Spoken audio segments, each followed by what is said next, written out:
Hi. Oh my gosh, why is my position so weird? Is it Hi, hi. Good morning. Good morning. Good morning. Yes. Okay, so today I'm on time, okay? I'm on time, Okay. I'm on time, okay, today. Yes, I am absolutely on time. Wait, let me just turn myself a bit lower. Yeah, it should be like this. At least I think this is how it's supposed to go. Oh, I think I just. Good morning, MT. Good morning. Good morning. Good morning. Good morning to you. Yes. So today is yeah, early today. No. I'm still kind of late actually. I'm supposed to start at 11. It's like 11:15, but we celebrate. We like to celebrate the small victories, right? Yeah, just let it slide, casually, just let it slide. Yes. So good morning. Yeah, I had some nice French toast made by a sheep mom for breakfast, and I did have coffee as well. Okay, some really nice 3-in-1 coffee. Yeah, instant coffee. Instant coffee is like the good stuff. You just wake up, you pour the hot water, and there, coffee. Yummy. There we be. Coffee. Excuse me. Yes. Okay, I think I can do this. Let me just shift. I think it's okay. Seems like this is fine. Okay, yeah. No, I was having a bit of trouble with the positioning. Then I realized, I actually shifted the position for my stand. So yeah, this should be the correct position. Hey, sounds like good breakfast. Yes, it was. It was a good breakfast. Like, it's not a big one, but it's good enough. It's good enough. Sometimes you just gotta have something wholesome in your stomach and stuff like that. I just a banana for breakfast. Ooh, banana's good. Okay, banana is pretty healthy for breakfast and really filling as well. So it's like you gotta get that fiber in. You gotta get that fiber in, and then you'll have very healthy bowel movements. That's what I believe. You will have healthy bowel movements. Isn't that the point? Healthy bowel movements. Yeah. Hi, Jason. Hello. Dietary fiber important. Yes, very important. Yes. Yes, that is indeed extremely important. Yes, I agree. How are you doing this fine morning, Papa? How are you doing this fine morning? Yeah, bowel movement. Hey, bowel movements are important. Okay, when you look at the health of your digestive system, what goes in must come out. All right. After you get all your nutrients in, like the bowel movement has to come out. Has to carry all the waste out. Yeah. So.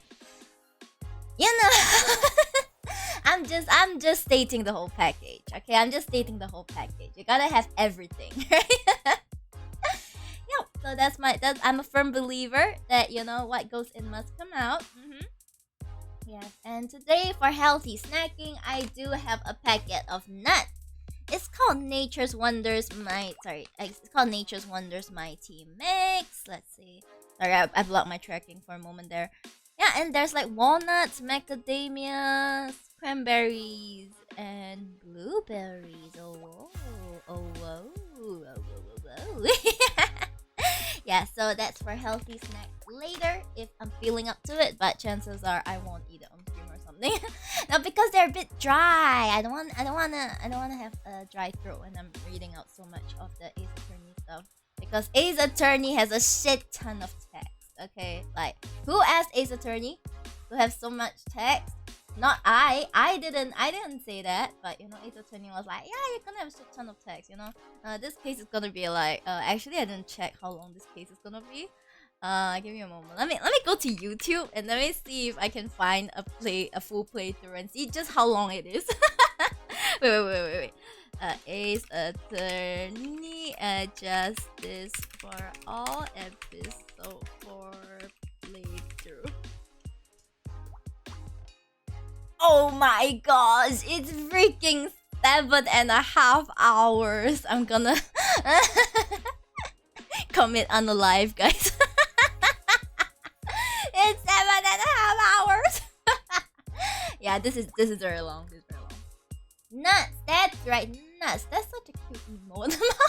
Where'd you get it from? Yep.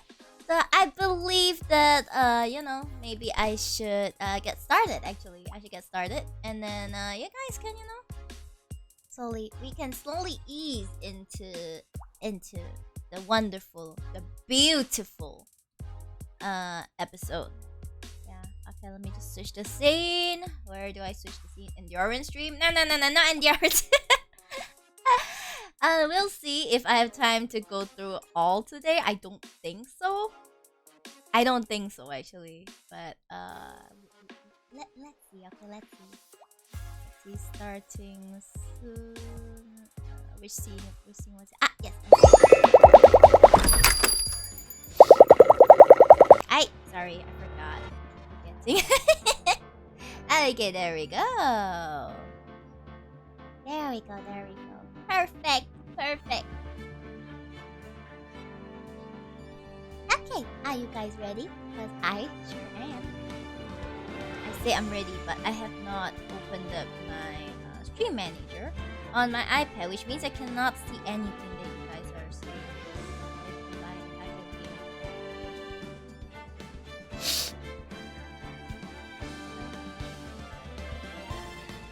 I hate it when mornings. My nose is busy.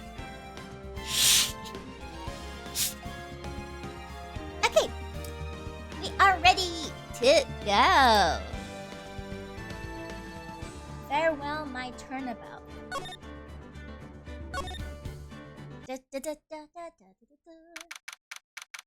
March 22nd, 5:24 p.m. Wright and Co. Law Offices.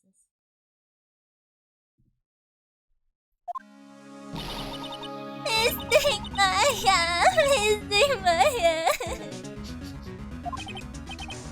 There, pearls. I can't take it anymore.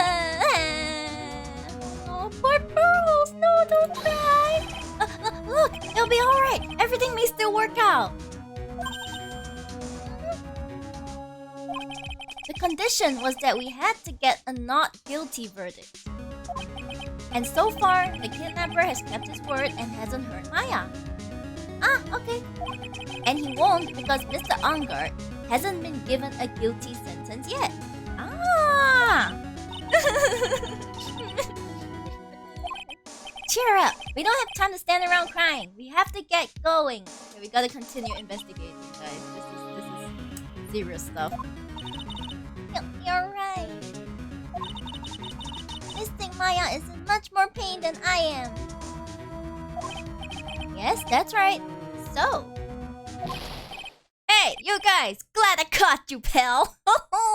It's our boy Gumshoe, Mr. Scruffy Detective. Oh boy, it looks like Detective Gumshoe has been dubbed Mr. Scruffy Detective in Book now. Well, he does look kind of scruffy though. Look at him. Look at that face, like scruffy.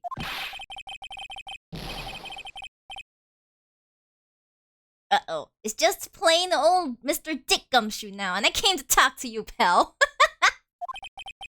But we're kind of busy right now. Okay, what do you want to talk about then? So, what are you gonna do from now on? What do you mean, pal? Well, you've been fired, right? So, do you have a new job lined up yet? Oh, that! What am I supposed to do now, pal? No. I don't have anything coming in at all until my next payday. Oh no! He has no money. What are you talking about? You don't have another payday.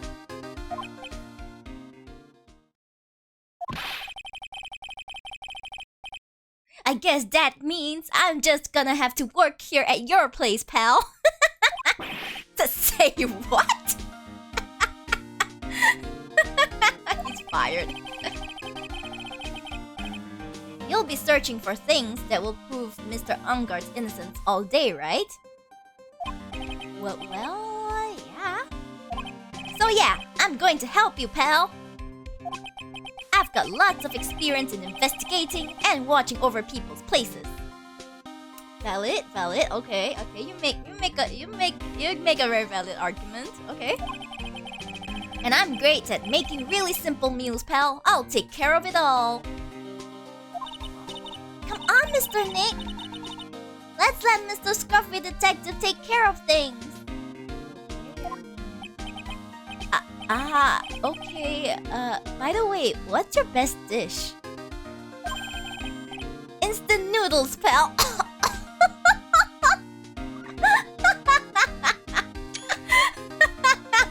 Instant noodles. He says he's good at making simple meals, and in his book, instant noodles is his best dish. Sorry. Why am I surrounded by people who only eat cheap, unhealthy foods? Okay, what about Edgeworth? That was the first time I've ever seen Mr. Edgeworth act like that. Oops, sorry. Never thought he'd say something like he didn't care if Miss Andrews killed herself. He said that? That's horrible! Oh boy. But because of him doing that, we got the truth finally. The truth... Yeah, I don't think we got the full truth though. Miss Andrews' last testimony. I wonder if that was the truth. I'll give you that there was nothing strange in her testimony itself. But I still think there is something fundamentally wrong with the whole thing. You mean about that thing, pal? Hi, Kia! Good morning! Yes, it's your faith sheep, the queen sheep, Mary! Hello! Good morning! Good morning today. Yep. It's me back again with the ace attorney, getting ready to solve this case and cry over how long it is. Why would she want to... No, I mean almost need to frame Mr. Unguard? I couldn't figure that out from anything she said all day. How you doing? I'm doing great. Okay, I woke up on time today. I started kind of on time today, so it's been going smooth, really swell so far. Yeah, maybe next time I should set earlier, you know? I gotta push myself to like stream earlier. Let's go. Have meal yet? Yes, I had my breakfast, okay? It was French toast and coffee. Yummy! I love it. Sorry, I burped. Then you're saying that testimony was a lie? Dun dun dun! Not a lie, per se. It just feels like there's more here than meets the eye. Or that's what Edgeworth would like us to believe. That's such a dirty trick! Bro's ready to throw hands right here. Even that woman prosecutor was better than that. Why would I say so? Franziska von Karma. Speaking of Miss von Karma, do you have any more information on her condition? Yeah, she got shot, didn't she? She got shot in the shoulder. Wasn't she shot this morning? Okay, acceptable. I have to eat more for more power to conquer the world. Kia, if I eat any more, I'm gonna be a chopped sheep. No, I have to watch what I eat. I don't want to be a chopped sheep. I want to be just sheep. Franziska, let's talk about her. Miss von Karma was shot today on the way to the trial by a pistol, pal. But she's going to be fine, right? I mean, Edgeworth said she was in stable condition, but she was shot in the shoulder, so she's okay and still hanging in there. They should be done taking the bullet out, so she's probably resting at the hospital. Which one? Are you gonna go visit her? What? Are you going to visit her, pal? No. Well, I was kind of thinking about it. I mean, guys, she's still a child, you know? She's like 18, like, gosh. Hey, you've actually got a heart, don't you? No, Baka, what are you talking about? Yeah.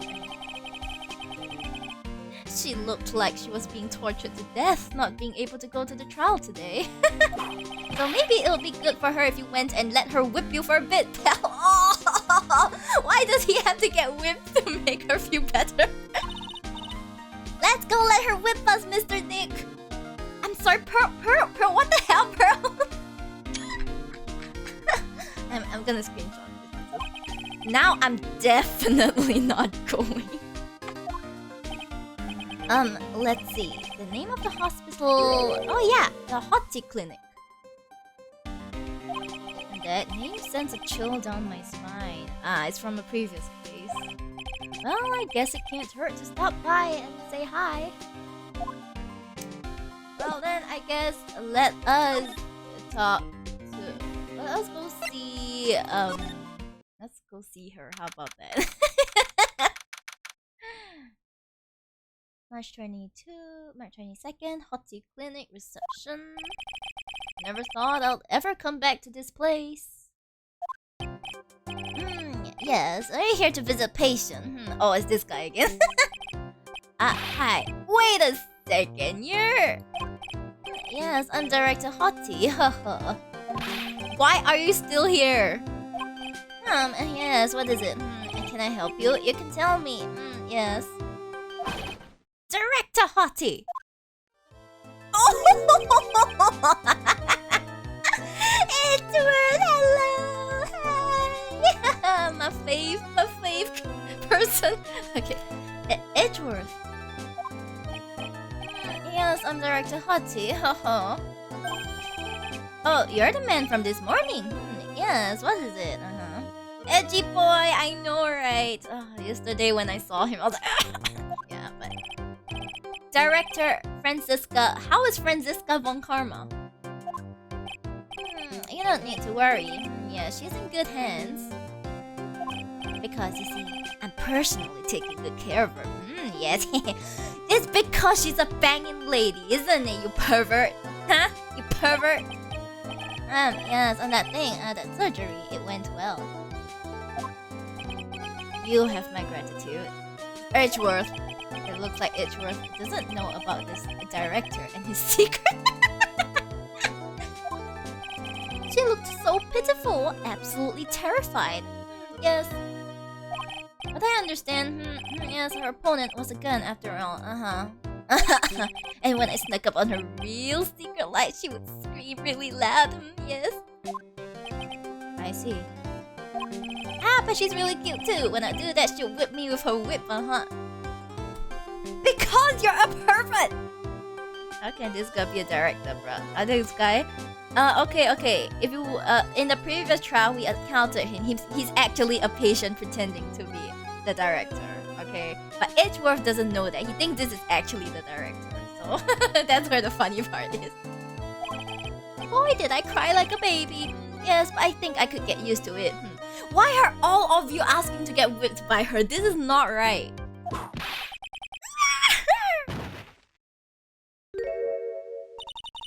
Go back to your room. You're so mean. So mean, my frisky friska. But that's good too. Okay. Yes, it's time for my IV draws. Yes. Well, she seems pretty healthy. And what are those tulips doing in your hands, Mr. Phoenix, right? I knew I shouldn't have come here. We wanted to visit you. Jesus Christ. I was shot in front of the courthouse, in my right shoulder. But it's no big deal. This sort of thing happens all the time. All the time? I even had full intentions of running the trial this morning. She's so powerful. But that would have been too much for you! There's no need to act tough in front of us, you know. But a strong woman, I know, right? Regardless, I was dragged here by that man over there. He was so unyielding. One has to wonder if he was simply interested in stealing my case. It was the only logical course of action, given the bullet was still lodged in your shoulder. I mean, guys, from previous cases, I think EDGEWORTH is getting PTSD from bullets lodged in from Karma family member shoulders. Okay, let's cut him some slack. But by taking over the case, I found myself having to clean up after you and that irresponsible deal you made. Oh, I love that smug look. Sorry. I think I know what deal he's referring to. Okay, let's talk about it then. Miss Von Karma, you made a deal with Miss Andrews yesterday, didn't you? I don't know what you mean. In order to make sure you got your guilty verdict on Mr. Ungard, you told Miss Andrews to not testify in court today. I don't know what you're talking about. Do you have proof that I made such a deal? You're denying it? It looks like you were lucky, Mr. Phoenix, right? If I had been in court today, this trial would already be over. All while hiding Miss Andrews' own crime? That isn't my problem, whether she had tampered with evidence or not. I have only one objective, to find Ungard guilty of murder. The end justifies the means, Mr. Phoenix, right? The end justifies the means. Miss Von Karma, Adrian Andrews believed you when you said, if you don't tell the truth of what really happened, then Ungard will be found guilty. And what does that have to do with me? Because of that, she is now in danger of being found guilty herself. All because she believed in your words until the very end. Oh boy. That still has nothing to do with me. She's just a weak person, that's all. But you had to know she was... Yow! Smack. I think visiting hours here are about over. So, if you'll excuse me. What's wrong? Why did she suddenly cut you off? Probably because she thinks I had the advantage in that argument. You're right. EDGEWORTH looks so pissed! Sorry. EDGEWORTH. Oh, time to talk. What happened today at the trial, EDGEWORTH? That was not like you at all.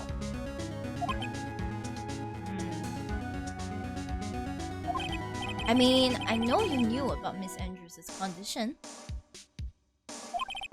You could have made her testify as many times as you wanted, but to go that far... But she wouldn't testify about that until I said something. Listen, Wright. The courtroom is a garden of judgment. I am putting myself on the line when I stand in there. And that's why I made the witness do the same. It's only natural. Yeah, I want to know about the card. Yeah, what's with the card? By the way, EDGEWORTH, you were really angry in court today. That's rare for you.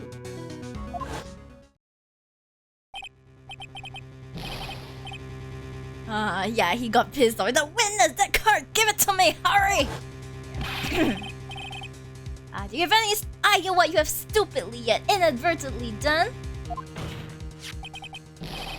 It's like can't believe you hid this from me all the time! Yeah, he did that. Hi, Harem!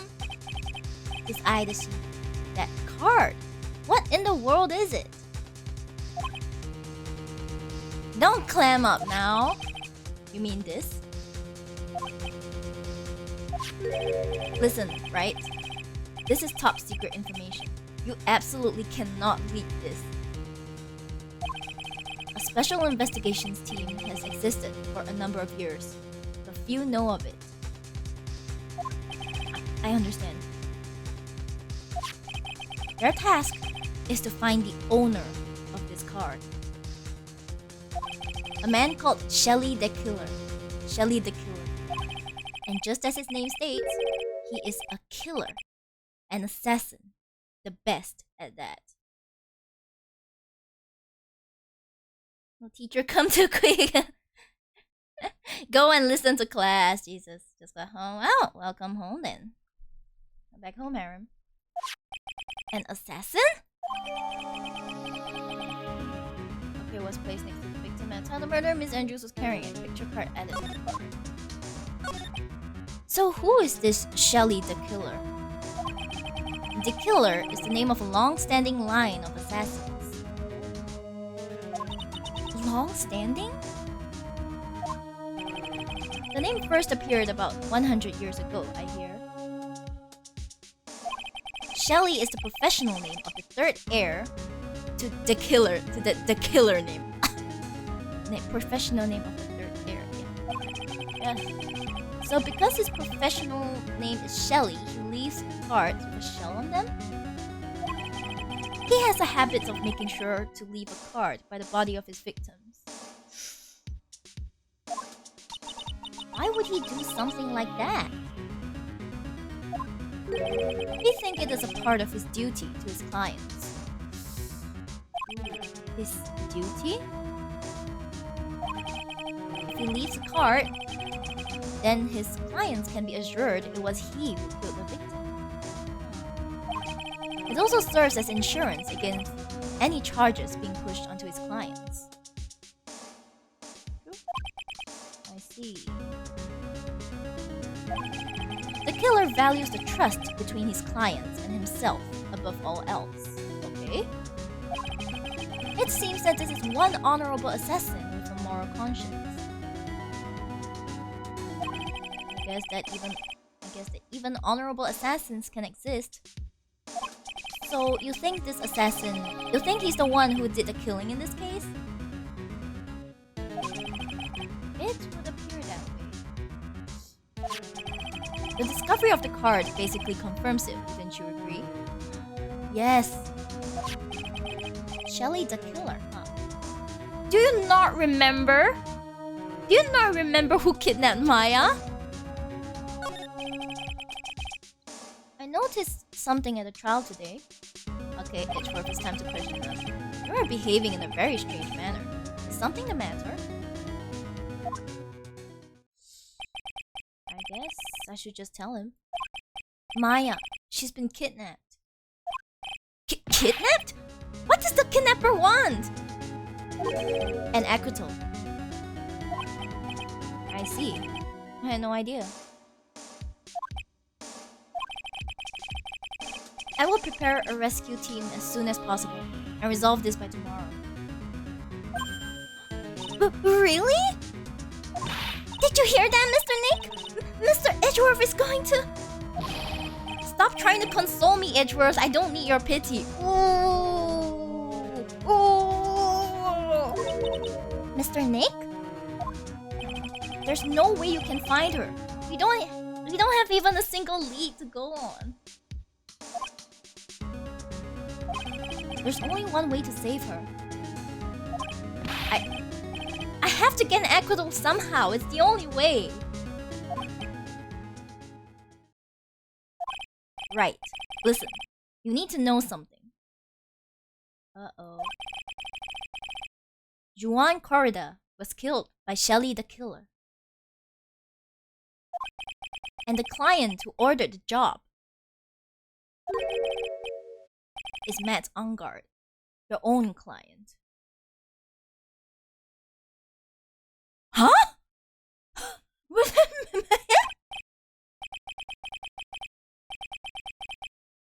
Please stop! I can't listen to you. I can't believe that. What? I see. Well, if you want to continue your investigation, you will need this.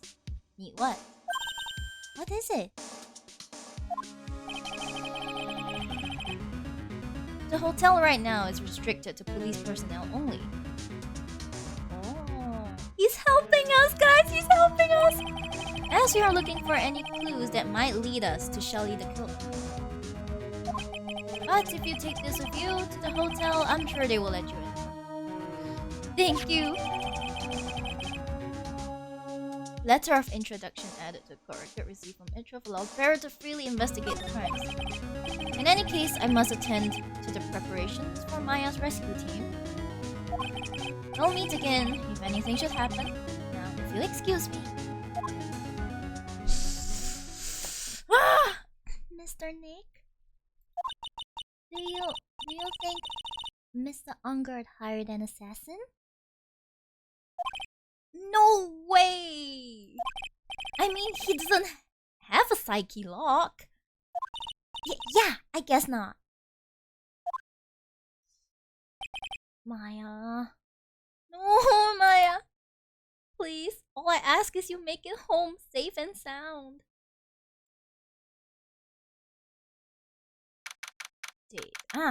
Okay, we finally reached her point of view. Is she gonna escape? I guess even kidnappers can be. I guess even kidnappers can be a little clumsy. Clumsy enough to drop a card like this for me. No. I don't think that was clumsy at all. And even though he said he was an assassin, I bet he's just making that up, like how Nick does with everything in court. Nick making her. Hey, that's rude, Maya.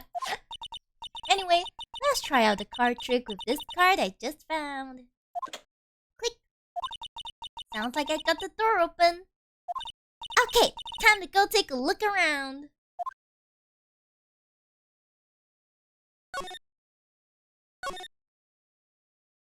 Oh boy. Hi, Chris. Yes, this is a good sheep. Date, time, location? A mystery.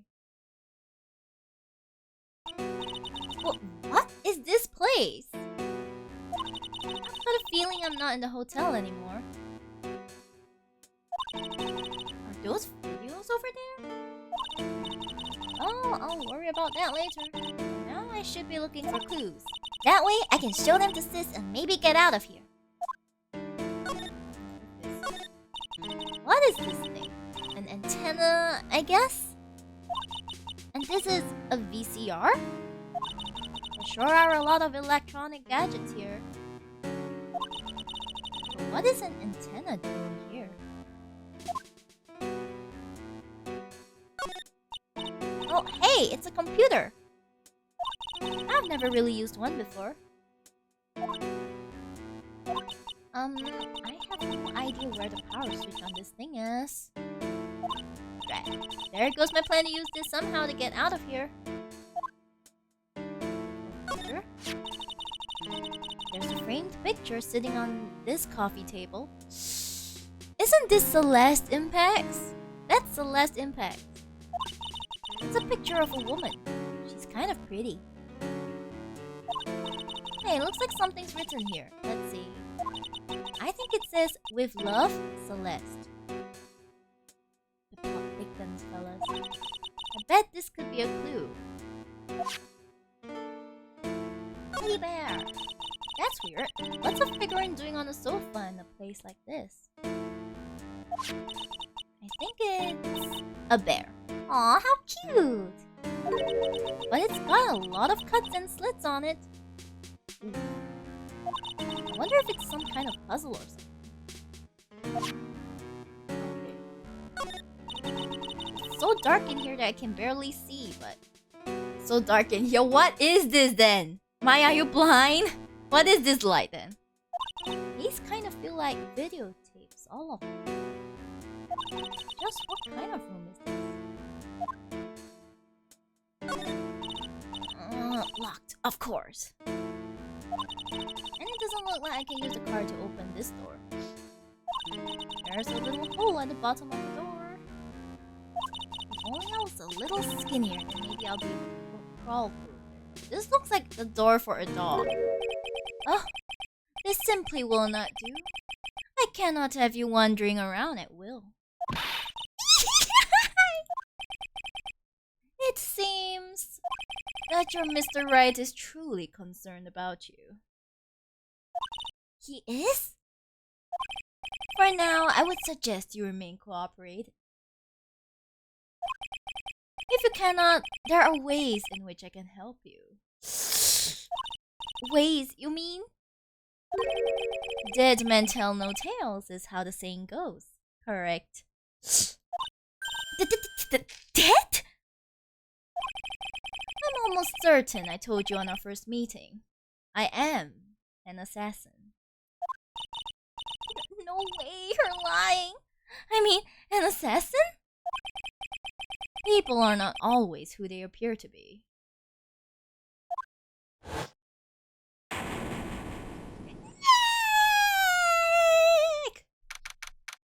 Rest in pieces. Oh, it's nighttime already? March 22nd, 7:04 p.m. Hottie Clinic reception. Mr. Nick? Oh yes, Rose? Got caught up in my thoughts about Maya's situation. Mr. EDGEWORTH has left, you know. I guess for now I have no choice but to believe in Mr. Ungard. But I think I should listen to his story one more time. Alright, let's get going too. Okay! Let's go and talk to him again, okay?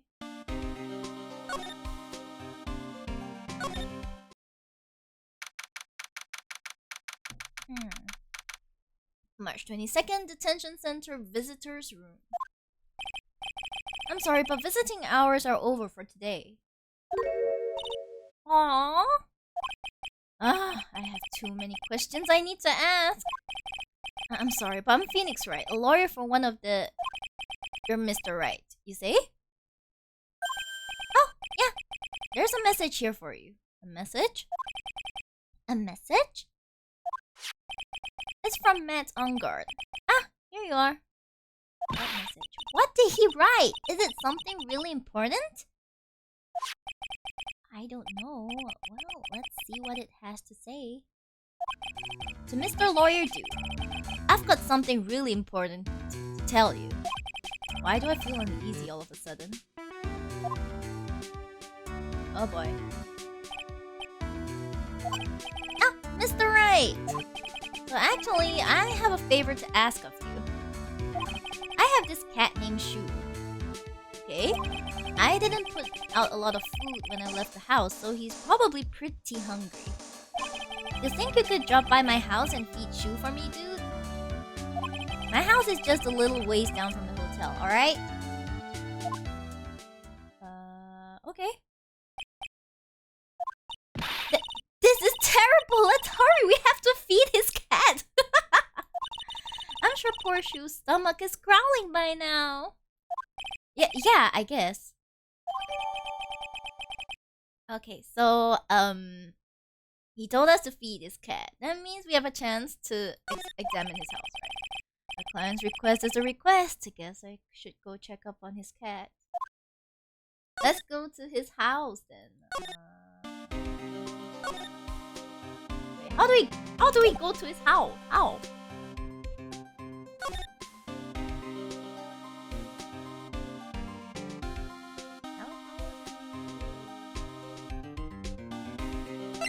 We have to go to the lobby, I think? Do we? Gatewater Hotel. Alright now, Mr. Nick. Let's go look for clues. We have to for Mystic Maya's sake. Oh boy. You shall not pass. What the hell? I knew it. Miss Oldbag!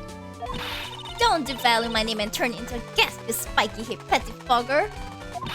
Because of you, I've been made to look like a bad guy again. Although I did get a piece of gum from EDGEWORTH, just as he promised. But what I really wanted was something much more valuable. I wanted it. Okay. I'm not reading that. Is she okay? Ah, Miss Oldback! Keep your hands off of me! His helmet is airtight. No air gets in and no air gets out. Then why do you keep putting it on? Don't think you can get me to move with silly questions. You're going to have to defeat me if you want to get by. I'm not hearing this.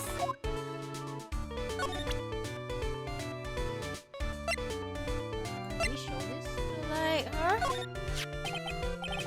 Maybe if I show her this letter I got from EDGEWORTH. Miss Oldback, if you will look at... What? You want me to look at this worthless piece of... Itchy poo! Ugh, is that her perfume? Pheromone de amor I smell? Ugh. Let's see here. Would you please allow this unsophisticated young person to continue to conduct his investigation? Yours truly, Miles Edgeworth. Yours truly? That man's good at flattery. Fine, but only because Edgy-Poo said so, you understand? What? Rude! Letter of introduction given to Miss Oldback. I just thought of something I have to do. Remember, no messing around. You do anything bad and I won't let you off the hook. Okay.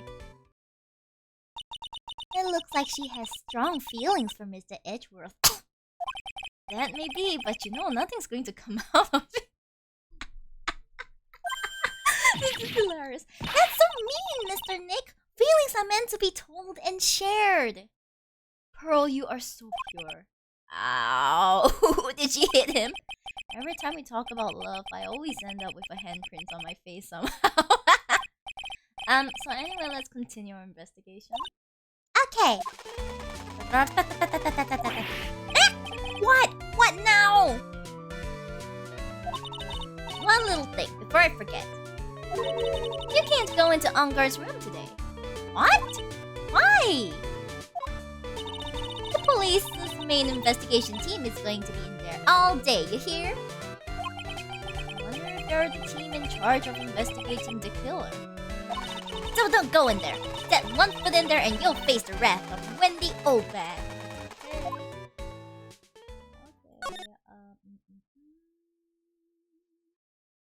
Living room? Oh, right. We get to go to... Ongar's mansion. Mansion? March 22nd, Ongar's mansion. Living room. Sure is dark. Turn on the light. I'll go turn on the light. Oh, Jesus Christ. What is this? Wow, so this is what a star's house looks like. Must be nice to be rich. Is it... How do you hang a motorbike on top and not worry about it falling on you? Jesus. Come on, Mr. Nick. Let's find Shoo, the kitty cat. Let me guess. It's gonna be something like a lion. Shoo! Cat! Oh no, so cute! Oh, this is so cute, guys. It's a cat. Ah! So I guess this is Shoo. Oh, what a lovely cat! Hello, Shoo! Oh, so cute! Right, and he's such a cute cat! The cat seems to like pearls. Aw, so cute! Pardon me.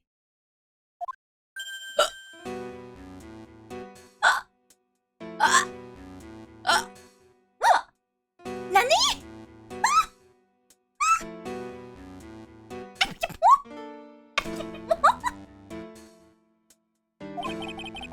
May I help you with something, mister? No, this guy, he's the one who kidnapped Maya. Does that mean Maya's behind this door?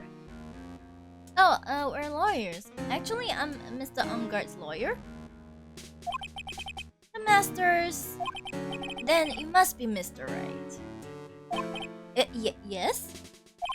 Ah, it's a pleasure to meet your wonderful self. I'm the family butler, John Doe.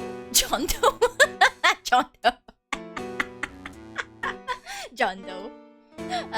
For reference, John Doe is is a name that they use to refer to anonymous people. Like if they don't know who like this dead body belongs to, they call this like, oh, this is a John Doe. So this is extra funny. Nice to meet you. Aww. Should I talk to you? You must know all sorts of things about Mr. Ungard, right? Honestly, sir, I don't believe my master is capable of such a foul deed as murder.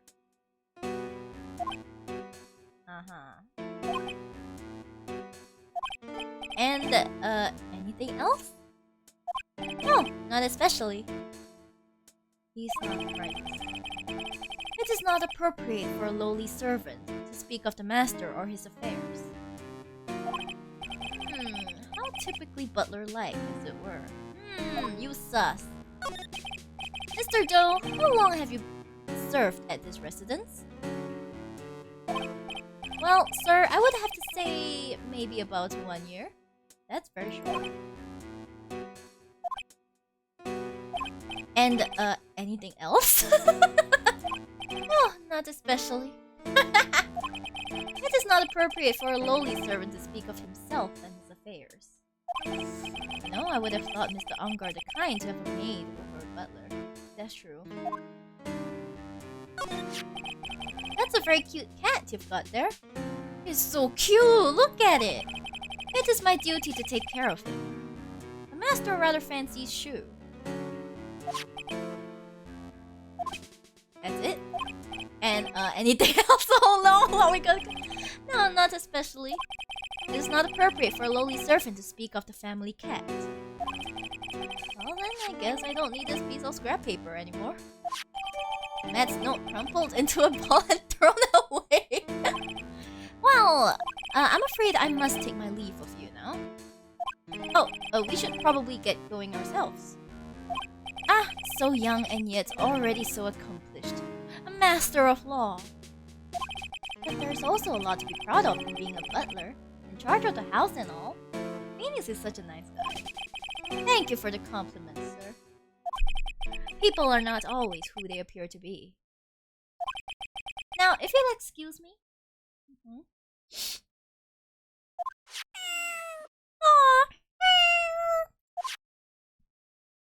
In before Matt is like, wait, I don't have a butler?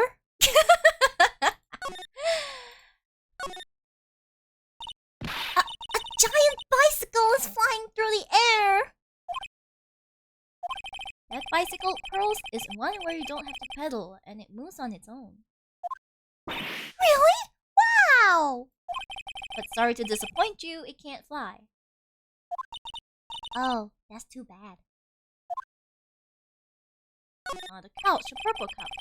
It's a very comfortable and spacious lounge set. I wonder if famous stars drop by and sit around and have a good time. They don't have the time for that though. In any case, I don't really belong here, do I? You don't. You're too pro. You're too broke. You're too poor.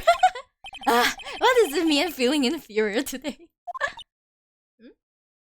Inferior to Miles Edgeworth? Absolutely.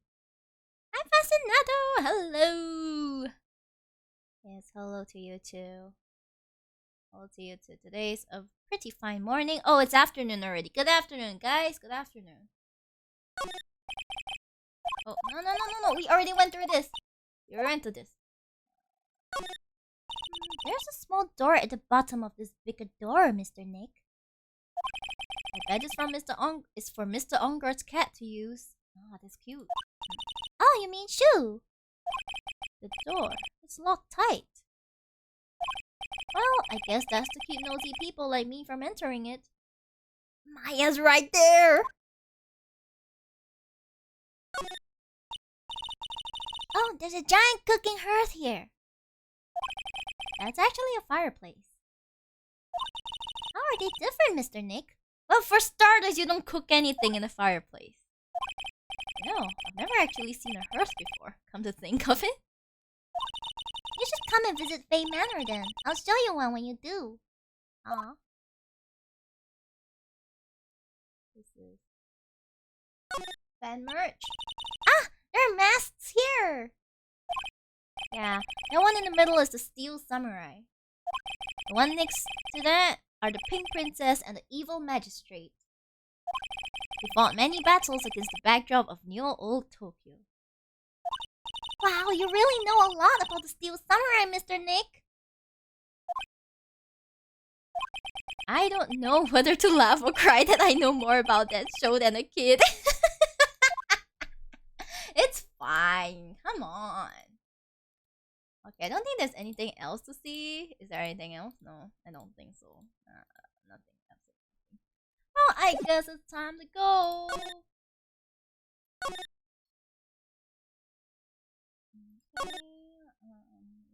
Okay,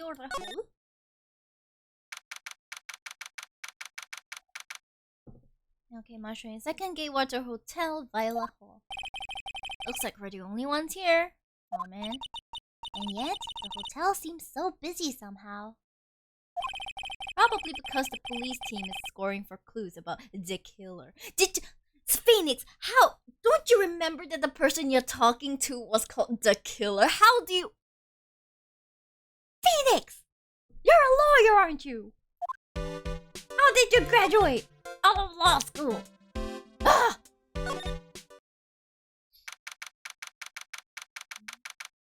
Hey, Sloth King. Hi. Am I senpai? I'm not too sure about that, but hey. Good afternoon.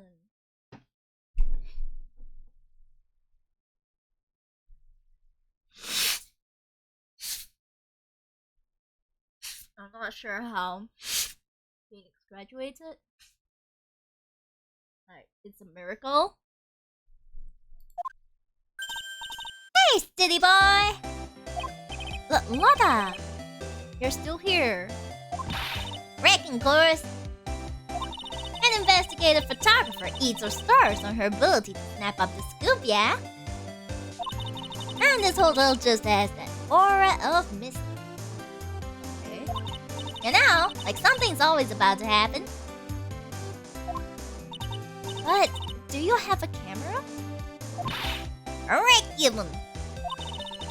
A photographer's gotta have cameras out the ear like corn to be a real pro, you know? I'm hanging around here.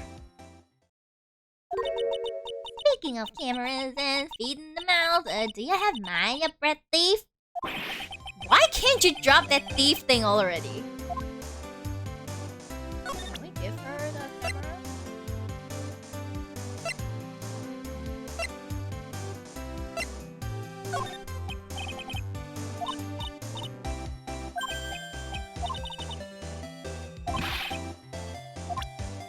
Okay, I don't think we can, like... Whatever, let's talk to her. I want to ask you about the night of the murder. What? You're really gonna shell the bugs for the info I got? Lotta, you were loitering in this hallway the night of the murder, were you not? Oh, kinda, but... Brace yourself, Phoenix. Here it comes. I didn't exactly hang around here the entire time, you know. Followed a few stars around.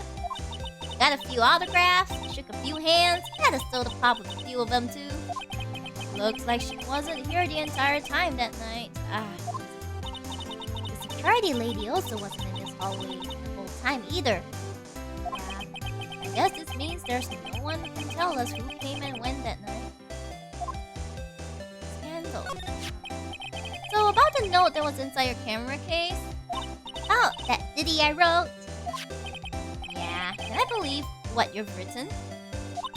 I mean the stuff about Angard shoving his manager lady onto Corridor?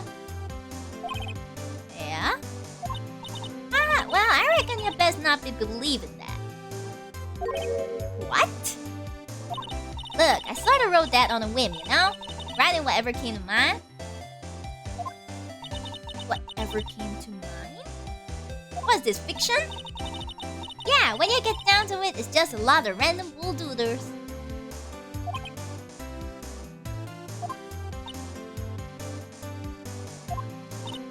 Hey, what's up, ya? Why you staring at me like my grandpa used to? Grandpa? Hey, and why do you look like you suddenly got older, too? Or am I just drinking here?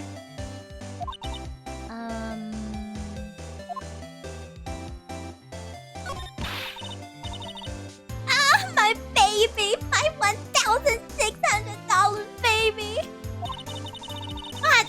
told the prosecutor anyhow? The guy told me it was evidence and refused to give it back to me. Well, that's kind of how it is.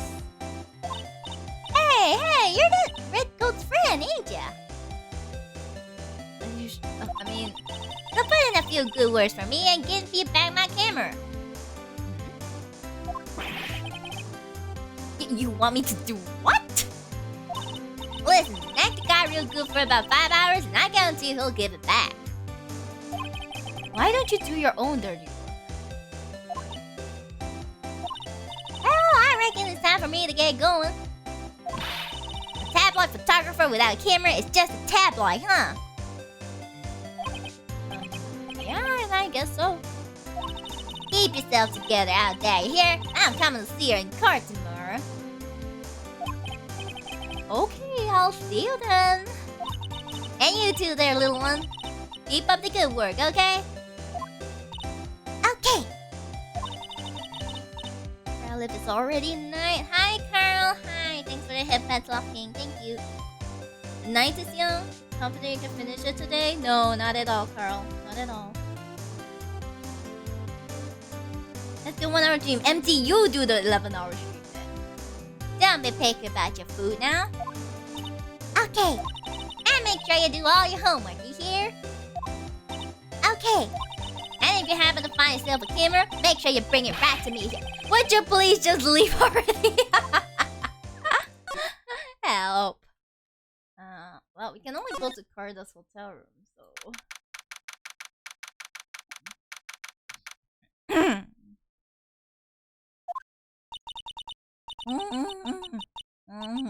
What's this?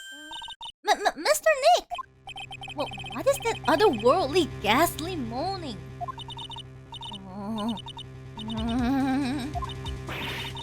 I hate evil ghosts! I don't think it's a ghost. Maybe it's a demon? Excuse me? Watch who you're calling a demon, rat. What are you doing here? Ah! Zoinks, it's the alien! Who are you calling an alien? I know there's about halfway left. Oh, it's just you, Miss Oldback. What are you doing here? What is wrong with young'uns today? I came down here to pay my respects to my poor Juan, and you're disturbing me. Please talk to me about the night of the murder, just one more time. I talked about it plenty at the trial. I was fooled, tricked, deceived by that fraud of a photographer and her note. She was loitering around here with that imbecilic look on her face. Okay, got it. Don't teach her bad things. Now hold on a second there, you little pipsqueak. If you're going to take notes, at least make me sound better than that. Oh, alright. Now I've seen everything. But you know, I was working that night too, doing my job, minding my own business. I don't think you were doing much of a job there. So it's not like I had time to waste standing around here the whole night. I was wondering if you could tell me a bit more about Mr. Corridor. He was the most popular star, you know. Especially where it counts in my book. But I heard that he was lagging behind in the polls against Mr. Ungard. Well, that's just a recent thing. Bad luck and all that, you know? But he was going to become an even bigger star than he used to be. Look! Just look at this mountain of presents! It's a show of the mountain of feelings all his fans had for him. Okay. Yeah, the mountain is pretty big and certainly nothing to shake a stick at. Mr. Nick? What is it, Pearls? A present. Oh, bears, right? He's got a point. There isn't a single thing here that isn't a bear. All of Mr. Corridor's presents from his friends seem to be bears. Oh, that's because you can't think of Juwan without thinking about bears. Why bears? You don't know? When my dear Juwan was training, he fought barehanded with a bear. Oh. He refused to give in and let the bear win, but after the fight, they became friends. Wow, what a heartwarming story! What? Look, it's just like in those young people's dramas. I can see those two tuckered out, down by a river going, hey, you sure can fight. You too, bub, you too. Did all that really happen? It's in his biography, bub. Okay. Oh, what a load of crap. So ever since then, fans have been giving him bears as presents. Ah, nice bears.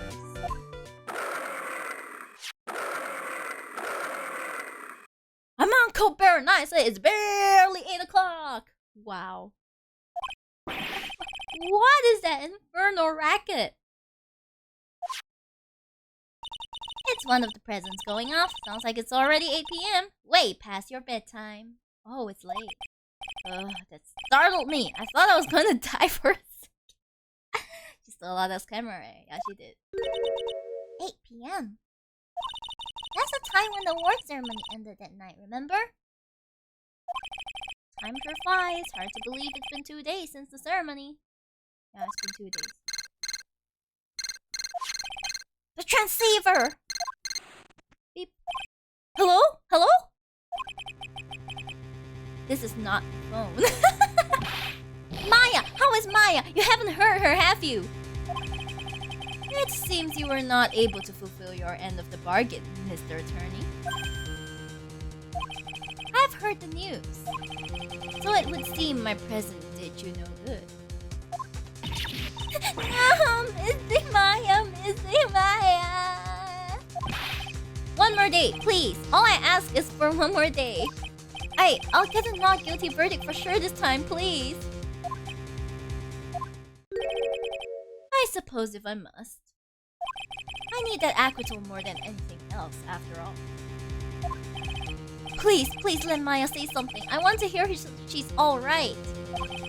Alright. Then... What? A little... What is with this static all of a sudden? Hello? Hello? It seems... that... Connect... Oh no. Damn it! Did the transceiver just suddenly break? Oh, excuse me. Beep. No!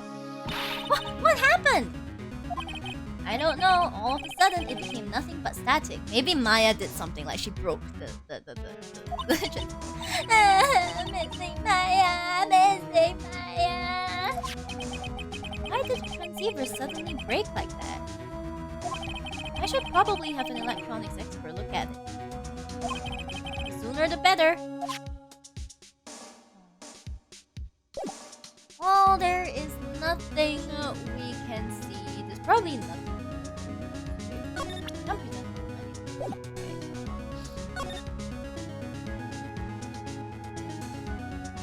Just double check that.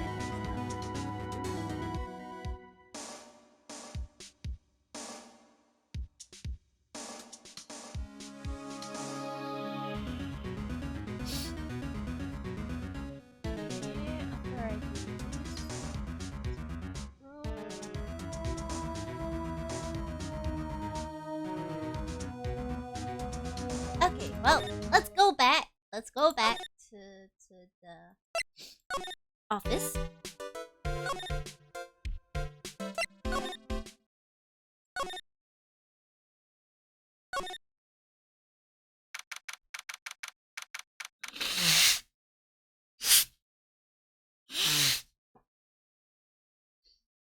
We're back at the office.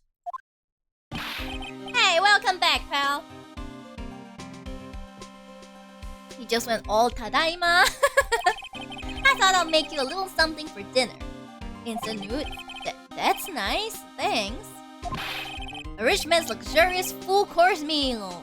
Out of can, that is. How is that luxurious? I'm sorry you went through all the trouble to cook, but I don't have the time to eat. Oops, looks like you don't have a can opener, pal. You've gotta be kidding. Here I thought he had already whipped something up. Oh, I know, there's one way I know how to be helpful. Ask me about anything you want, pal. Go ahead. Well, since he's here an offering, I wonder what I should try asking him about. Show him this thing. The thing. The transceiver? Oh, Mr. Nick! You should ask Mr. Scruffy Detective about that thing. What thing? Oh yeah! This thing just up and broke all of a sudden. It broke, pal? When I was talking to the kidnapper, it just suddenly broke into static. Look, it sounded like this. I don't hear any static, pal. Huh? Maybe it fixed itself? That's strange. I'm sure it was making a loud static noise. Maybe what? Maybe it was electromagnetic interference, pal. Electromagnetic interference? Okay, can you explain more about that? So what is electromagnetic interference? It's something that happens when a radio wave gets mixed up with another signal, pal. Okay? Oh, when you put it that way. I don't understand what you're talking about. Oh no, Pearl. Like for example, when a cell phone goes off next to a computer screen, the stuff on the screen gets kind of fuzzy and starts acting funny, right? Oh gosh, this game is so old. What the hell? Huh? Computer? It's like when you use the dryer next to the TV and the screen starts looking weird. Oh yes, the TV does do that. Oh, so that's what you're talking about.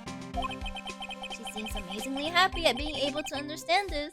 Yes, she's so cute. So the room you were in when that interference to the transceiver happened, there's gotta be something there that's sending out very strong radio waves, pal. Something like a listening device or something. Ah! Hey, speaking of that, where were you when it happened? We were in Mr. Corrida's room, the scene of the murder. What? That's it! I'm gonna sneak into the precinct and get the bug sweeper. I'll meet you at the crime scene later, alright, pal? Sure, that's fine. Wait, Gumshoe! Oh, yeah, baby! It's investigating time! I'm on fire, pal! My fingers are itching to go! Yeah! Goodbye. We should be going too, Mr. Nick! Alright, let's go! Let's go. Where are we supposed to go again? To this room, right?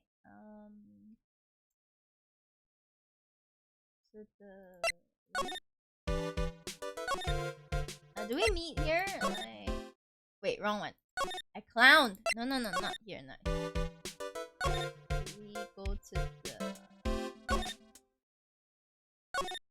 Is it? Do we go here? Yeah.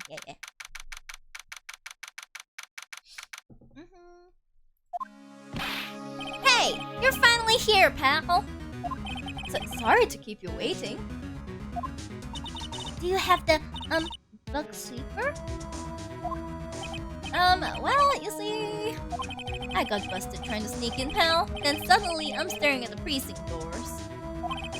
From the outside, I mean. So yeah, I couldn't get one of the police bug sweepers. Oh no! What do you mean you couldn't get one? We need that item. Hey, calm down, pal. Didn't say I didn't get one, just not the police's. Oh! Wow, so this is a bug sweeper. It looks a little broken. Hey, this was made when I was in elementary school, pal. Oh? By who? Me, of course. Ha! Seeing this sure brings back memories. Hey, don't look down on it, pal. Sure, it looks a little beat up, but I put my heart and soul into building this puppy here. Okay, but does it work? Your heart and soul? It'll work. Trust me, pal. It'll do the job. But you can't set the sensitivity. So it's going to beep at anything that gives off electromagnetic waves. But isn't it better that way? Oh ho ho ho ho ho ho ho ho ho ho. Well, anyway, since I brought it all this way, might as well give it a whirl, right, pal? I'm getting that sinking feeling again. Okay, now I'll tell you how to use this, baby. There's a listening device or some other sort of bug hidden in this room, pal. So we're going to find it, right? Uh-huh. Right. Now first, let's turn the sweeper on. Next, move the sweeper around to give the room a real looky-see, pal. The sweeper will let you know how strong of a signal it's picking up, so keep an eye on it, okay? Okay. Once you find something that's giving off a lot of radio waves, press enter to lock onto it. There's a lot of things here that's going to give off radio waves. So let's take a good look at anything and everything that seems suspicious, okay, pal? Okay. Alright, I'm going to go stand outside and keep an eye out. Give me a yell if you find the bug. Got it, pal? Thank you.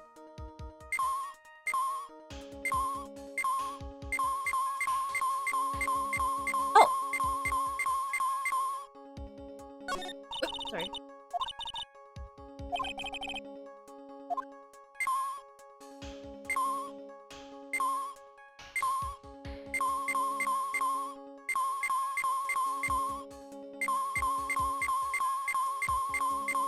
But this is...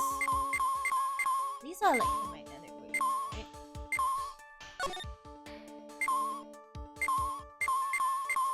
Oh! I think it's this one.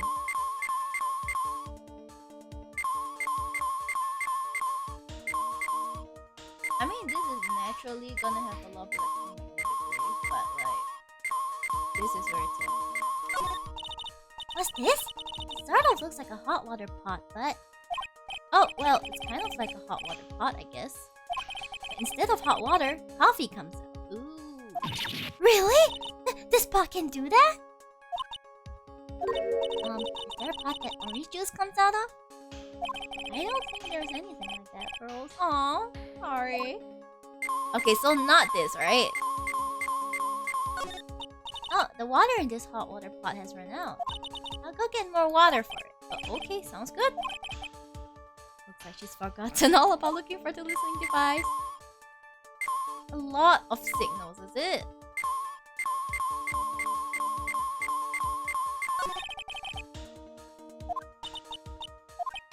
What's a notebook computer? Do you know what a notebook is? Yes! It's a small book with paper that you can write on, so? Well, that thing is like a notebook in a way. It's basically a small laptop. Mr. Nick, what's a laptop?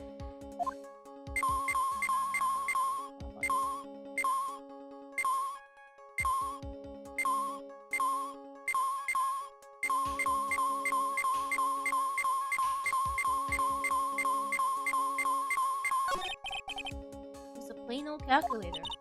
It says 50 on it. Maybe he was calculating his allowance? A whole 50 cents? Or maybe if he was a spirit medium. What is this?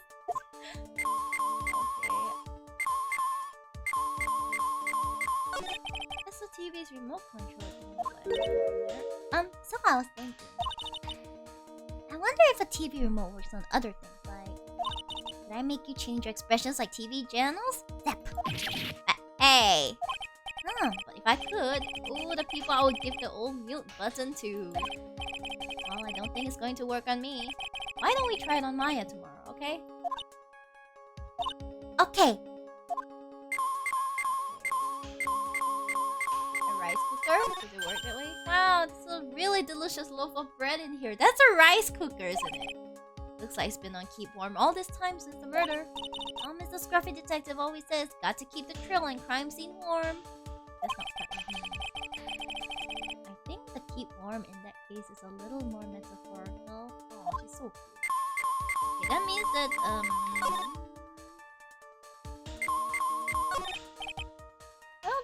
device isn't in the air conditioner. Ah, yuck! This air filter is covered in dust and dirt. How do you know what an air filter is? Yeah. Come on, Mr. Nick, let's wash it! I wonder if being a neat freak makes even the tiniest dust bunny look colossal. What? Oh, nothing. Is it this one? Oh, what a lovely bear! It growled. Ah, this must be one of those fancy bear-shaped toy robots. It's a robot? It's a real robot? Yeah, it's a real one. Mr. Nick! Yes? How many horsepowers is it? How many horsies? I'm sorry, what?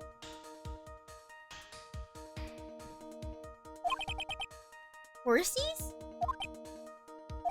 Well, look, it's a bear, so,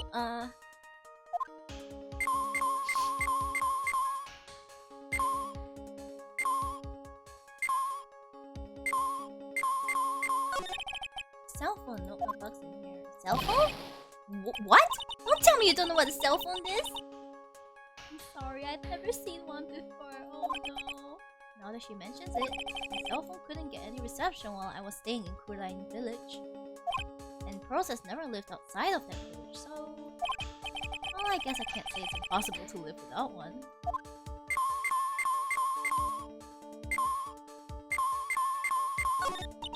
The radio is on and playing something. Oh, it's Kids Question Corner!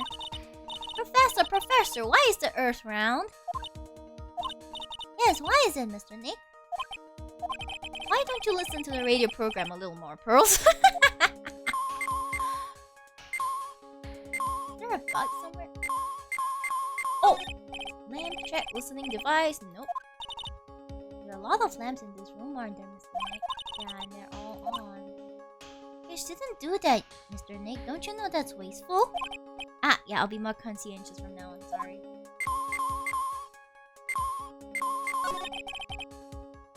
I don't really think it's in the TV of all places. It looks like the TV was left on. I was showing an old summer movie. Yeah, this channel plays all sorts of international movies as well as domestic ones. You know, every time I watch one of those old movies, I always think, wow, these Japanese stars are really good at English. Yeah. When I grow up, I want to study Japanese. I should probably keep my mouth shut here and not destroy her dream.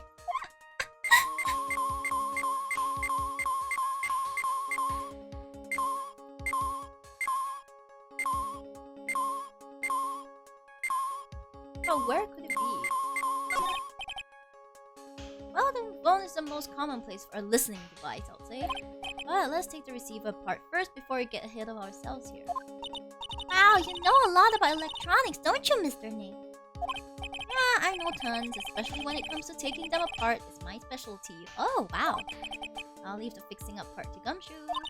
So, is there a listening device in there? No, and I really thought it had to be in the phone too. No! No! Where is it then? Where is it?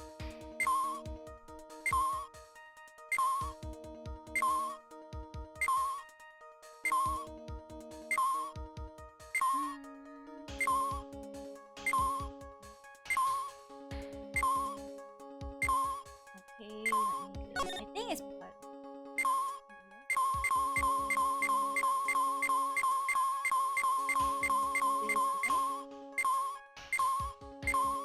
one of the bears, isn't it? This one? Well, it certainly looks like an alarm clock. What's wrong? Why do you look troubled? I just can't imagine the listening device being inside this alarm clock. It just sort of reminded me of something that happened a long time ago. Oh.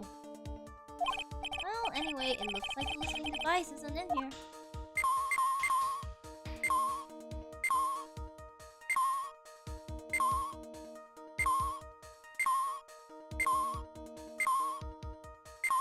This one?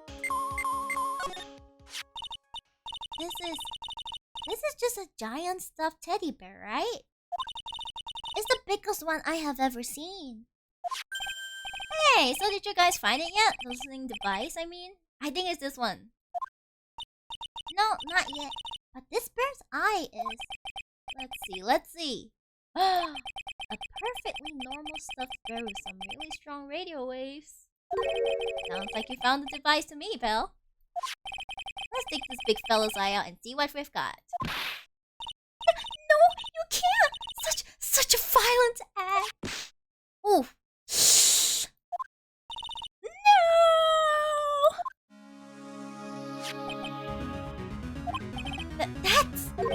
It's a miniature camera and it looks like there's more. There's a transmitter and a timer. What a meter? A transmitter, pal. Was this gumshoe actually being useful? Oh, is this more of that high-tech stuff?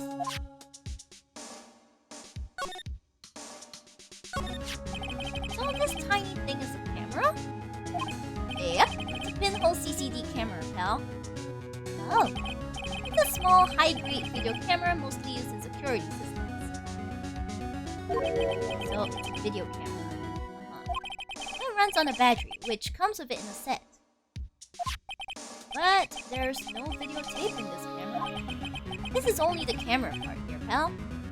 The tape recorder with the tape inside it is somewhere else. Somewhere else? The footage is changed into radio waves and then it's sent to that recorder. Ah! Hello! Inconsistency! Hello! Thank you for the 6 months! Thank you! Hi! How are you? Hi! Hey, baby! Hi! Yes, it's me. Hey, baby. Hello! Thank you for 6 months. Always appreciate the support. It's been a while. Drop by to say hello. Yes, it's been a while. It's been a while. It's been a while. Wait. Every time I feel like you stream so rarely, so when I drop by, I'm like, hey, whoops. Yeah, hope work is going well though. The work is not going back to work. Okay, good luck at work. Thank you for dropping by. Jayo. Oops, I haven't streamed for like a month. Nah, you just go at your own pace, you know? You go at your own pace. If you stream too much, you get tired of it. That's not good. Objection, no! Objection, this is too much objection. That's like 7.5 hours worth of objection. Yes, I will. Thank you. Soon I'll be able to gush with you about Herlock shows. Okay, soon. So it's sort of like a TV broadcast, isn't it? Hey, you know, you're right. Herlock shows.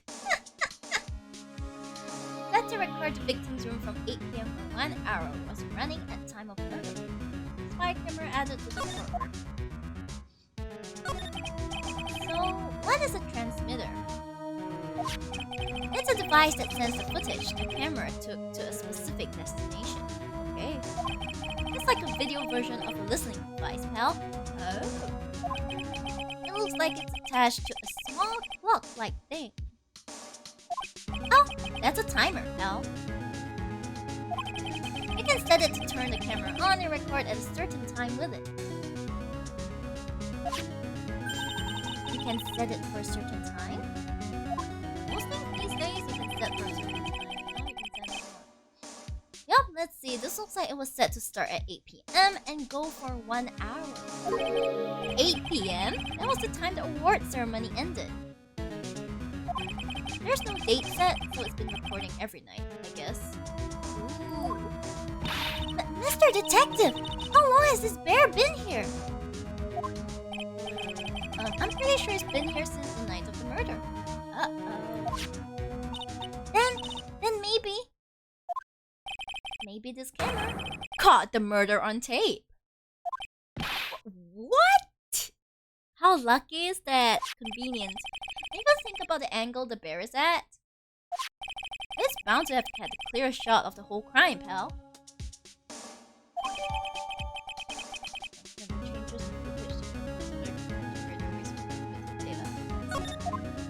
Stuff there. So there was a camera in this bear's eye. And it was disguised as a present. I'm sure it was here on the night of the murder, pal. It's pretty big, so it stands out pretty well in my mind. But who gave Mr. Corda this present? I don't know, pal. Yeah, who gave it to him? But this means someone out there got a video of what happened here that night. Maybe it's a Raven fan. Isn't there any way we can find out who that person is? It's impossible, pal. Radio waves can be sent almost anywhere, so there's no real way to find out.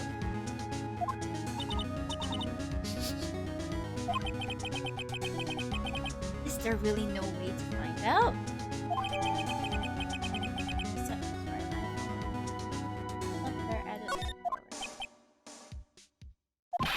I got it! What? Hey pal, let me borrow this mini camera for a bit. But what are you going to do? I'm going to go around to the electronic shops and see if I can find out who bought this. But that's impossible! I mean, it's already 9 PM. Leave it to me. Even if I have to search all night, I'll find your man, pal. Spy camera and transmitter given to Detective Gumshoe. Okay. Oh yeah, baby. It's investigating time. I'm on fire, pal. My fingers are itching to go. Yeah! He's so excited. He's gone. That's right. Yeah. He's so excited. I love it. The Mr. Scruffy detective sure is a nice man. He's pushing himself so hard, all for Mystic Maya's sake. That's right. It's a mystery how you always manage to do things in the most inefficient ways, right?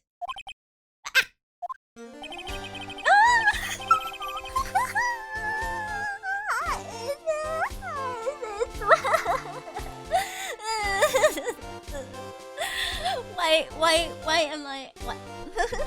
Every time he appears, I'm like, it's worth. It's worth. Anyway. You'll have to excuse me. I heard the conversation just now. Edgeworth, what are you doing here? A rescue team has been created and deployed. I can't say I'm optimistic, but we have to move forward, one step at a time.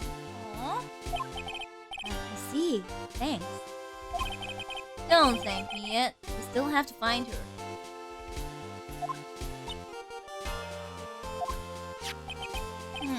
So, there was a spy camera hidden inside the stuffed animal, huh? Yes. Gosh, I love his BGM. You're one lucky man, right? Do you know this stuffed bear, little girl? I have no idea. Of course not. The maker of this bear is a very expensive luxury brand from overseas. It's completely handmade and only a small number of these are exported here. What? Oh, hi, good morning, Saiyan. Good morning. It's afternoon. Good afternoon, Saiyan. Good afternoon. Oh, what?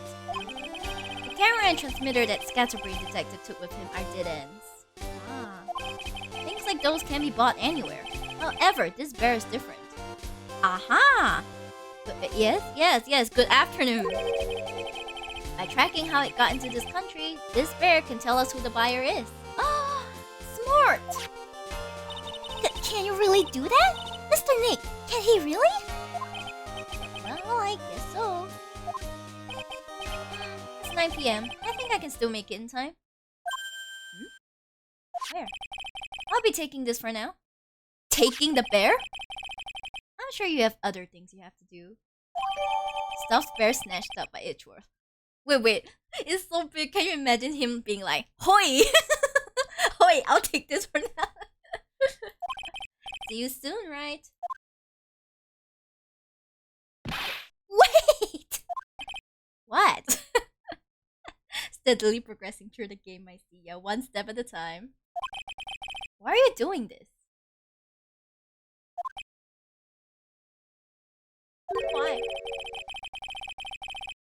I have no interest in explaining myself to someone who cannot comprehend. You. But besides that, right? Until court reconvenes tomorrow, you should concern yourself with this question. Who was the person that murdered Juan Corrida? The real killer.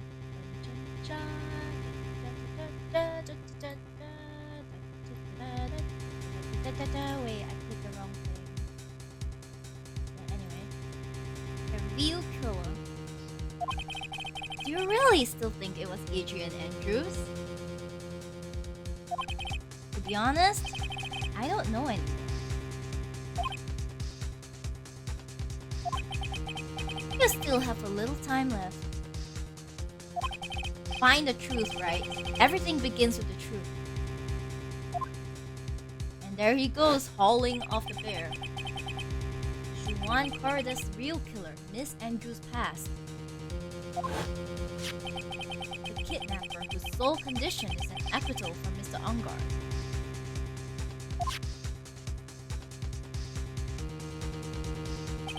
And this card, Shelly the killer.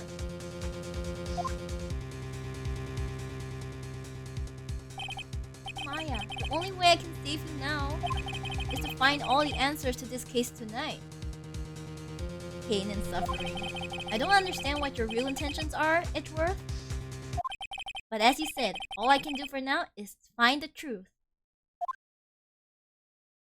To be continued.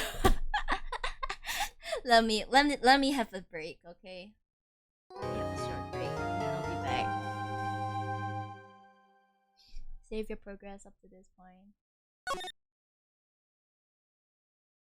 Okay, save. We are at part 2, the investigation.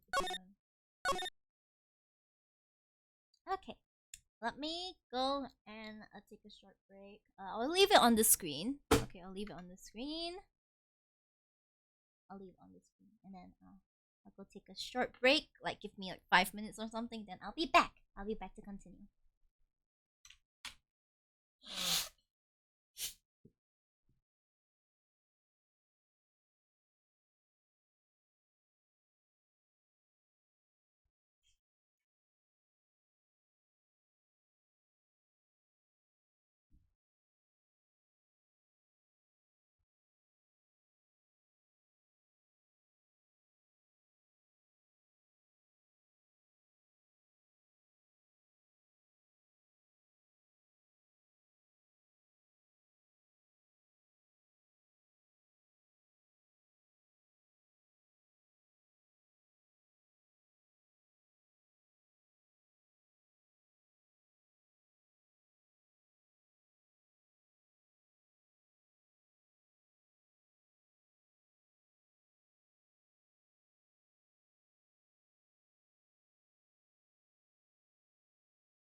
Hello. Hi.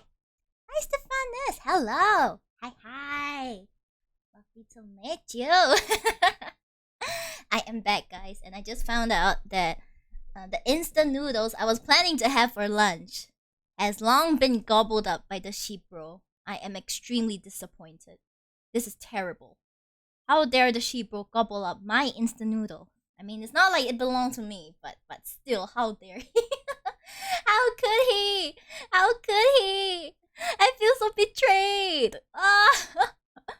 Yep. Okay, so the plan right now, okay, guys, the plan now is for me to finish this investigation. Then at that time, I will decide if I would stop the stream there or I break for lunch. Okay, I believe I could break for lunch and then continue. I'm not sure if I can finish it by today, but I sure can try. Okay, I sure can try. So that if I finish it today, that means that I will have time to go and I will have time to go and play other things. I'm sure you guys are slightly sick of Ace Attorney by this point. I'm so invested in the story, but we can wrap up this episode. I think it's the last episode from the game, from this game, Justice for All. So then we can take a break from the series for a bit and try something else. Okay? Yeah, so that's the plan. But for now, all you guys have to concern yourselves with is the fact I'm about to continue. Let's go! March 22nd, 9:14 p.m. Gatewater Hotel. Corridor's hotel room. Hey! We're back. It's past 9 p.m. already, isn't it? I wonder if Mr. Edgeworth has already found Mystic Maya? These things take time. I'll say probably not. Police are professionals, Pearls. They'll find her, so don't you worry. And if we can win a not guilty verdict tomorrow, then everything will be okay. You're right! Aw, cute Pearls, I love you so much. Should we talk to her? So the real person who killed Mr. Corrida was an assassin, Mr. Shelley the Killer, right? The Killer. I think it's D, but I would like to call it the. And the card Miss Andrews found at the crime scene seems to be proof of that. But if that's the case, then a new question comes to mind. Who was the one that hired the killer to begin with? Who is his client? You mean who asked for the murder? Yes. That person didn't want to dirty their own hands in blood. But whoever this client is, they're still a killer.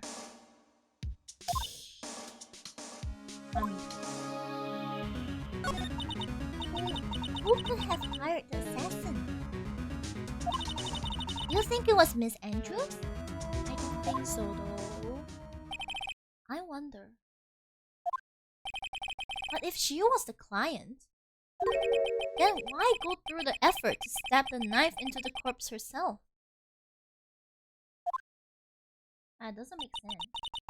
But if Miss Andrews wasn't the client, then no, it can't be Matt Ungard himself.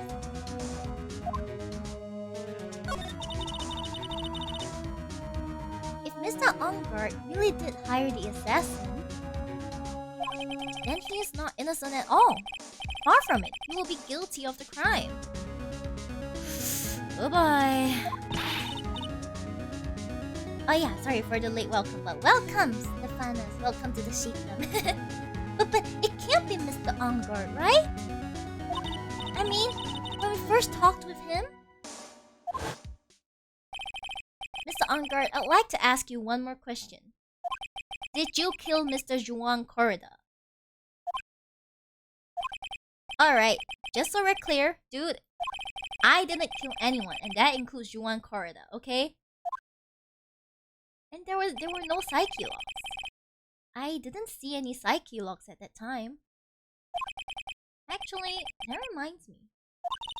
Did you remember something, Mr. Nick? Yeah, something Miss Andrews said at the trial today. She said something interesting. Wait, what did she say? So what is this interesting thing? Oh, that's right. You didn't hear it, did you, please? Juan had bet everything on the Gemin Ninja this year.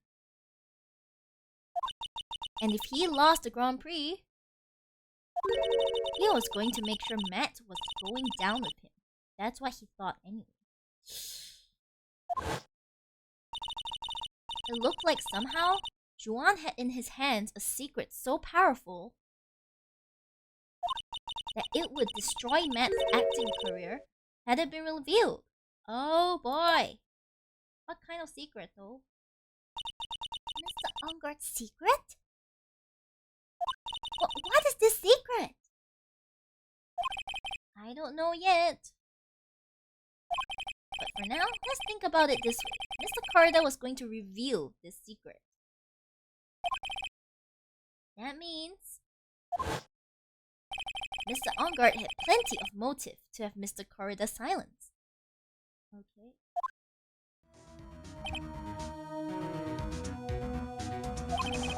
Which means we have to meet with Mr. Ungard. There's no way around it now. Well then, we're gonna have to... We have to talk to Mr. Ungard, I guess. Okay, we're heading back in the hallway. Wow, it's really getting late, isn't it, Mr. Nick? Yeah, it's past 9 p.m. already. Why do you guys keep saying it's past 9 p.m? Is it that important?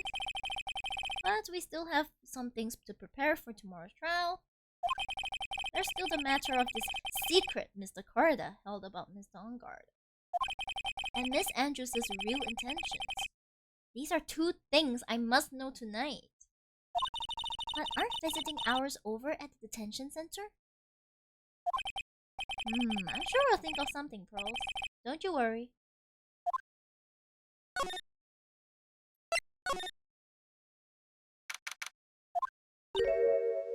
Meatloaf, it's this lady again. Hey, wait! What is it, whippersnapper? All I know is nothing that has anything to do with you is ever good. Like just now, I was handed this strange device for who knows what reason. And I was told to use it to search the whole hotel.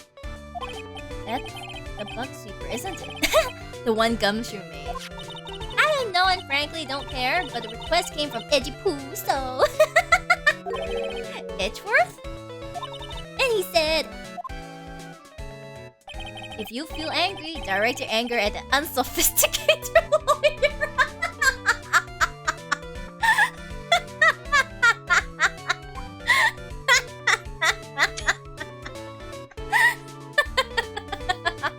I'm sorry. So, I'm going to feel free to direct all my anger towards you. Gee, thanks a bundle, EDGEWORTH. What a pal you are. Talk? This is absolutely top secret, so you had better keep it to yourself. I heard they found a spy camera hidden in one of those prisons. Very interesting. I'm sure it was, you know... It was to catch poor Juan in the middle of a scandalous meeting.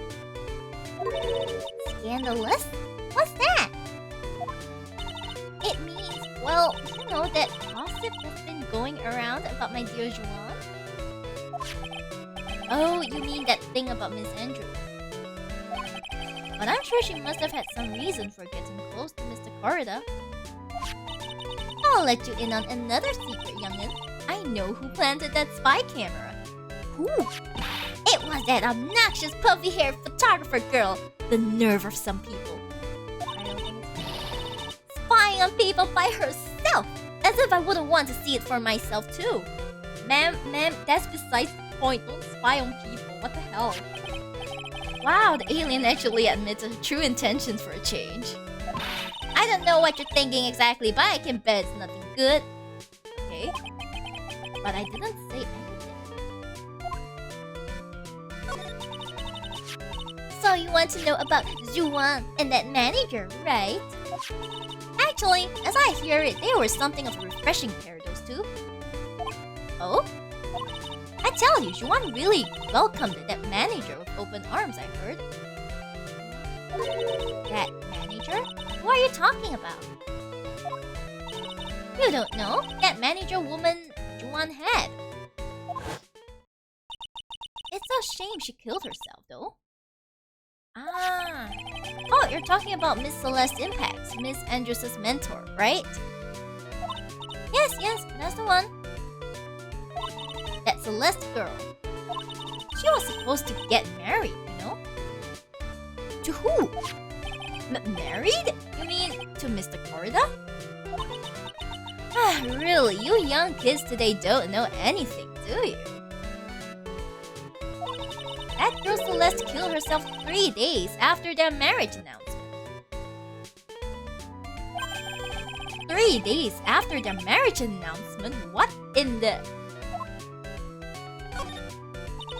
Why would Miss Impact want to kill herself? She was going to get married. Well, that's because...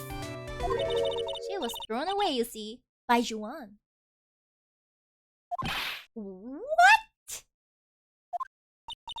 But they were going to get married, right? They promised each other, right? Oh, Pearl, you pure sweet. They held a grand announcement session, but 3 days later, Juan suddenly canceled their marriage. Is that true? It was in the weekly magazines. But why? Why did he do that? That was not in the magazines, unfortunately. I see. That night, after Juan called off the wedding, that manager, Celeste, killed herself. How terrible. I wonder what happened between those two. Plot twist. We learned something.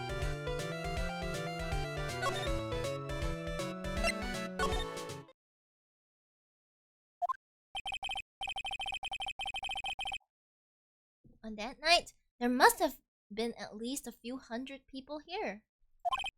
I guess the police are done with their questioning and investigating. It looks like things here in the lobby have finally calmed down. Let's go to the detention center. Can we not go to the detention center? It doesn't look like Mr. Scruffy Detective is here. Oh, he's out there with the camera asking around at all the electronic stores. Ben, I'll make some salad for him for dinner. Oh, so cute. It looks like Rose really appreciates what Gumshoe is doing for us. Mr. Nick? Oh, hi! Oh my gosh, hello, Sayako, hi! What? This is... hello, hi! Oh my gosh, let me give you a shout out. Wait. And then what? Hey, Sayako, hello!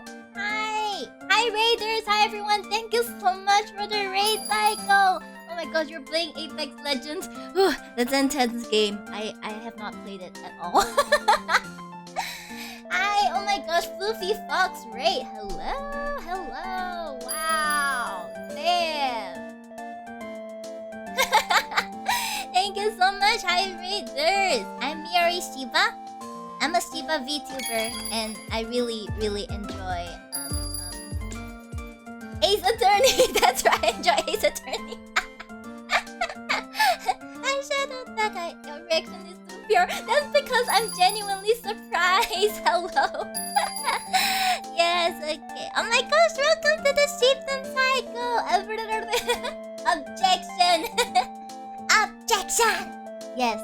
I want to say objection to your raid, but that's not possible. In fact, I'll just say thank you. Thank you very much, Psycho. I hope Apex Legends went well. I hope it went well. Yeah, Apex Legends. All I hear about it is that ranking is a bit of a bitch. Like people are saying that, oh, rank sucks, and I'm just like, rest in pieces. Phoenix Wright, always a good time. Ah, is that so? Well, I'm having a great time right now.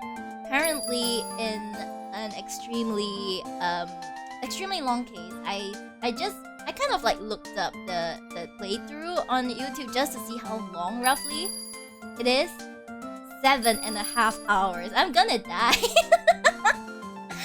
but it's okay, guys. It's okay. I got this. We are finishing this week. By this week, okay? If I can finish it by evening today, I'll consider myself very lucky. Yes, it's a great time. Thank you for being such a person of culture skeptical. Thank you. Yes, thank you. Once again, thank you for the rate, and I hope you have a good rest cycle. Thank you. Wait. I need to. Give me a moment. Where is it? How do I? There we go. Follow. Yeah. Yes. Okay, follow. Thank you. Okay, guys. Thank you so much. Now, without further ado, let me continue with being a lawyer, okay? Lawyering, I'm so good at lawyering. I spend way too long on parts that don't need that much time, but you know, it is what I do best. Let's go. Mr. Nick? Yes? Where's the lettuce? Lettuce? Why are you asking for the lettuce? I don't think I've ever bought lettuce before. Guys, Phoenix just now was just saying that why am I surrounded by people who eat cheap and unhealthy? And then this guy has the gall to come back and say, I don't think I've ever bought lettuce before. The gall of this guy, damn. Yes. Thank you guys, my latest additions to the sheepdom. Welcome once again, welcome. It's time to lawyer the heck out of this lawyering law game. Yes, precisely. You gotta lawyer the heck out of everyone. Pearl is judging him. Aw, I guess I have to give up on making a salad then. Yes, the lack of lettuce is kind of a problem. It is. Do we have to go to buy some? Okay, we cannot talk to her, but we can move to the detention center, right? How are you gonna get them to let you talk to him, huh? How are you gonna get them to let you talk to Matt? Visiting hours ended a few hours ago. No shit. Looks like we're not going to get a chance to talk with Mr. Ungard tonight. But isn't what we have to ask very important? Yeah, but I don't think that matters to the guard. Look at this guy. He is not gonna bend. We cannot do anything. But Phoenix is the one who told her, like, yeah, we totally know what to do. Oh, right. Forgot we could come here. March 22nd, Police Station, Criminal Affairs Department. Feels sort of tense in here, doesn't it, Mr. Nick? Yeah, it does. I wonder if something happened. Huh? You're Mr. Ungar's lawyer, right? Oh, it's the chief! Ah, yes, sir. Well, we finally found just the person we've been looking for. A real decisive witness. A decisive witness? A decisive witness? You mean for the Ungard case? We're taking the witness's statement right now. Gotta hand it to Mr. Edgeworth. Oh no. What's Edgeworth up to now? What's he up to now? Didn't he just haul off that huge bear and was like, yeah, I'm gonna find out who bought this bear. And he just brought the huge bear away. But who is this witness? I think you know this person quite well, Mr. Lawyer. Mr. Nick? Ooh. between the kidnapper's demand and now this? I can't see any way to win here. Is it lots of heart? Please don't tell me it's lots of heart. Please. Oh god. Oh, yeah. Mr. Edgeworth wanted me to tell you something. Okay, what is it now? He did? Even though visiting hours are long over at the detention center, he wanted me to grant you special permission, so there you go. Our man Edgeworth! Oh, he's got us covered, guys! Yay! He's got us covered! Let's go! What? I've already called them, so they know. Yes! Yes! Thanks for the hip and night evening, thank you. Yes, currently I do not have the Twitch integrated throwing system or anything that can activate toggles. So I gotta set that up. It's okay though, I still receive all your love from the hip pet redeems. Go on, go talk to your heart's content. Oh hell yeah, I will. Thank you very much. This is such good news, Mr. Nick. Go talk to your heart's content? What? Sounds like the police are pretty sure they have tomorrow's trial in the bag. Yeah, things are not looking very good for you, Mr. Phoenix, right? I'll say on that's right. The raiders have come. I hope they're having a good time. Sweats. Whew. There's nothing to see here, but we can go to the detention center and please don't tell me there will be more psyche logs, please. You're doing great. Thank you, Psycho. I'll try my best. March 22nd, detention center, visitors room. Come on. I'm sure they must have transferred Miss Andrews here by now. So that means that both Mr. Ongard and Miss Andrews are in this detention center. That's right. Now then, whose story do I want to hear? Obviously, first our client. Right? First our client. There we go. Dude, it's Mr. Wright. I hope you can get me off the hook tomorrow. I'm counting on you. I hope so too. Edgeworth just dropped a bombshell on me by saying that Juan Corda was killed by an assassin, and that the assassin's client is this man, Matt Ongard. What's wrong? Mr. Ongard, there's something I must know with 100% certainty. You seem kinda different. You're totally not like your usual lawyer dude self. Lawyer dude self. What is your secret, my fam? About the press conference. You mean the one where Juan was gonna dress up as the Nickel Samurai? Yeah, I heard a little more about it from Miss Andrews. It looks like somehow Juan had in his hands a secret so powerful that it would destroy Matt's acting career had it been revealed.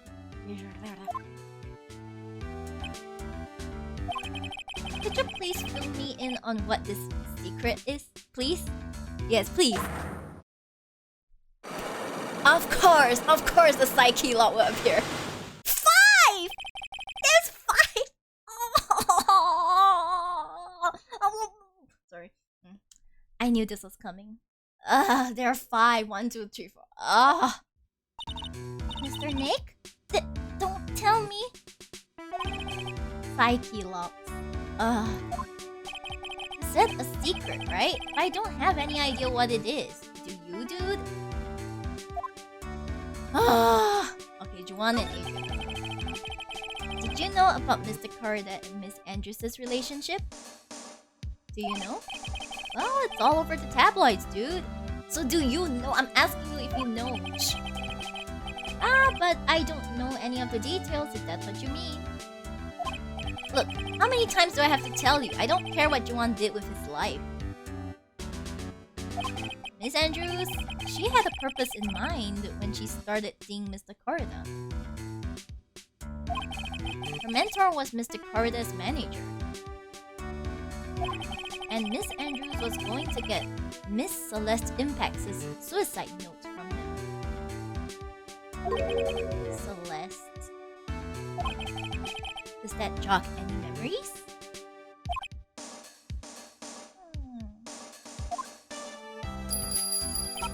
Dude, I suddenly just got totally hungry. You up for pizza? My treat?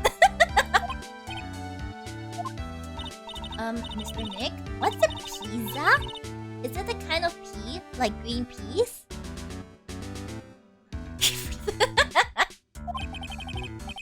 Let's go. Welcome to the sheepdom, Oshizora. Welcome. Let's go eat one later, okay?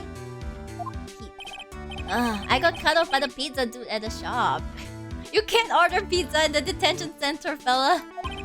That's too bad. Well, how about we get our minds off this topic and talk about something else, okay? No. We need to know about Celeste. Please. Mr. Ungard. Are you connected to Miss Impact's suicide in some way? Most likely. Most likely he is. Okay, there is... We cannot... Do we have enough... Do you have enough evidence? Like... Do we have enough evidence?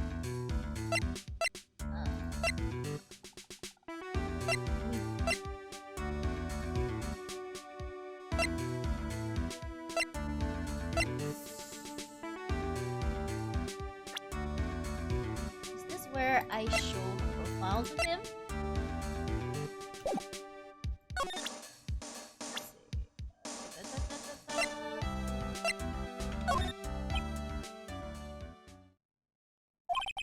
Mr. Ungard?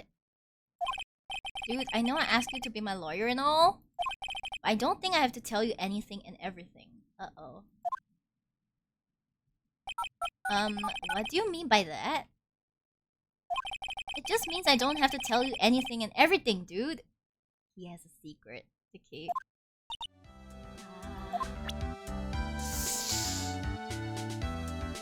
Oh my gosh, this is so sass. That's more than sass. I know, right? It's so sass. Excuse me, ma'am. Excuse me, how dare you? Okay. Just to quicken things though. Let me take a look. Let me take a peek at the guide and see if there's any way. Let's see, detention 5.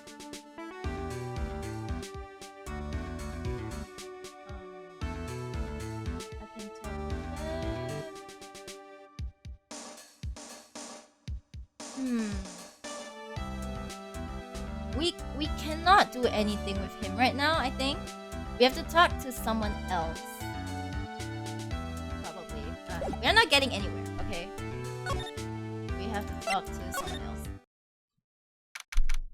Okay, we're back at the police station because our our client was absolutely useless. Oh, Mr. Wright! Please, you have to help me! What now? Who are you? Uh-oh. Mr. Powers! What happened, Mr. Lion? What happened? Why are you here? You see, I got roped into this somehow. What? Why did you get roped into? Now I'm going to testify at tomorrow's trial. Say what? Powers looks so sad. He's gonna testify against us. Like I think if Phoenix could pull out his spikes, he would. He's so sad. So the decisive witness is Mr. Powers. I was talking with a detective until a little while ago, and I was on my way home. Hi, Diona. Hello. All of a sudden, you there, you're under arrest, and I was brought back here. Oh boy. Oh. He said my face and whole self in general looked suspicious or something. Yeah, he kind of looks sus, but he's just a pure man. Well, I guess I can see how they thought you looked suspicious. I'm just a normal guy on an exercise show for kids. Is that a crime? You looking like that is kind of a crime, I'm sorry. So about this testimony you're giving, what are you going to talk about? I really don't know yet. But it sounds like I saw something pretty important from what they tell me. How do you not know what you saw? You saw something important? What was it? Well, the detective told me not to talk about it. You can't tell anyone, and especially not that lawyer. He said not that lawyer. What do you think is that lawyer the detective was talking about? I'm going to take a wild guess and say it's me. Pearl, please. Yeah, you got it. Mr. Nick!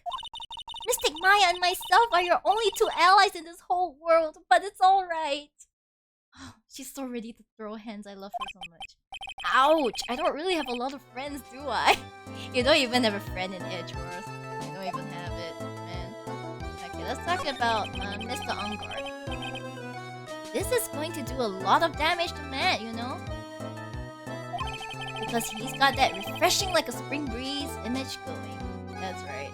He won't be refreshing any longer. Okay, he's rotting in jail. But what is he really like? Well, let's see. Matt's always been kind of a player with women. He would never really turn a pretty face away, if you know what I mean. He would always say it's just a game to justify himself. Oh, so he's one of those asshole guys. Yeah, okay, got it. What? How horrible! That's unforgivable! That's right, you said it, Pearl, you said it. That's unforgivable, okay? Sorry, didn't mean to offend you. But you know, he said once that there's only one person in the world who won't swoon over me. One person who wouldn't swoon over him? His manager, you know? Miss Adrian Andrews. Why is Mr. Power suddenly looking kind of energetic? Uh-oh. Gossip. Of course, everyone gets energetic over gossip. Of course. You see, I'm actually a sucker for gossip. Wow, who would have known? I mean, celebrities and their world have this dazzling sort of image, right? A dazzling sort of image? But aren't you a part of that dazzle, Mr. Powers? No, I'm more of a hairy, sweaty, smelly, brutish kind of guy, you see? Don't say that about yourself, Powers. But it's okay, really. I get to hear plenty of gossip about a lot of the other stars around me as things happen. Good point. Well, that's true. Oh, hey, so did you hear about this yet? About Miss Andrews' mentor and her suicide? You mean Miss Impacts? Man, she's a banging lady too. So sad that she passed away. We heard something about how her wedding was cancelled. Yep. Yeah, that's what I'm talking about. Was Juan an asshole? I thought about it a little the other day. About the mysterious death. Hey, Mr. Wright, why don't you ask me about that? Go on, go ahead. So we get to know more gossip. Okay, let's go. Mr. Powers is so charged that his skin is practically glowing with electricity. Does this mean, guys, does it mean if I plug my charger into him, my phone will get charged right up? Like, you know, I could use a human charger. Like, those sound really useful. Celeste suicide. Celeste suicide. What's English? Hey, so have you heard this? Celeste left a suicide note. And they say that Juan went and hid it. We heard about that in court today. But there wasn't any actual proof that she had left a note. Well, this is what I think. I think that something bad was written on that note. Something bad for Juan, that is. Something bad for Mr. Corrida? Why don't you just get Pearl to channel her? Why don't you just get Pearl to channel her and then, like, you can solve this whole thing like that? Pearl is perfectly capable of channeling, right? Just get her to do that. Why do you figure so? Well, before she died, Celeste talked with a few of her friends. And she said, "It looks like I got caught up with a truly insidious man."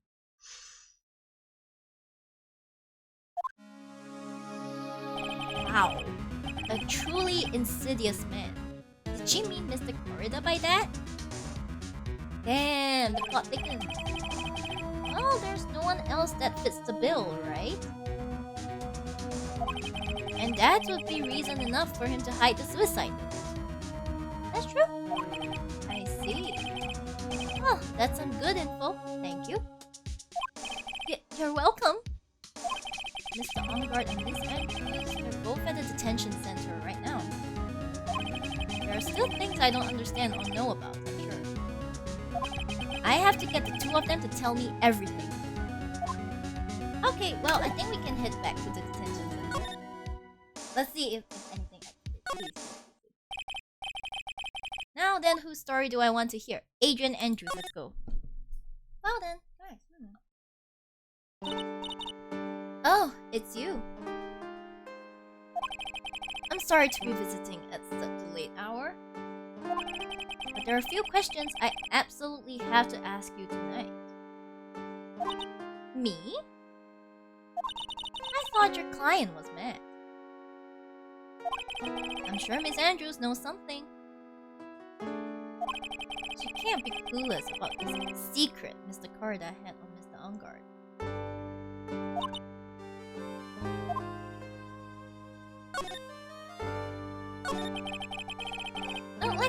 I'd like to ask you about Matt Ongard, if you don't mind.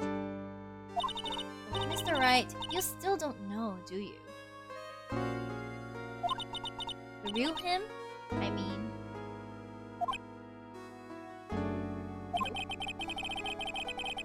You seem to bear a lot of resentment towards Mr. Ongard. If that's the case, then why did you become his manager? Thanks for the hydrate, MT. Okay. Yes. Hydrated. And why would you become intimate with his rival? Don't get involved with terrible men. You are a banging lady. You have much more pride than that, Andrews. Come on.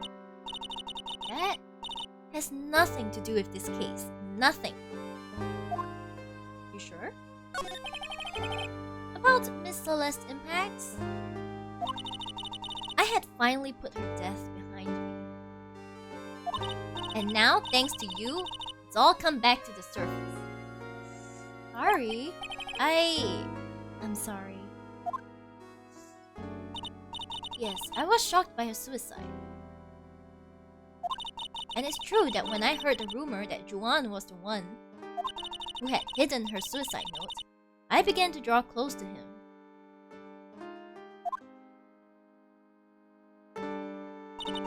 I wanted to get her suicide note back and to burn it. Huh? You wanted to burn it? But why? Does she know what's on it? I didn't want it to spread, just like another piece of gossip. Okay? But I never held any murderous intent towards Juan. I would never do something so stupid. Okay, good. So you actually have a good head on your shoulders. The suicide note, huh? I wonder what it said. Why did you try to frame Mr. Ongard? Like, why? That's simple. Because he's the killer, that's why. Isn't it the duty of every good citizen to inform the police? But there had to be another way. The police are excellent at doing their job, so they'd figure it out, right? Yes, they're so good that they couldn't figure out the real truth behind Celeste's death. Oopsie. Miss Andrews? Well, I know you're not the type of person to do something without a reason. So please, tell me why you did what you did. Revenge. Revenge. Huh? Did you say something just now? Okay, one lock. One lock. There's only one lock. A psyche lock, huh? Don't you understand yet? You're not my lawyer. To be honest, you're more like my enemy. Oof. But I'm sure I just heard Miss Andrews say revenge.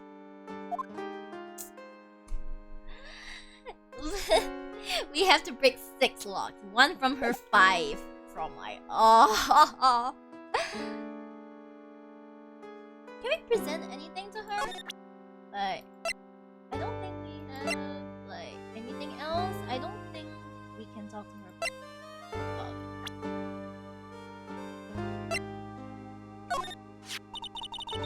He is a very prideful man. Or rather, was. He absolutely had to compete with Matt in everything, no matter what it was. He really was such an idiot. Miss Andrews? Oh, I guess maybe all stars are like that. Never giving any thought to other people's feelings. Oof.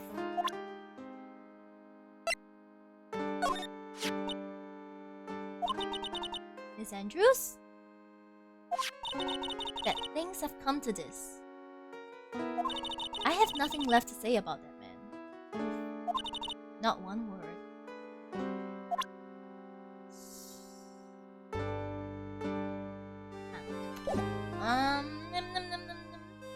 You don't really have much.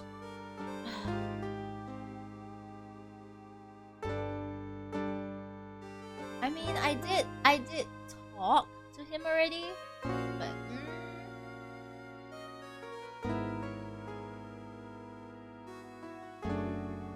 so I get to talk to him, right? Okay, I need to talk to oh, it's the song again, guys! Sorry, I love this. I love it. Yeah. I love it so much. It's so catchy. I should change my ringtone to it. Okay, it's so nice. Mr. Nick, your phone. Hey, that's the Steel Samurai team song, isn't it? I don't like the sound of this ringtone right now. It sounds kind of ominous.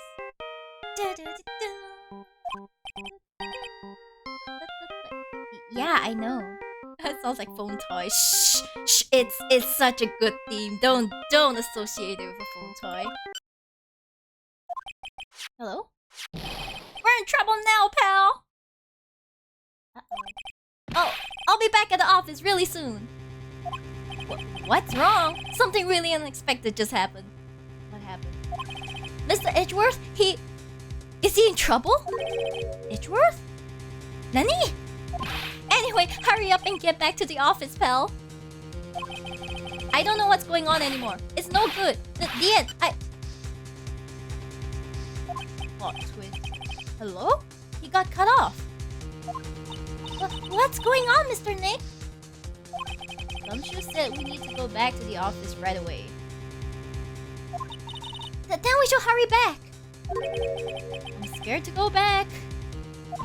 What are you talking about, Mr. Nick? Pull yourself together. Guys, imagine being told off by like an 8-year-old. Maybe it'll be good news. No, Mr. Bird. Somehow I doubt that. Okay, is there anything else we can talk about? No, I don't think there's anything else we can talk about. I feel like, okay, just a make sure we have nothing else we need to talk about.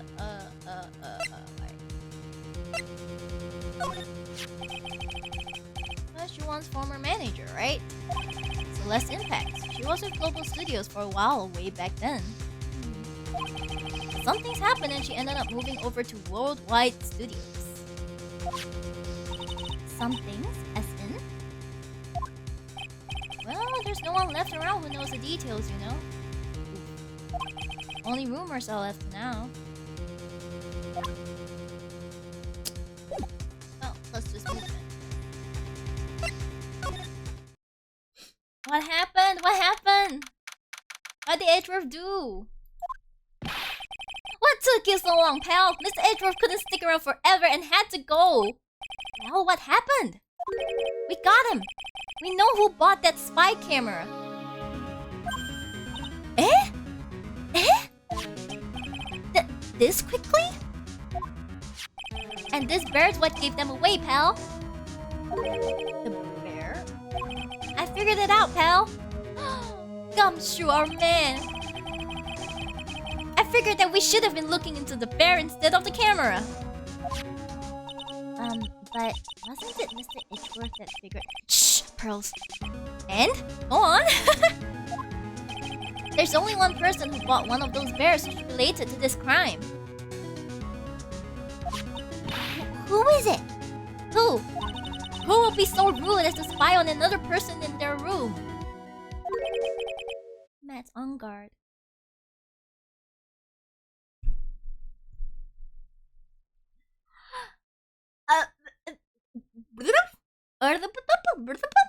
What? Matt? Huh? Matt's on guard. Your client. That's who, pal. And here I thought things couldn't get any worse. Huh? Are you sure you heard right? That the person who bought this bear was...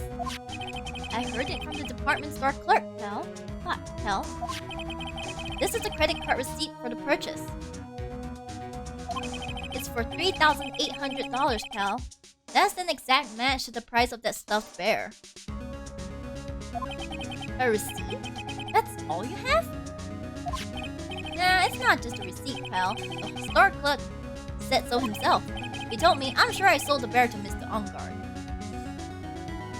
I mean, the clerk even got Mr. Ongard's autograph out of it, pal. So I'm sure the person that bought the stuffed bear was Mr. Ongard himself. I mean, my sight is failing me. This can't be. No. Credit card receipt added to the card. Ah. Rest in peace. So what about the spy camera we found? That was a dead end, pal. I mean, you can get this kind of thing from anywhere. I see. But for now, I guess I can give these back to you for you to file away into evidence. Thank you, thank you. Okay, so all these are refiled to the court record. I know you don't want to give up, pal. I didn't think it was possible. The person who put the spy camera in Juan Corrida's room was Matt Ongard. Why would Mr. Ongard do something like this?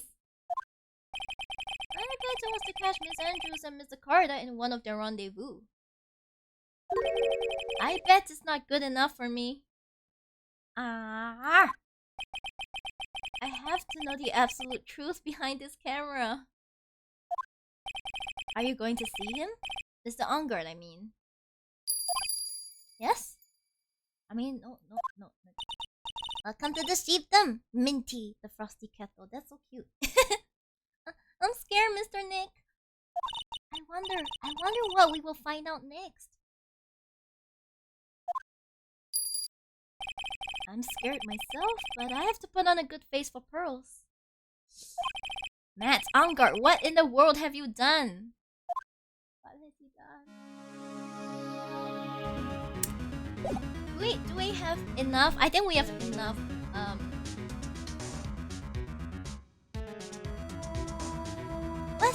Let's do one attempt, okay? Let's see if we can. Oh, You're working really late, you know. It's already past 10 p.m., dude. I think it's time you told me the truth. Relax. Don't you know that ignorance is bliss?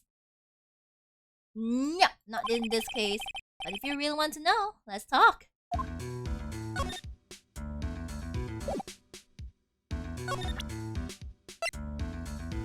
Take that! You and your 5 dogs.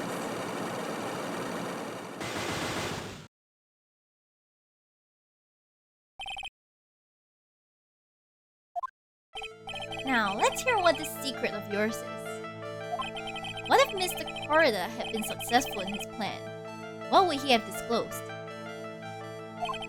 I told you before, dude. I don't know. I don't know anything about Juan, okay? Look, Mr. Wright, I can keep on saying it until I'm blue in the face, but I totally didn't pay Juan any attention the whole time that night. I mean, come on. I was in the middle of a nap. Don't lie to me. Huh? I know you paid close attention to Mr. Corda, especially on that night.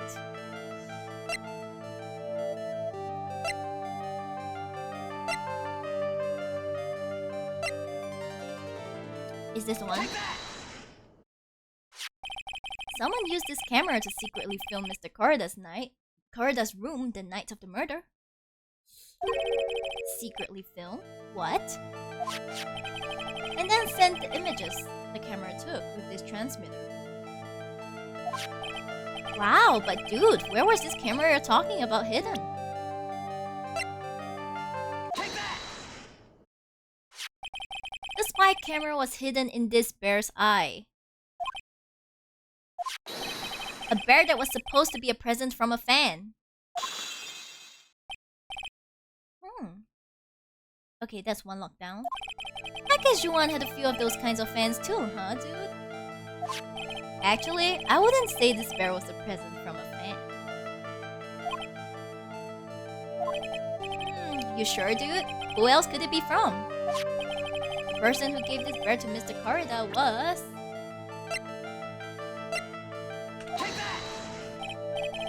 Well, Mr. Ungard? Hold on a sec, I'm gonna ask my mom, okay? What the fuck? She says that I can't be friends with someone like you. Little shit. Go home. If you don't go away, I'm gonna call the police on you. Oh no, wait, I'm wrong? No! That's strange. I thought the answer was right there in front of me. Wait, who is it then? Who is it then? Oh, I have to... Oh, I have to give the profile. Oh, sorry. I'm sorry. Yeah, I gotta give the profile. Yeah. Let's go. Mr. Ungard, don't you know this bear from somewhere? I don't think I've ever met Mr. Bear before, dude. Aw, but he says he knows you. How could you forget such a great friend? Oof. What else did the bear tell you? He says that the one who put the camera in his eye was you, Mr. Ungard. If I didn't know how you work in court, I'll think I was in some serious trouble. Come on, this is all a joke, right, dude? You're just pulling my leg. Looks like you're not ready to give up your secret yet. Well, do you have any proof you want to show me first? There is proof that it was you who put the camera inside the bear.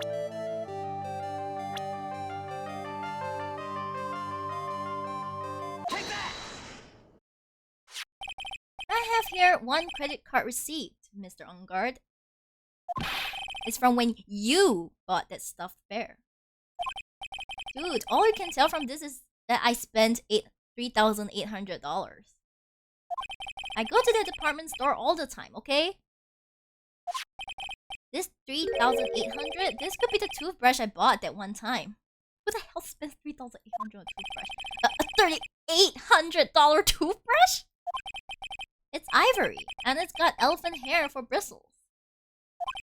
Ew, elephant hair? Is that what rich people use nowadays? Anyway, the store clerk clearly remembers you and your purchase. After all, you even gave him an autograph, did you not? Sus toothbrush, I know, right? Dude, you should have said that earlier. So can I ask you one thing? Okay, that's 2 down. Yes? You're my lawyer, right, dude? So if you are, then why are you looking into stuff like that? Because if I don't know the truth, I can't help you. Sounds more like stupid lawyer talk to me. Hey, let's stop talking about this, okay? No, not yet. No. I haven't asked why you set the camera up yet. And what your secret is. Of course, it would be strictly confidential. So, what are you going to do now? I'm going to find out what I want to know, because I must. Damn. The reason you hid this camera in Mr. Carter's room and filmed it in secret is...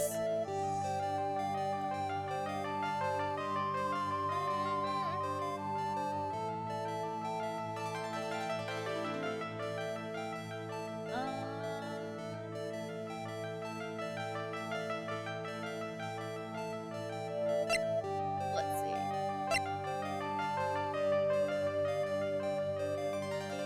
The reason... I think it's like... She wanted to film, right? Take that! Adrian Andrews? There's a rumor going around that Miss Andrews and Mr. Carter were having secret meetings. You who was keeping tabs on Mr. Carter? You were going to reveal this as fact and turn it into a scandal. Isn't that right? Dude, you can be such a moron. Ah. Huh? Oh man, Mr. Lawyer dude, that kind of scandal? That's the good stuff. That's what we in the industry call juicy. The good stuff? Juicy? Look, we can get publicity without spending a penny with that kind of stuff. That's true? I mean, if people stopped paying attention to us, then it'll be the end, dude. Too bad that wasn't your intention. What are you talking about? I wish your reason for spying was something so innocent, but it wasn't. Oh, it wasn't? You didn't spy on Mr. Carter because of Miss Andrews. Then there's only one reason I can think of for you to do such a thing. The real reason you set up that camera in Mr. Carter's room was... Is it this one? I don't want to die. I don't want to die.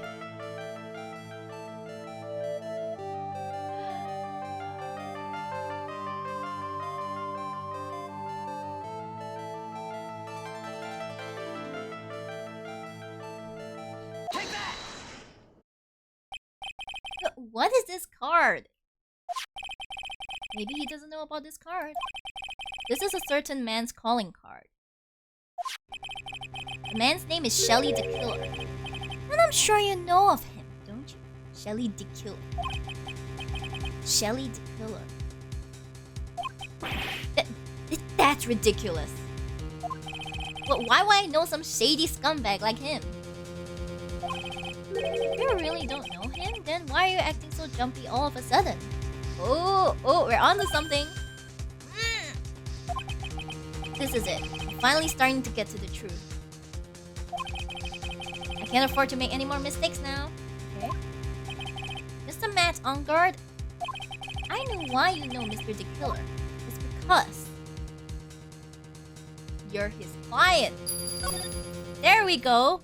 Welcome to the Sheepdom Tokineko. Welcome. Since you're the one who set up that camera, that means you knew. You knew exactly what was going to happen in that room.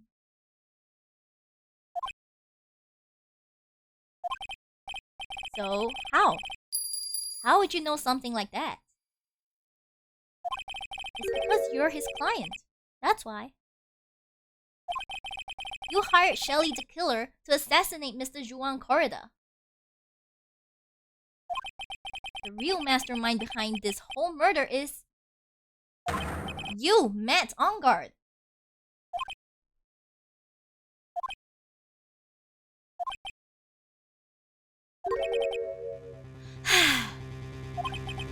here I was trying to be a good boy for you, dude. Oh my god. Plot twist, guys? I thought if you didn't know, you'd be able to do your job without feeling bad. Oh, that's what I thought, anyway. Mr. Unkard, you really did hire?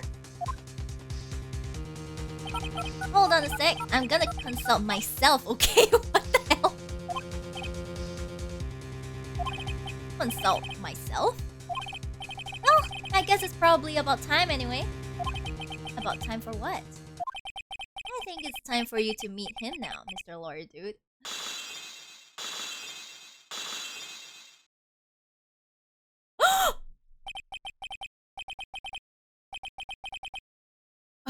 Holy shit, what? What? How do you do, Mr. Lawyer? I'm Matt Unkard.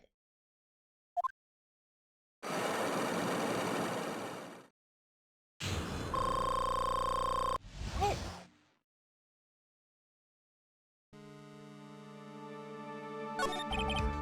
Well done, Mr. Wright. I bet it wasn't easy to gather as much information as you have. Oh my gosh. You really... So you are Shelly the killer's client? You didn't really think I would dirty my own hands in this, did you? Oh, split personality. What do you mean? And that woman, Adrian, was quite brave herself. Trying to stick the crime on me. I didn't think she had it in her. But all I care about is that Juan is dead. Isn't that right, Mr. Lawyer? That's... You're lying! What a terrible... It's way past your bedtime, little girl. Go on, and let us grown-ups talk about more adult things. But why? Why did you hide the video camera in?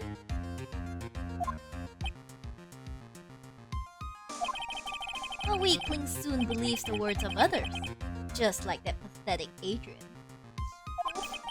He knew about Miss Andrews' secret? Damn. But I'm no weakling. I don't believe anyone, least of all assassins. What? Oh, come now, Mr. Wright. Assassins aren't above blackmail. They turn their clients into cash cows by holding the sinful deed over their heads. And a superstar like me, how much do you think I'm worth? Care to guess? And that's why?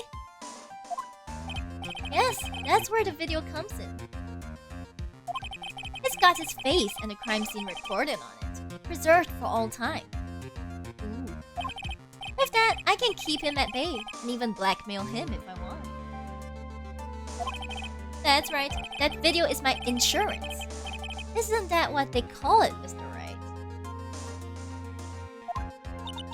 Why would you do something so wrong? Oh, Pearl, you sweet summer child. Because I'm a grown-up, and I can. Good enough for an answer for you, little girl? Why? Why would you kill Mr. Corrida? Because he was about to sling so much dung onto my beautiful public image. Scandals are a little annoying, aren't they?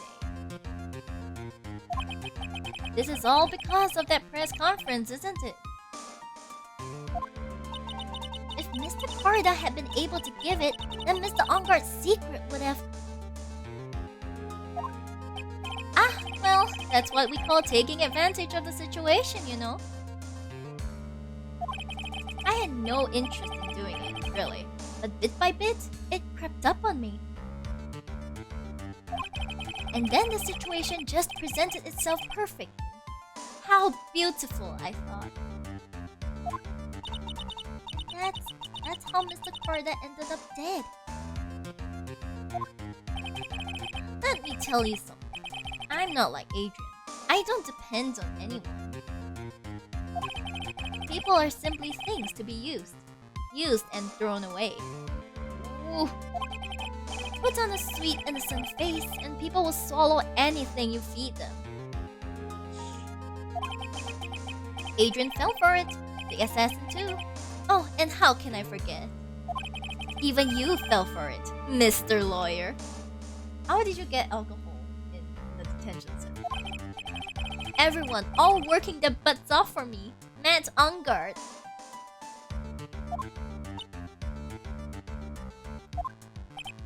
Aw, did that leave you speechless? What a shame. What's wrong, Mr. Lawyer? You've gone awfully quiet. How could I have been so deceived by you all this time? When we first met, I asked if you had killed Juan Corrida. And you answered very clearly that you hadn't killed anyone. Hey now, I never told you any lies. The person who did the killing was that Dick Killer guy, right? All I'm guilty of is taking a catnap in my room. You killed Mr. Corrida! I dare you to say that in court tomorrow. Aw, but too bad, you can't. You're my lawyer after all, aren't you? You could always drop my case and refuse to represent me. How does that sound? Aw, but you can't, can you? That would be the one thing you absolutely can't do. But Mystic Maya! You wouldn't want to test the killer. He's a man of his word, or so I hear. You could end up getting a certain friend of yours rubbed out if you lose. You scoundrel. So if I were you, Mr. Wright, Esquire, I think I would give it my all tomorrow. Remember, everyone likes a happy win-win resolution. I'll get you for this. That's such a cliche phrase. Juan said something just like that, if memory serves. Of course, well, we all know how well things turned out for him, don't we? Good night, Mr. Lawyer. Maya! Maya, what am I supposed to do? Oh, poor Maya. And now? Now you finally found it. Oh! Edgeworth! It's Edgeworth again! The starting line of this case. Edgeworth. I don't care for the horrid atmosphere here. Let's return to the precinct. Oh, man. March 22nd, Police Station, Criminal Affairs Department. Edgy boy, I know, right? It's edgy boy. Well, right? What are you going to do? If you plan on changing your strategy... No! We can't do that! That's right. He's holding Maya hostage.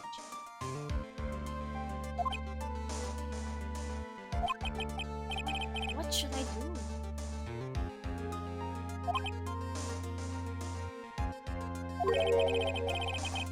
That's not something I can answer for you. Wow. Mr. Edgeworth. Right? Only you can decide where to go from here. 1 year ago, at that time, I didn't truly understand what a prosecutor was. And that is why I had to leave the prosecutor's office. I felt that I couldn't stand in a court of law until I knew what a prosecutor really was. And now, Wright, it's your turn. My turn? What is this thing called a lawyer? What can you do as one? You must find the answer. And you must find it on your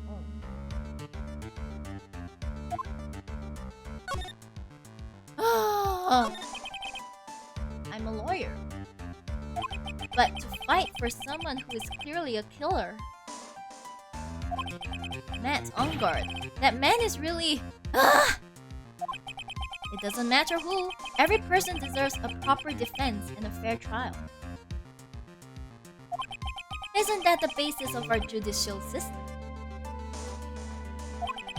Proper defense? But what exactly is that? Is it where a lawyer forcibly and blindly gets an acquittal through shouting and trickery? Ironic that you of all people should say such a thing. Ironic. Isn't that exactly how you have fought for your clients up until now? Oh, his smug. Sorry. Yes, kind of. But, well, that may be true, but that's because I believe my clients to be innocent from the bottom of my heart. But if I were to get on guard and acquittal, that isn't a proper defense at all. I became a lawyer because I thought I could save people who were suffering and in pain. Not because you wanted to chase after, like, Miles, you sure? Yeah, sure. But when I look at this mess we're in, I can't even protect the person closest to me. Even if I win the case, I still lose in the end. I just don't know what to do.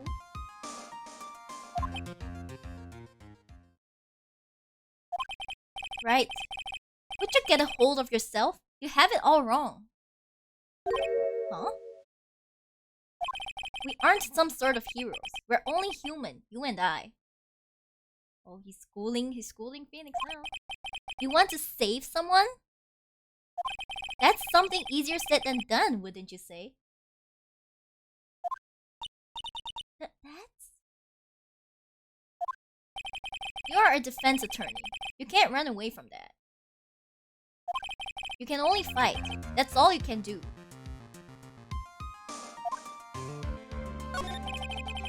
People like you and Francisca from Karma are always using all you have to pin me down. You fight to the very end, even when you know the truth is not with you. But I'm not like you. I can't fight for a false verdict for a man I clearly know to be guilty. Francisca, she fights for herself. The only thing she fights for is her perfect win record. That's all. And? Isn't that the same as you? Isn't that why you ran away a year ago? Oof. Because your precious win record was destroyed? You're so petty. I see. Now I understand why you despise me so. However, you are mistaken. What do you... Thanks to you, when you sealed off my path to a perfect win record, I began to realize the error of my ways. I realized that things such as a perfect record were meaningless. What? I don't believe you. Are you saying that is why you left the prosecutor's office? But then, why? Why are you here now? The answer to that is something you will find out on your own. Oh man, stop speaking in circles. I have faith you will see it before the verdict is read tomorrow. But if you can't, then you will be powerless to change the ending of this story. Why does he always speak in circles? Beep, beep, beep, beep, beep, beep, beep. Mr. Nick! The transceiver! Beep. I'm sorry for what happened earlier. Now then, Mr. Attorney. Do you wager you can obtain an acquittal tomorrow? My, what is the matter, Mr. Attorney? I don't sense your usual anger this time. Tell me, please. Why are you holding Maya hostage for Mr. Ongar's sake? Why are you doing this for that cold-blooded killer? Right? Please don't misunderstand things. He is my client. Don't toy with me. A man who hires an assassin is just as much of a killer himself.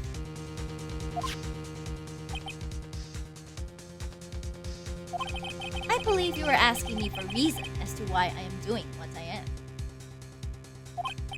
Yeah? This is what I like to call my aftercare. Aftercare? What the heck is aftercare? What's that? No, seriously, what's aftercare? My name carries a certain amount of honor and dignity, Mr. Attorney. I take great care to ensure that no suspicion falls upon my clients for my handiwork. That is what is called client relations, and it is part of an assassin's duty. An assassin's duty? We were unlucky this time and my client was arrested as a suspect. As a result, I did what I had to do to enlist your expert help, Mr. Attorney. And to ensure that you would do everything in your power to the very end. What is your name? I believe I told you once before, however. You did, but my name is the Killer. Shelly the Killer. You're Shelly the Killer? Please keep in mind you do not have much space to maneuver with me. As a Dick Killer, I always finish what I set out to. If you fail to keep up your end of the bargain... But Maya! It would be my duty as an assassin to see to it she receives a nice, long nap. No! Now then, if you'll excuse me. If someone were to trace the signal back to me, it would be quite troublesome.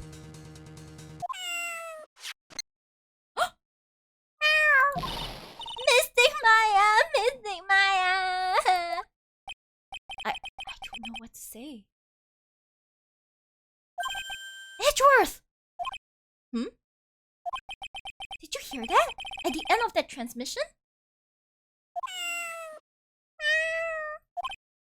Huh? Oh, that! It sounded like a cat.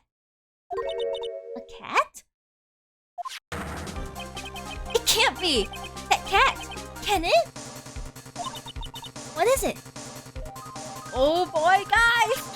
I think I know why Shelly the Killer is holding Maya hostage. Edgeworth, have all police units head for Ongar Mansion immediately. Alright, you hurry over as well then. Oh my gosh, look at the full trust. Don't lose hope yet, Pearls. The fight has only just begun. Yeah. Now we gotta head to Ongar Mansion. Wait, what? How do we hit there? Oh, how do we hit there? Whoa.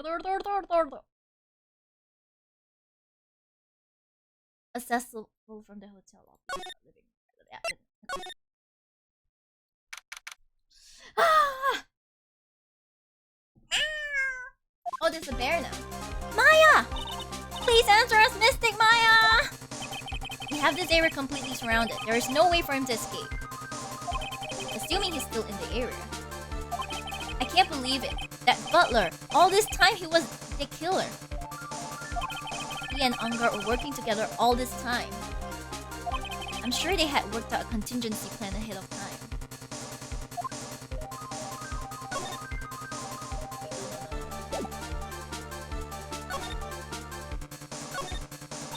There's a small door at the bottom of this bigger door, Mr. Nick. I bet it's for the cat to use. Oh, you mean Shu? But, Mama? Oh, it's the figurine of a bear! But there are a lot of cuts in it for some reason. Figurine added to the cover. Okay. A bear? Isn't it more of a thing for Mr. Corda? Why would something like that be here? Right, look down. There's a little pet door installed here. Ah, I'm sure that's for Shu. Do you think that this came through that little door? This door, it's locked! Well, I'm pretty used to breaking doors down by now. Let's go, Edgeworth. Boom! Wow. Songs. Ah! There's no one here! From the looks of this room, I would say this is Ongar's private lounge. Look at this, right? An antenna for sending out and receiving radio signals and a VCR. Check inside the deck! There's a tape. It will be an important piece of evidence. If we're lucky, it'll have the moment the crime was committed recorded on it. I'm sorry, but the tape deck is empty. There's no tape to be found. No. But there's no mistake that someone used this to record something. It looks like someone took the tape we're looking for and escaped with it.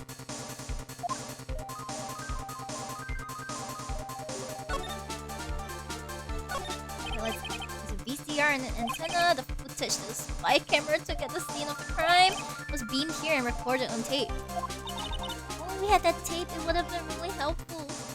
I knew it. The cat deceived us with his cute face. He was secretly an evil, psychopathic mastermind all along. That's right, Whack Frost. It was the cat this whole time. We were all fooled, guys. It was the cat. It's Ongar's computer. Maya, why couldn't you have used this to get help? But Mr. Nick! Where's the power switch? Oh, I get it. So that's what happened. She couldn't find the power switch. No power switch. It's a very small table. I bet we could barely squeeze 3 pearls on there. Why would you measure in pearls? But I wouldn't sit on the table to begin with, Mr. Nick. A huge television and speakers loom largely here. I'm sure if Maya saw this, she'd say, I would die a happy samurai fan if I could see the Nickel Samurai on the TV like this. Yeah, that's what she'd say. Ah! I can't believe I just made a joke about Maya, all things considered. Ouch. What a spacious sofa. 3 pearls equal 3 Phoenix X Maya shippers equal headache. Hey, come on. Don't call Pearl a headache. She's cute. What a spacious sofa. I bet 10 pearls would fit on here. I don't think 10 of me would fit, Mr. Nick.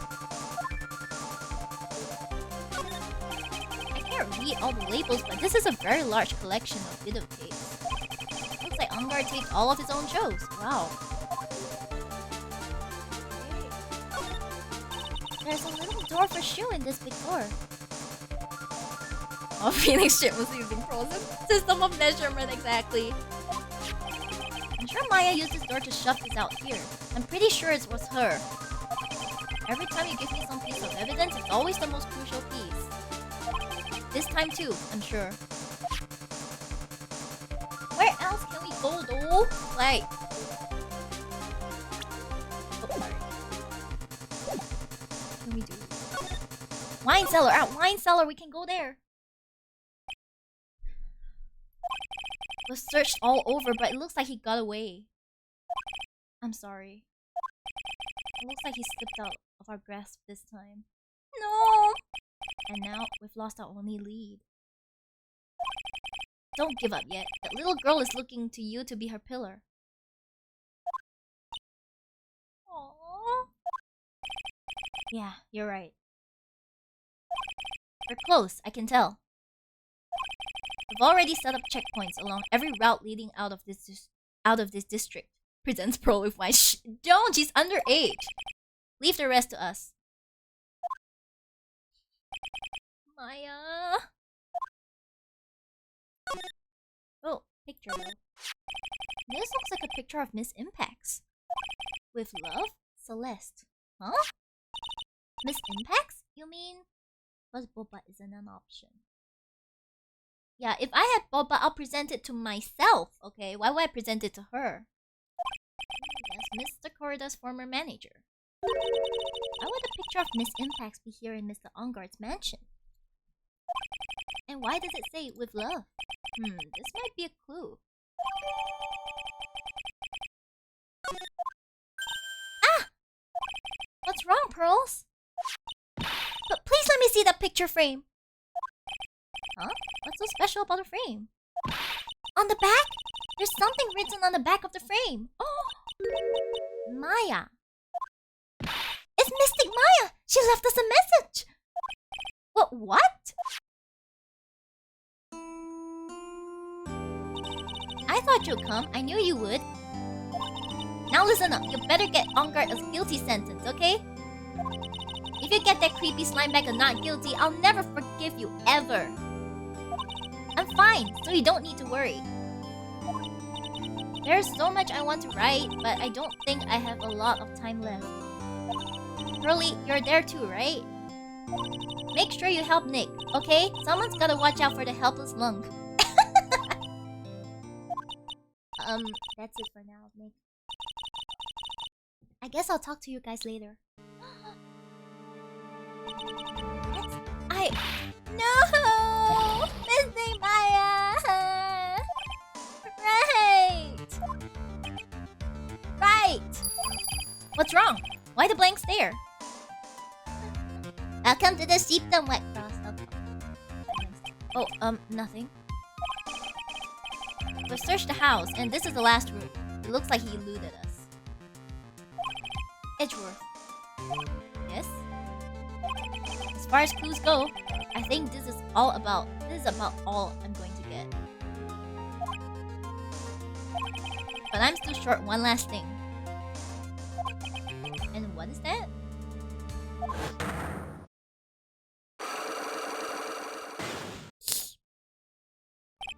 Miss Andrews' psyche log. Oh yeah, I almost forgot. If I could just find out what secret she's holding, then I think I stand a chance in court tomorrow. To blow this case wide open and expose the truth. I think I know what you're thinking. I'll contact the detention center. Oh my gosh, they did the same wavelength. Thanks, Edgeworth. Well, let's go, Pearls. It's time to open that last lock. Do we have enough? March 22nd, Detention Center, Visitor's Room. Good evening, Mr. Wright. What's wrong? You look ill. Miss Andrews, I've come to remove your psyche lock. Psyche lock?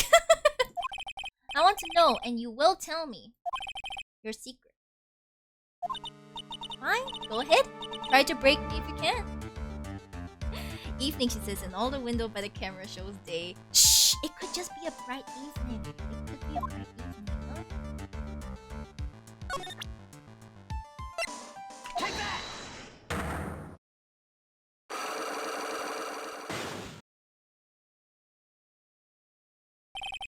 Why frame him? Can you please tell me why you framed Mr. Ongard for the murder? I've already told you countless times. It's because I thought Matt was the killer. No, that's not it. I know you have a personal reason to dislike Mr. Ongard. Miss Andrews, you may think I didn't hear it, but I know you said something earlier. You said revenge. So you're saying I was taking my revenge out on Matt, and that's why? But what an absurd idea. I don't have anything I want to take revenge for. Miss Andrews, a woman who lives by being dependent on other people, there is something or someone in her past that would make her take revenge. Obviously, this. Take that! Celeste! There's only one catalyst that could cause such strong feelings, and even revenge. And that is Miss Impact's suicide. What are you trying to say? Celeste was Juwan's manager.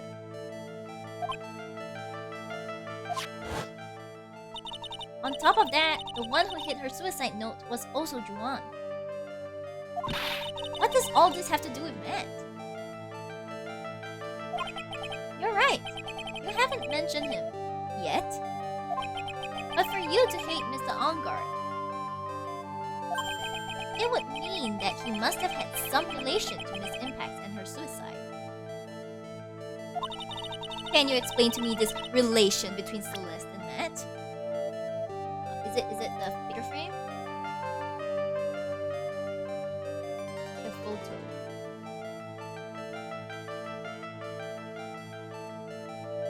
Okay, we got it.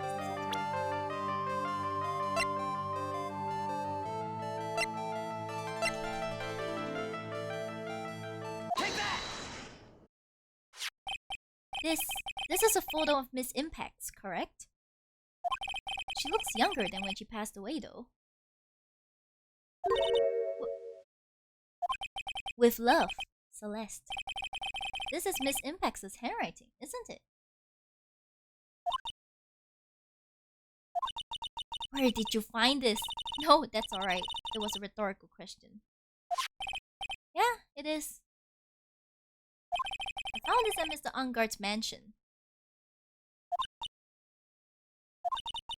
And after all this time, the last remaining secret has been revealed. There we go.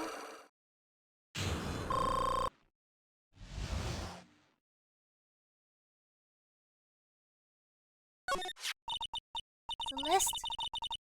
She was supposed to get married to Juwan. Yes, but I heard that it didn't work out. Because Mr. Corda didn't want to get married to her anymore, right? Oh boy. Yes, because of Matt. But because of Mr. Ongard? What do you mean? I think I can see where this is going. What? Nani? Celeste, she was Matt's manager a long time ago. She was the happiest woman in the world at the time.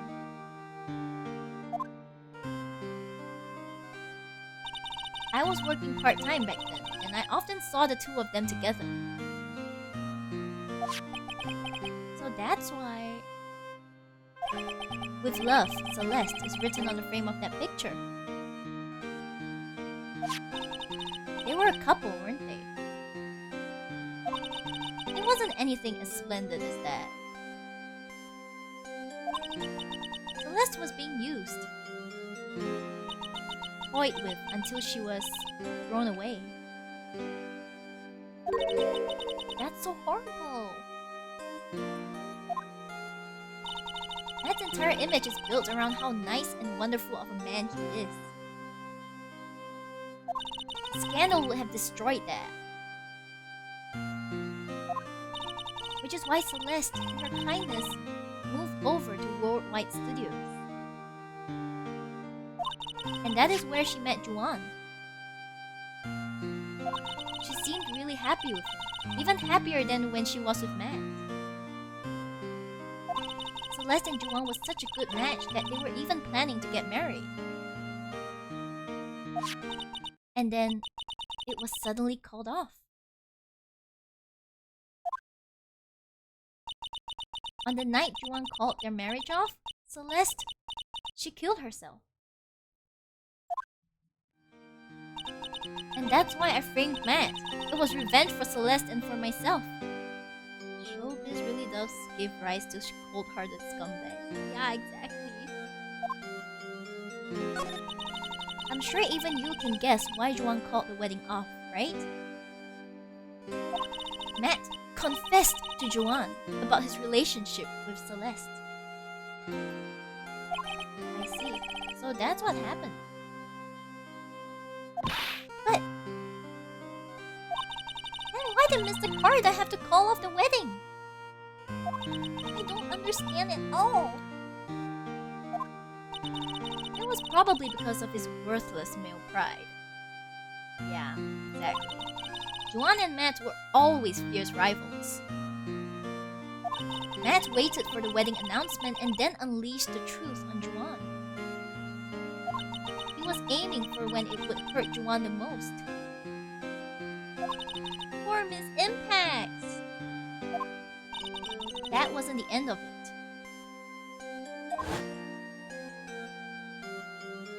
That day, I'm almost certain that Celeste left a suicide note behind. And in that note, she left a detailed account of Matt's various misdeeds, and so that she would never again be chosen by Matt, she chose to die. Then, when Juan discovered her body, he hid her note. But why would he do that? It's simple. Juan realized that note was a powerful weapon against Matt. And it would be especially damaging to his refreshing like a spring breeze image. In any case, with his pride hurt, Juan sought revenge. Revenge? There is that word again. Juan wanted to publicly disclose the contents of that suicide note. At a time that would cause Matt the most damage, of course.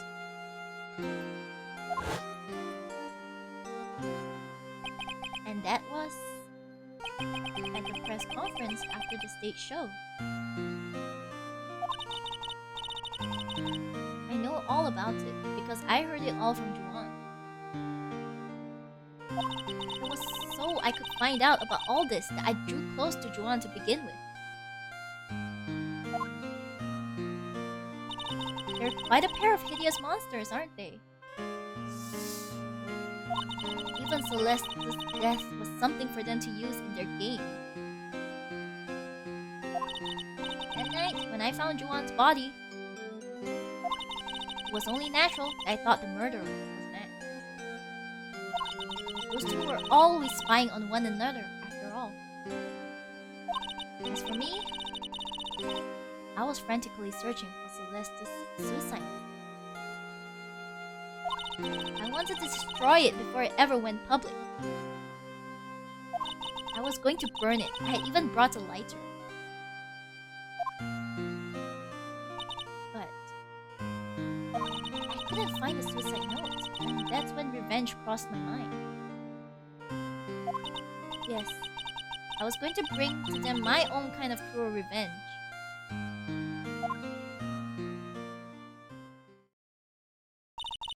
Celeste was killed by those two monsters. Oh no. So when I stabbed Juan's body with that knife, I didn't feel a single shred of guilt.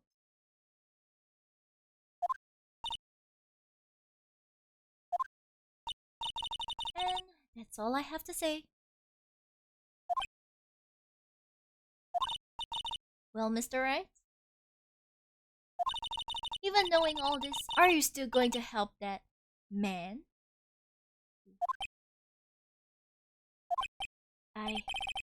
I'm a lawyer. I see. What a foul profession. Thank you very much for your time and for talking with me. It was no big deal. I couldn't sleep anyway. I can't sleep either. Not with Maya's situation, or with what I know now.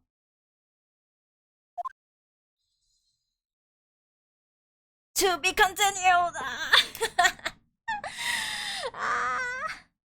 Oh my god, this is so long. Okay, let me save first. Okay? Let me just save first. Okay, so from what I know, there are 2 parts left, guys. There's 2 parts left.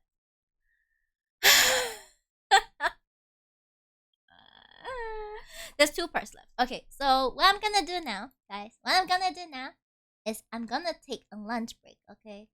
I'm gonna take a lunch break, and then I will be back to play more, okay? But I'm too invested in this. I need to. Okay, so let's see. Maybe I'll give myself a bit closer to an hour. About, let's see, 3-ish. Okay, let's just give myself about like 3-ish. Okay, I'll be back soon.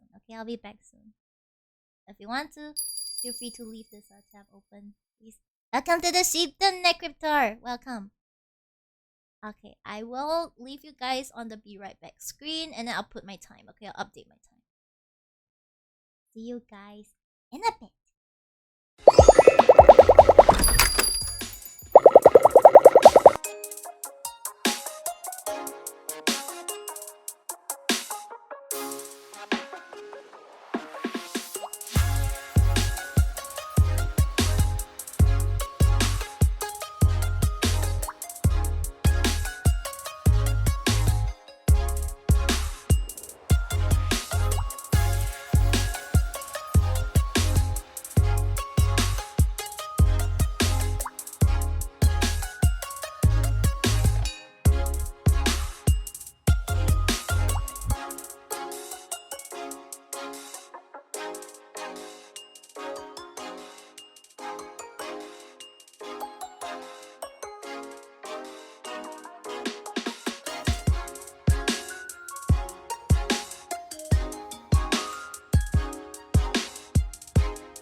Whoa.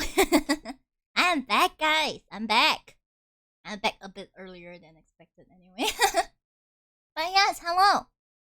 Hello. How y'all doing? It's kind of late afternoon at my side. Like it's about 3 p.m. So it's kind of late for me to be having lunch. But a streamer's work is never fully done.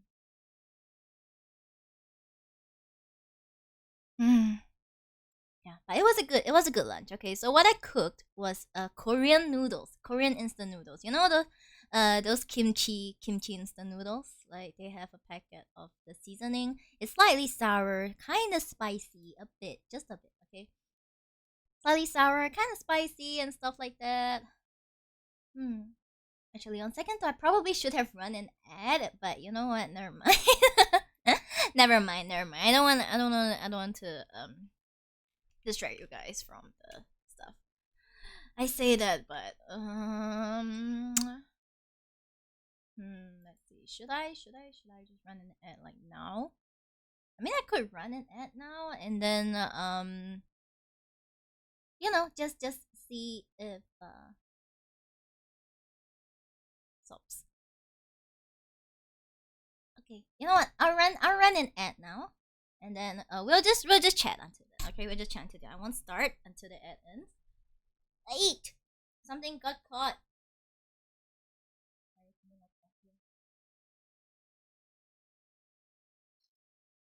Okay, let's go.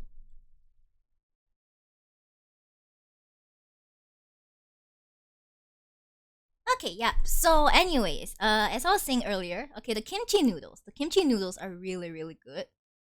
Okay, so they are this brand called 농심. 농심. ちょっと 농심. Let's see, 농심 noodles. Is this brand, but I cannot. Excuse me. Kimchi noodles. 농심 kimchi noodles. Yeah. Welcome back, welcome back, MT. Welcome. Yes, as in welcome back to you. What am I saying? Thank you. Yeah. So right now I'm running a 3-minute ad for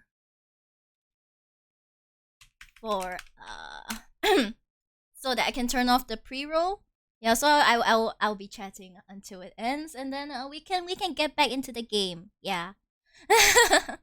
Oh man, I really hate the pre-roll. Okay, I wish there was another way, but here we are. I think I got the picture, but we'll just randomly talk about kimchi ramyun.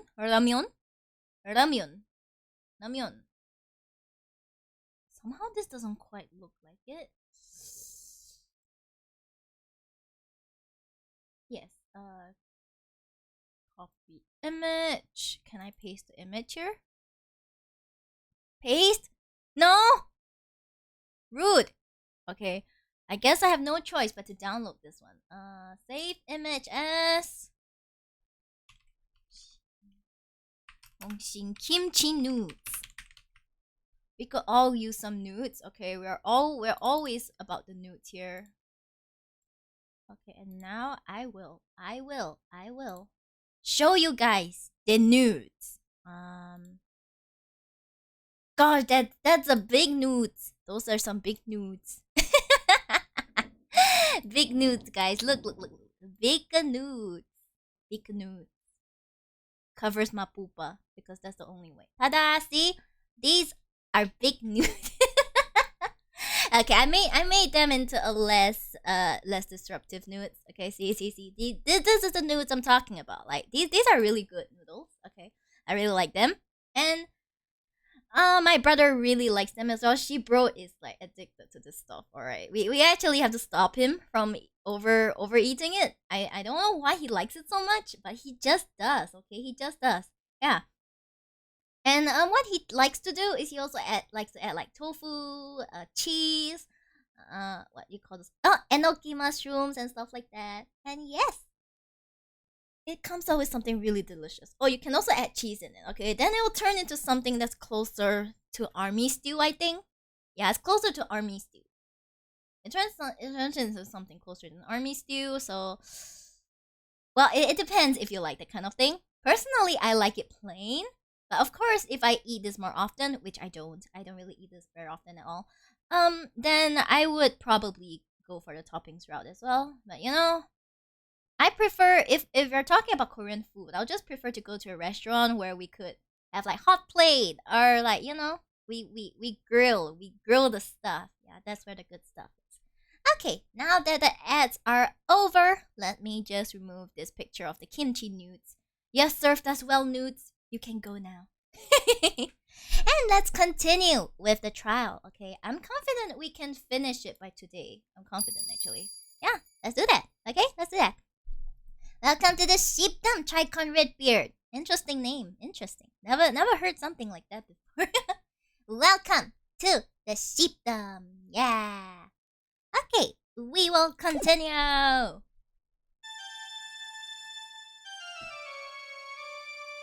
Ominous music. How did I get into this mess? That's far enough. You can't run forever, Mr. Phoenix Wright. What the fuck? What is this? What have I done wrong? I cannot allow you to go on like this. But I'm just a simple defense attorney. Silence! You are no longer worthy of your title.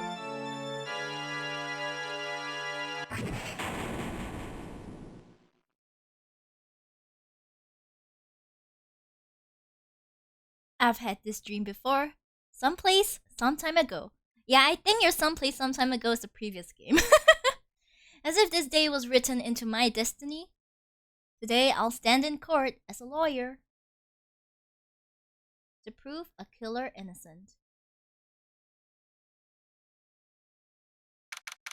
March 23rd, 9:43 a.m. District Court, Defendant's Lobby number 3. Chair I'm sitting on shifted. Okay. Let's go.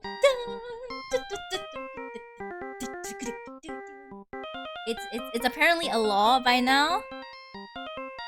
It's a law by now that you gotta bop your head to this whenever it plays. Yeah, so good. So did you like the plot twist? That was an insane plot twist. Holy shit. Insane. Yeah, I guess I loved it. It was really good. I was not expecting it. You kind of think like, oh, maybe that's what it is, and you're like, oh. In the end, it's still. Hello, moshi mosh. No, not moshi mosh. We listen to this.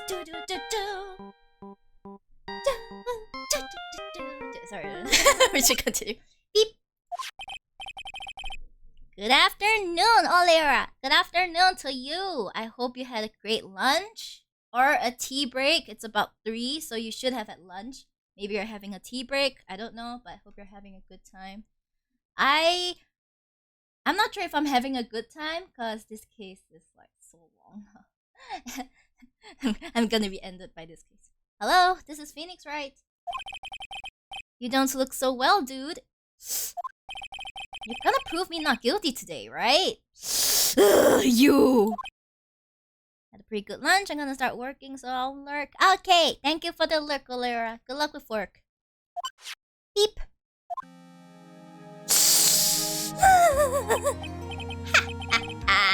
If you please, Mr. Lawyer.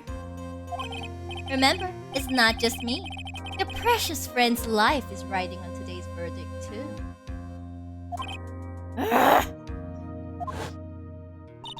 Now listen up. You'd better get on guard a guilty sentence, okay? If you get that creepy slime back and not guilty, I'll never forgive you, ever. Maya says this, but she's the one who needs to be rescued, right? So I don't quite get it. Maya. Phoenix. Ooh. It's Mia. Mia. Maya, how's Maya? I don't know. Oh? You don't know? She hasn't tried to channel me since yesterday. Mia, what am I supposed to do? Oh, even Mia doesn't know what to say. Well, like I said, for a lawyer, the worst of times are when you have to force your biggest smiles. But you can't give up. There's still some hope left. Stop it, please! There's nothing left. Not here, not anywhere.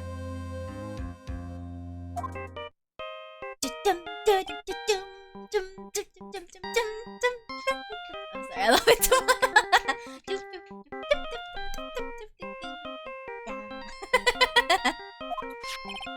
Ah, is that a cursed on guard again? Beep. Will you leave me alone? Look, don't call me anymore. I mean it. You're really mean, pal. It's Gumshoe. We yelled at Gumshoe. Ah! Gumshoe! I'm really, really sorry. Where are you? They let me join the investigation team and we're chasing after the killer, pal. The killer. Then you have some sort of lead? Sorry, but right now we've got 0 leads on the guy. Oh boy. But we're not going to give up. Gumshoe. Until the trial is over, until the verdict is handed down, we're going to do everything we can and find the killer. Let's go! If you can get Maya out, then you can get Angard the guilty verdict he deserves, pal. Yes! That's true, I could do that if they found Maya first. You got that? So you have to do whatever you can to make the trial last longer. Guys, I have to tell you though, Phoenix Wright is the master. He's the champion. He's like... He specializes in making trials last longer than he should. I believe he is. I have to make the trial last longer? If you go at Mr. Edgeworth with everything you've got, then you too can draw it out. Point. Oh, now I get it. I believe in you, pal. You and Mr. Edgeworth can do it. So, believe in us. We're going to give it all we've got. Just like you. Got it. Thanks, Gumshoe. And that's when you smile. Hey, Phoenix. You understand now, don't you? You have something money will never be able to buy. Friendship. Aww, friendship. Gosh, this is the true shonen manga component of this series. Like, friendship, the power of friendship is the strongest weapon in the world, and you have it in abundance. Yeah. Looks like we're coming to the end. I have to make the trial last as long as I can. Gumshoe will come through. I know it. March 23rd, 10 a.m. District Court, courtroom number 30. Wait, let's go.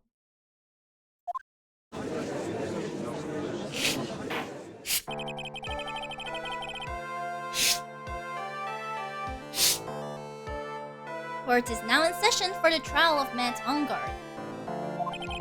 The defense is ready, Your Honor. The prosecution has been ready for a while, Your Honor. Now, as I recall, we concluded yesterday's session with a big mystery on our hands.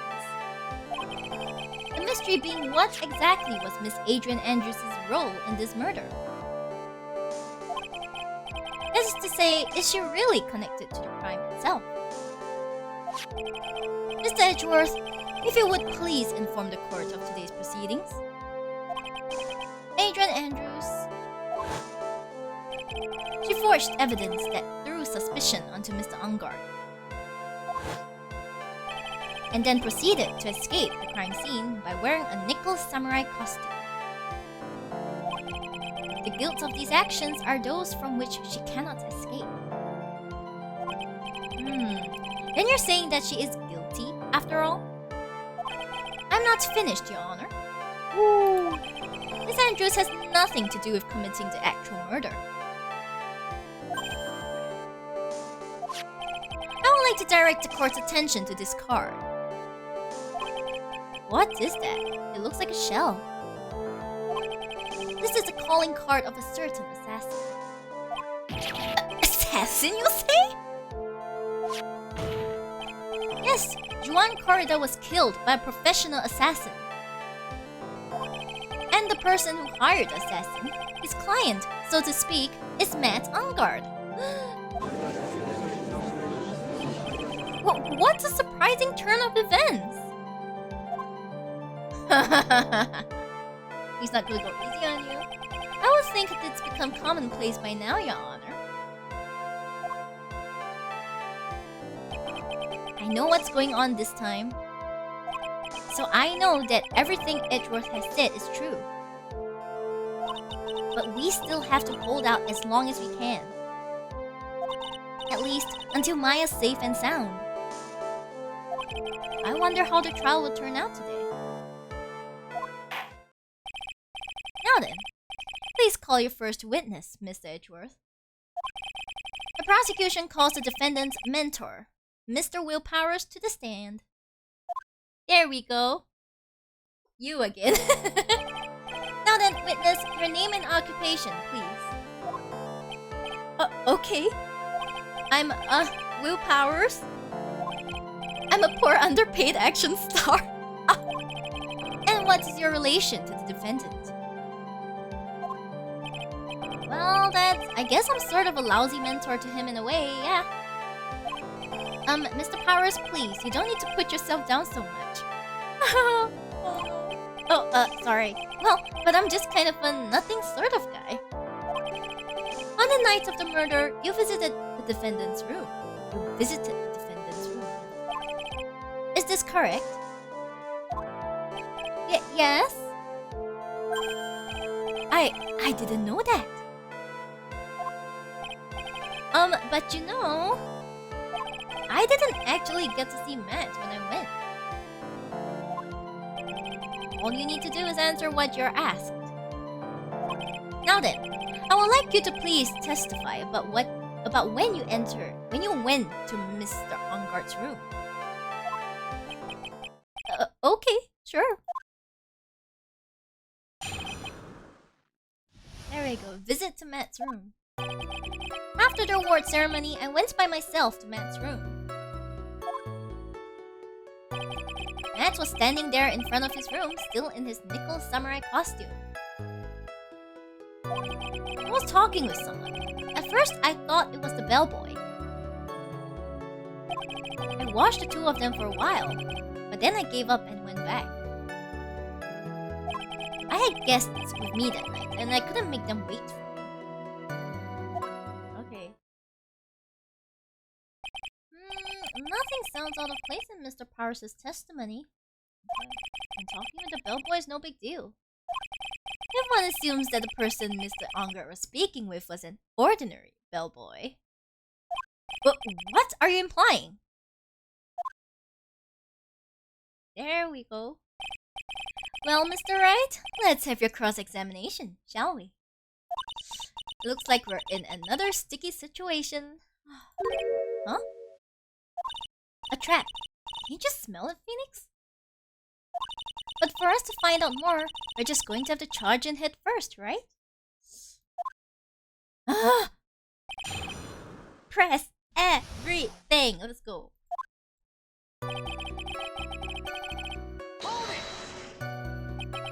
The defendant's room?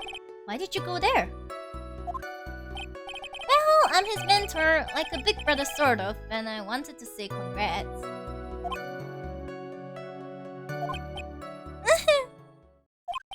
What's wrong? Why did you stop?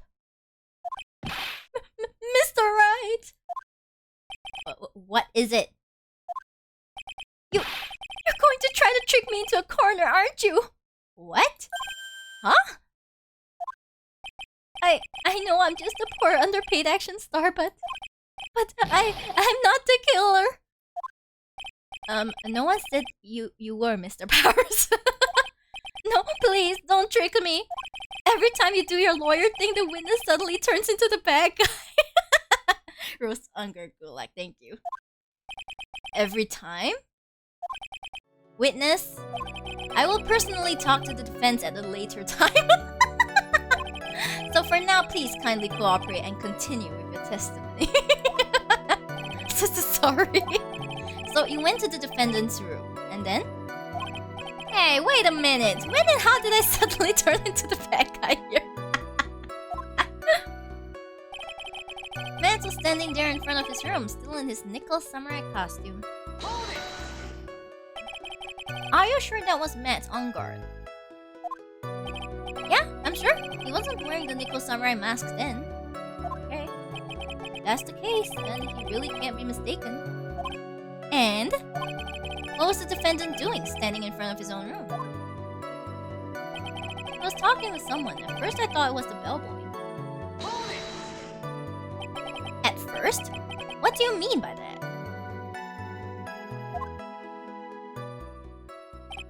Well, he was in a bellboy-ish uniform and he had a bottle of juice on the tray. Sounds like an ordinary bellboy to me. Yeah, but I didn't think he was a normal bellboy. And why was that? Why did I think that, Mr. Wright? But how am I supposed to know? Sorry, but I can't remember right now. Sorry. Sir? Sir? I guess I'm going to have to wait patiently on this one. I watched the two of them for a while, but then I gave up and went back. You saw the two of them, the bellboy and the defendant, together, correct? Oh, he's guilty. Let's look at him. I know, right, Gundam? He looks so guilty. We could just cut the trial short and arrest him. Sorry, I need to switch my iPad a bit so I can see the glare is making. Oh, okay. Hi, Chili! Morning, good morning to you. Good afternoon from my side. Hello. Welcome. Yeah, the bellboy just wanted to say congrats. Now, while you were watching the two of them, did you notice anything strange? How are you? Pretty good, pretty good. I'm really positive we can finish this by today. Of course, fingers crossed. You know, I did feel something weird. Why did you feel weird? I think it was because Matt, well, he gave the bellboy a tip. Isn't that normal? A tip? But that's a perfectly normal thing to do. So how long did you watch the two of them? Not more than a minute or two, I think. I had guests with me that night, and I couldn't make them wait. What guests? Oh, Gundam's still sleepy. You can go back to bed, Gundam. No one will stop you. So who are these guests you're talking about? You guys, of course. You and Maya and Little Pearl. I thought it would be really rude since I invited you guys if I disappeared on you. So I went back to my seat pretty soon after seeing Matt in the hallway. This is like squeezing water from a stone. It's probably pointless to press further. Do you remember this incident? Did Mr. Powers leave his seat that night? I don't remember that happening at all. Maya was making such a racket in her hyper state. I ended up focusing on her. I see. In any case, from his story, he probably wasn't gone for very long. Okay. After the reward ceremony, I went by myself.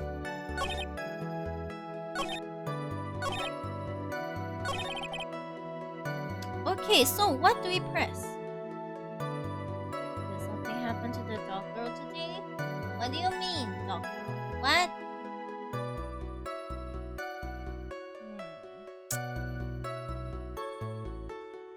Ooh. Okay, you know what? I cannot risk it this time.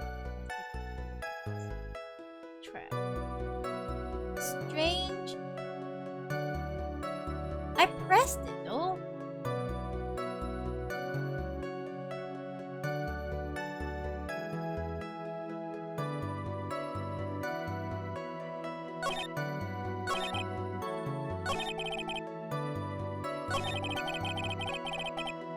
We have to press this, right? I mean, we pressed this already, I think. First, what do you mean by that? I didn't think he was a normal bellboy. Why was that? Wait a second. Actually, Mr. Paris, only a few minutes ago you stated. Ah, we have to press it. Ah, stated. You know, I did feel something weird. Uh-huh. I think it was because Matt, well, he gave the bellboy a tip. Could it be that you felt something strange about the tip-giving incident itself?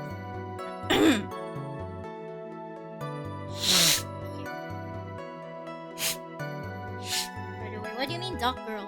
Which doc girl?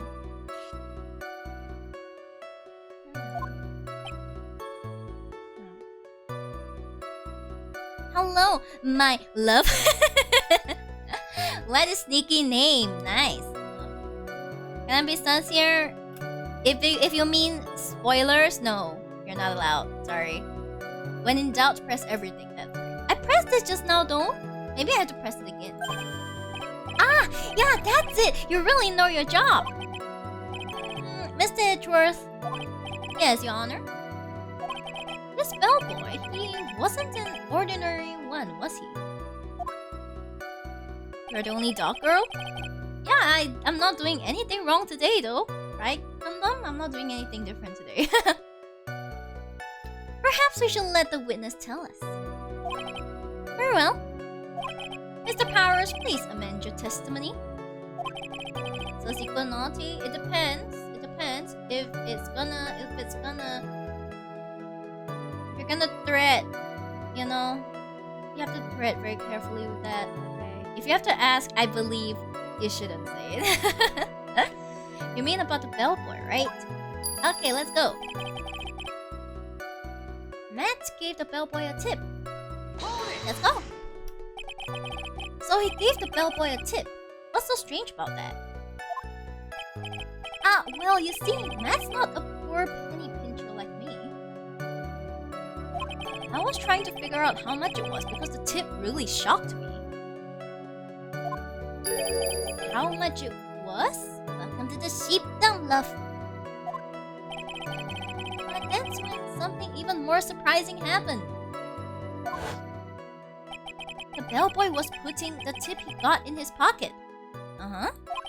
And that's when I got my first good look at the guy's face. I was really shocked. I'm afraid I don't follow at all.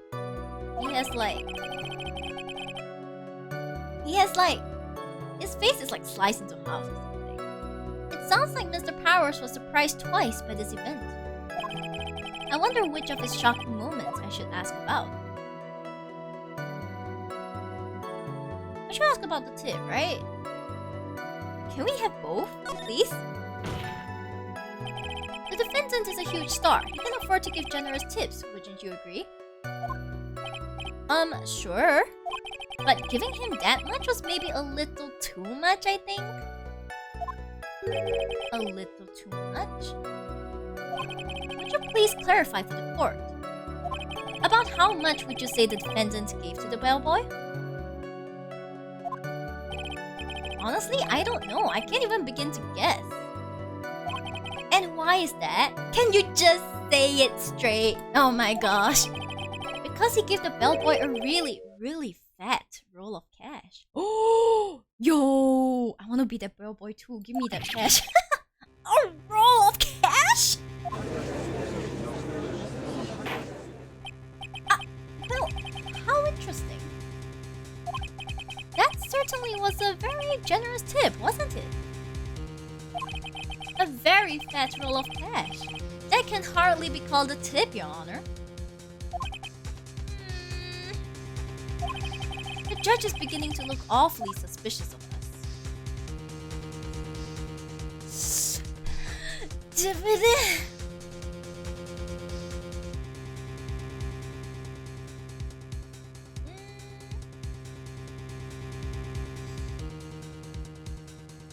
Raise an objection? I mean, that's the most reasonable. The defendant is a superstar. That kind of tip is typical fare for people like him. Are you saying that all superstars are super spenders? Yes. If I could receive large rolls of cash by simply bringing people things on trays, then why on earth would I stand here around here prosecuting? He's got a point. I don't even get paid, let alone rolls of cash for all my hard work.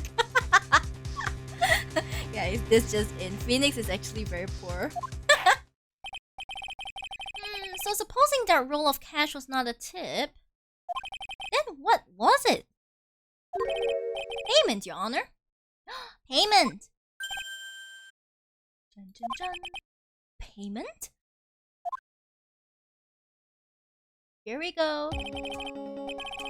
Isn't it obvious? For the murder of Mr. Juan Corrida.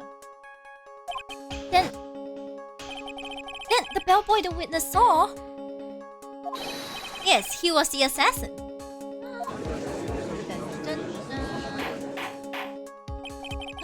Hold your horses now. Mr. Edgeworth, you don't have any proof of this, do you? Have I ever been unprepared to support my claims, Your Honor? I have here the card Shelley the Killer left at the scene of the crime.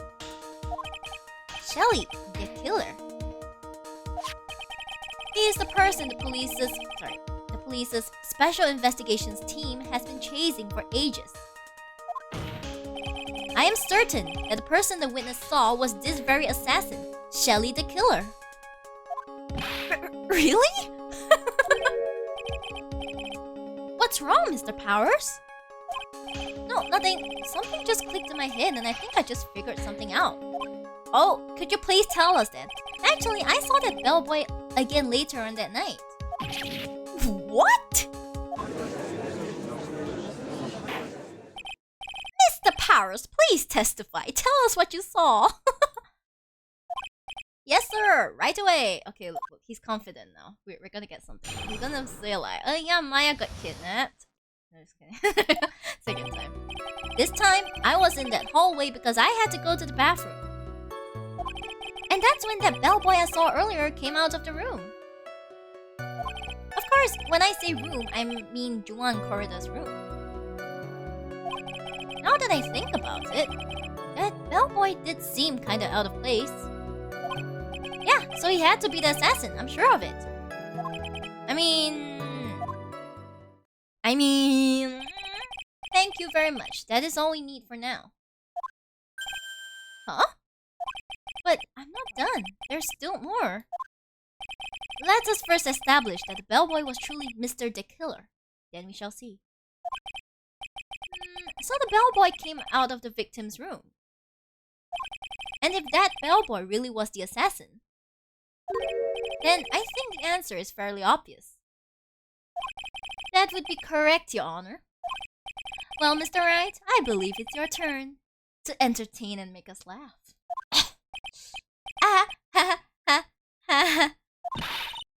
This is no laughing matter. Sorry, Mia. Sorry. I'm laughing because I'm clowning. This time, I was in that hallway because I had to go to the bathroom. Yeah? Really? Huh? You really want to go to the bathroom, sir? Huh? Don't you know that anywhere can be a bathroom if you're brave enough? Huh? If you're desperate enough, anywhere can be a bathroom. Huh? And what time was it? Well, I don't remember. The award ceremony ended around 8 PM, right? And I went to Matt's room pretty soon after that, and then I came back. And then I went to the bathroom. So I guess maybe it was around 8:10 by that time. You're not one for details, are you, Mr. Powers? If he was one for details, we'd be dead. Sorry. I thought I could maybe catch Matt and say my congrats. Oh. And that's when that bellboy I saw earlier came out of the room.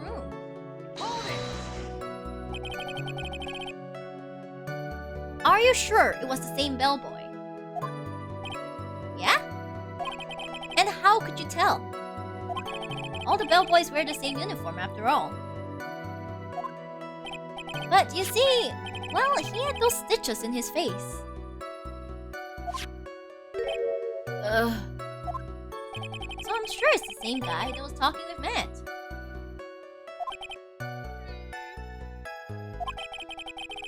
Which room did the bellboy come out of? Of course, when I say room, I mean Juan Corda's room. The victim's room, huh?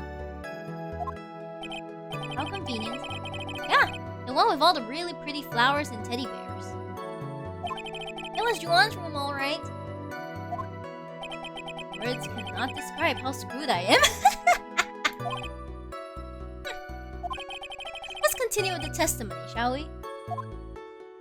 Now that I think about it, that bellboy did seem kinda out of place. What do you mean? So what exactly was so out of place about him? Right. Why the insipid grin? Maybe because I have no idea what damaging thing he's going to say next. Well, the bellboy was empty-handed. Empty-handed? That bellboy was one of those room service people, right? But he wasn't pushing a cart, and he wasn't holding a tray either. Oh. You'd call that a little strange too, wouldn't you? Yeah, that's true. I agree that it is a bit strange, Mr. Powers. But is it really that unusual for a bellboy to be empty-handed? What should I do? Should I let Mr. Powers' testimony slide or try to pull a fast one? Come on, let's go. Boom. There's nothing strange or unusual about an empty-handed bellboy. But there really is. That really isn't. If you two are done being school children. Bellboys are for room service. There is no reason for them to be empty-handed. Ever. Your Honor, I ask that the witness's previous statement be supplanted with this new one. Edgeworth! Are you going to do whatever you can to make the bellboy look suspicious? I see. Very well. This court recognizes and grants the prosecution's request. Mr. Powers, if you could amend your testimony, please. Yes, sir. Press. Continue pressing. So you're saying that it's suspicious for him to be empty-handed? Yeah, really suspicious. I mean, when I first saw that bellboy, he was holding a tray in his hand. And there was a bottle of juice and a wine glass on it. The tomato juice. Juice? What kind of juice was it? I'm pretty sure it was tomato juice.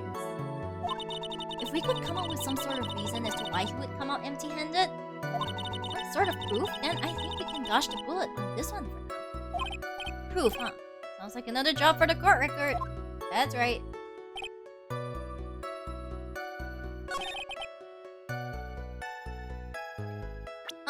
Well. Objection! Mr. Powers? Yeah, I got this. Yes? You're easily influenced by other people's words, aren't you? As soon as you heard that the bellboy might have been the killer, you got caught up in believing it must be true. But isn't he really suspicious? He's got all those stitches and... So, a baseball has stitches? Nice one. Are you saying all baseballs are suspicious because they have stitches? Well, there's also, what about him being empty-handed? I would like to ask the court to please take a look here. This is the crime scene. There is a wine glass sitting next to Mr. Corda's body. The liquid inside this glass is tomato juice. And now, if you would look at what is on top of the table in the lower right corner here, anyone can clearly see that it is a tray with a bottle of tomato juice on it. Hey! The bellboy had just brought this to Mr. Corda's room. He left the tray in the room, which is why he was empty-handed when he left. Ah!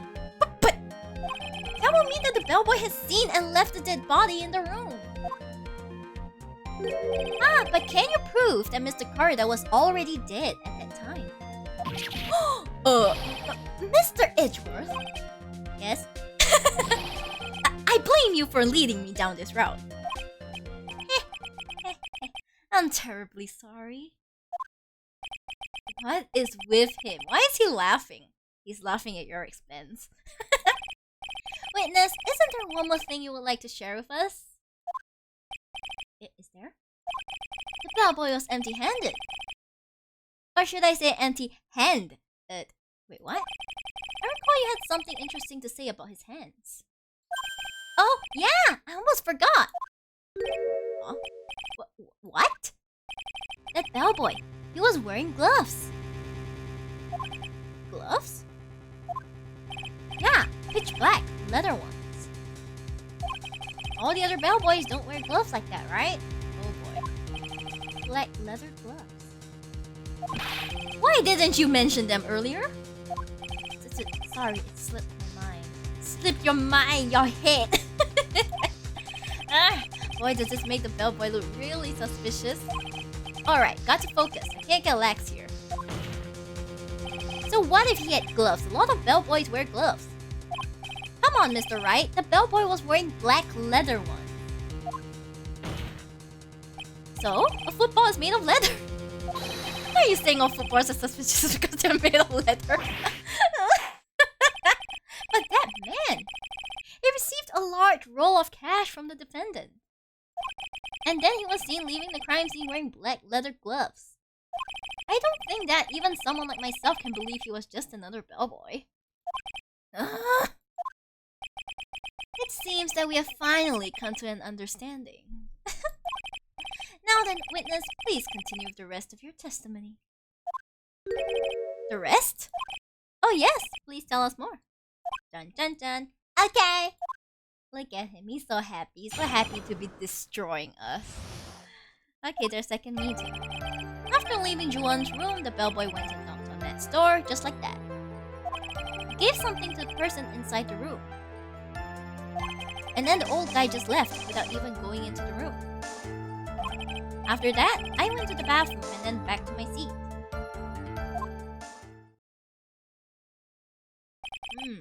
So the bellboy, after leaving the crime scene, next went to the defendant's room? Yeah, I kinda saw all that by accident. Some accident? I'll say you saw too much. And all of it was suspicious to high heaven. I think it's safe to say that we can no longer consider this bellboy to be normal.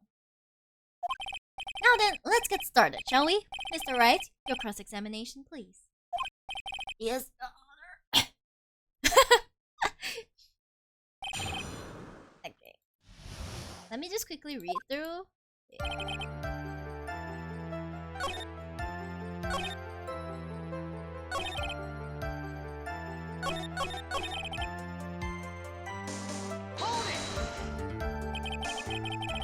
Is that what you saw when you were busy spying? Thanks for the hydrate, Tristan. Thank you.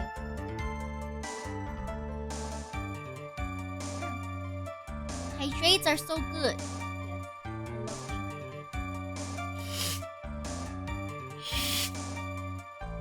I'm a hydrated sheep. Thank you. Excuse me? I may be a poor, underpaid action star, but even I wouldn't stoop up to spying. Well, I think the point is, where did you watch all this from, Mr. Powers? Oh, from the door of the bathroom with my left eye, in a sort of sneaky spy-like. I knew he was spying! Please, does it really matter if he was doing it over or underhandedly? What did the bellboy do next? That's all I care to know. I gave something to the person inside the room. Hold it! I said hold it! Okay. That's better. Ahem. What kind of statement is that? Please elaborate and give us a few more details. Oh, okay. I should probably ask him only one question at a time. What should we ask?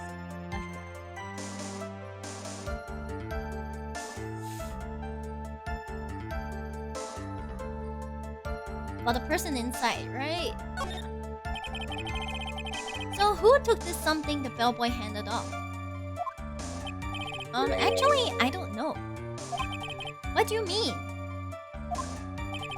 sorry, but I only saw the person's arm. Only an arm? Then you're saying you didn't see the person's face? Yeah. Oh, useless. Well, it was Mr. Onguard's room, correct? So it could have only been Mr. Onguard himself, I'd say. And then, what did the bellboy do after that? Oh, so after he gave the person inside the room the thing, then the old guy just left without going to the room. You can press him, right? Hold it!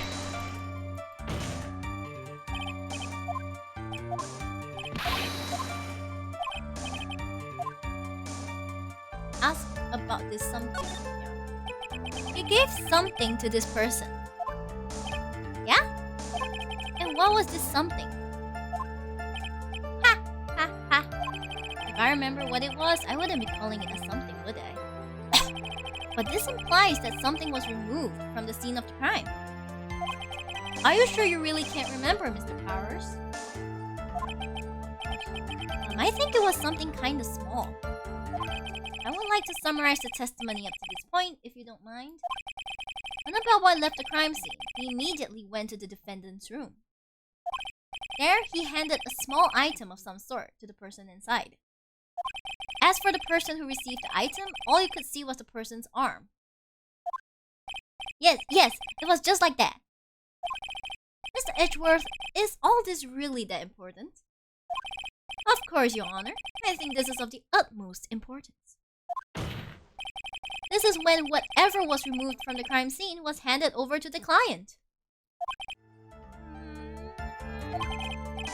Mr. Powers, please, try to remember what it was the bellboy handed off. Well, let's see. I think it was... If you remember, please add it to your testimony. Yes, sir. If I saw it again, I could say for sure, but I think it was some sort of wooden statue. Hold it!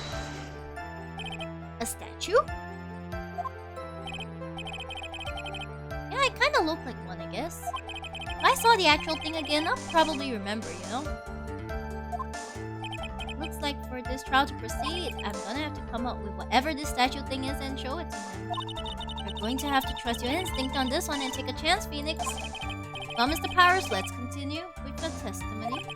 What did the bellboy do after that? I just left without even going into the room. Hold it! Let's just press on everything. That's a strategy. Where did this bellboy go after he left Mr. Onguard's room? He opened the door to Viola Hall, went in there, and who knows after that, right? I do. So then I went to the bathroom and then back to my seat. Hold it! Did you see anything strange, suspicious, or just out of the ordinary at the time? Oh yeah, I saw that one thing. What? What thing? He saw something else? There was this jittery alien with a ray gun. Piece of... It was watching Juan's door like some sort of stalker. It's windy over there. I think we can forget about the alien. Well, Mr. Powers' testimony just now was just as vague as his first. That's a little troublesome, isn't it? But I'm sure if you press him enough, everything will become clearer. Although, that just makes it harder on us, doesn't it? Talk about a lose-lose situation!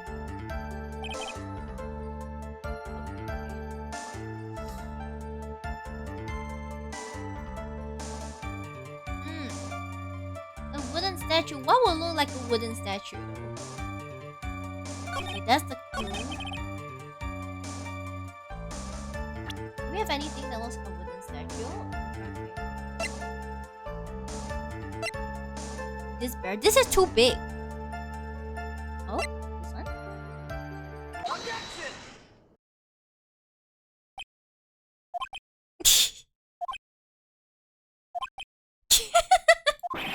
What was the point of the pregnant pause? Where did that objection come from? Well, speak up. It was me, Your Honor. What is it, Phoenix? I have a feeling that something bad is going to happen once I show this. Mr. Wright, if you have something to say, please spit it out. Yes, Your Honor. Okay, Phoenix, deep breath. Mr. Powers, the something you saw... Was it this item? Oh, hey, that's it! That's the something! Wow, Mr. Wright, you really figured it out. I recall we found this at Matt Ongart's mansion. At the defendant's house? Me too, but did we just like dive right into the trap? What does this mean? It's simple, Your Honor. Shelly the killer assassinated Juan Corrida in his room. And then he stole this wooden bear from the scene of the crime. Then the bear being found at Mr. Ongart's mansion would mean...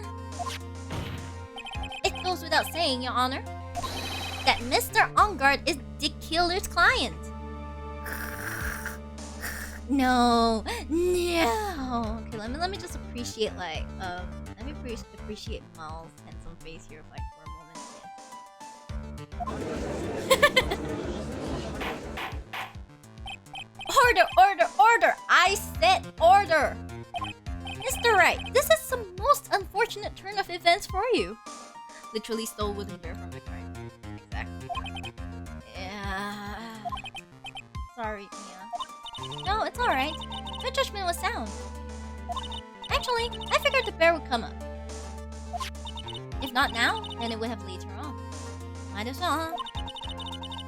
Sus exactly empty. So even if you hadn't shown it to the court, I'm sure your friend EDGEWORTH would have. Your friend. I almost forgot that he knew about it too. I think it is clear that there is no need for us to continue this trial. I can't let this happen. I have to do something. There has to be something we've overlooked. Your Honor, a minute, please. Yes, Mr. Wright? There are still a few points left that we have not fully explored. What are you trying to pull? Oh, well, we can't have that. Alright, Mr. Wright, what questionable point would you like to explore further? The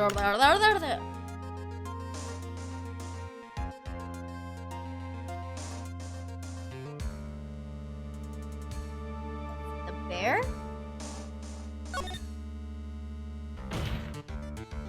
I think it's fairly obvious that the bear itself is very questionable. The bear, Mr. Wright? This was found at Mr. Ongart's mansion. However, Mr. Ongart was arrested at the hotel that night. Which means that since the murder occurred, he has not had a chance to go home. Oh. I think Your Honor has already figured out what I'm trying to say. It is not possible that it was Mr. Ongart who took this bear to his mansion. But why? That's very true. We didn't consider that point, Mr. Wright. There was no way, time-wise, for the defendant to have taken this bear home. Phew! Disaster averted to the... Oh. No! You haven't gotten the best of me yet, Mr. Wright. Huh? I remember it clear as day. I remember what you muttered to yourself at Ongart's mansion. We have this area completely surrounded. There is no way for him to escape. I can't believe it that all this time he was the killer. The killer and Ongart were working together, so to speak. And the killer was hiding at the Ongart mansion as its butler. What the bold move? The bear figurine was brought back to Ongart mansion by the killer himself. When it looked like he was about to be arrested, Ongart had him do so. I assume because it would have been bad had the police found it during their investigation.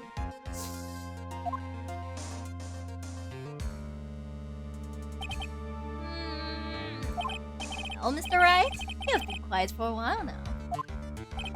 This is too much. Isn't there anything I can attack at all? I have to try. I have to find something else. What will you do now, Mr. Wright? Do you plan to? I plan to expose a clearly shaky place in Mr. Powers' testimony. But what? There is still another one? Ooh, there is indeed, Your Honor, and it's quite a questionable point. What are you trying to prove? Oh, well, we can't have that. Alright, Mr. Wright, what questionable point would you like to explore further?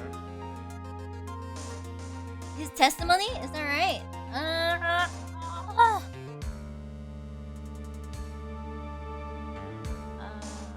The person who received the bear. Yeah, probably. Hello, perfect dark. Hello. It's a fine afternoon. There was one thing in Mr. Powers' testimony that was very unclear. And that is the identity of the person who received the bear. He gave something to the person inside the room. I'm sorry, but I only saw the person's arm. As long as we don't know who it was that took the bear, we can't be sure of... Ah!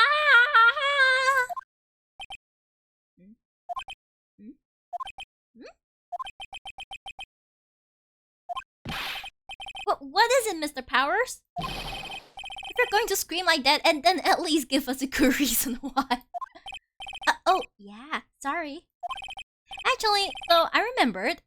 You remember? I remembered who took the bear. Oh, what? Really? I mean, I only saw his arm. But the arm... It was the Nickel Samurai's arm, I swear it. You've got to be kidding. Are you sure of that, Mr. Powers? Yeah, I'm sure it was the Nickel Samurai. Order, order! It looks like you've dug your own grave yet again. How many times is that today? I've lost count. Oh no! So the person who took in this little bear was the Nickel Samurai. And as we all know, Matt Ungard is the Nickel Samurai. Thanks to the defense, we've made that all the clearer. I think we've heard enough. We now know why this bear figurine was at the defendant's mansion, as well as who it was that received the bear from the assassin in his room. Everything has become very clear. The client who hired the assassin to commit the murder was Mr. Matt Ungard. I see no reason for this trial to continue. Therefore, I will now hand down my verdict. Thank you, Your Honor, for your understanding. You see, Mr. Wright, you could not win against the truth, could you? I knew it would turn out this way. After all, what EDGEWORTH has stated is the truth. How did you? Any last objections, Mr. Wright? Well, do I? What should I do? Raise an objection! Duh. I went out and then like, ooh! There is only one way for me to drag this trial out. The only thing I have left is this one dirty trick. Your Honor, right now we have these two reasons to believe my client is the assassin's client. Reason number one, he accepted the bear figurine from the assassin. Reason number two, that very same figurine was found at Ungard Mansion.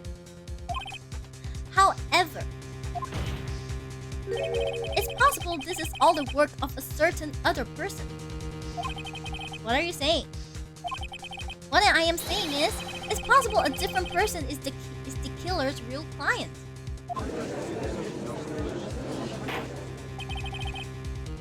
The real client?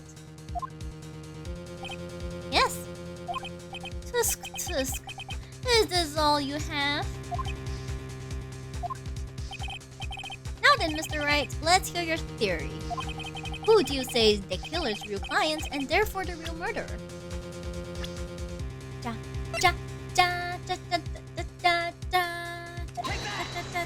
Way too dang. Yes. Adrian Andrews?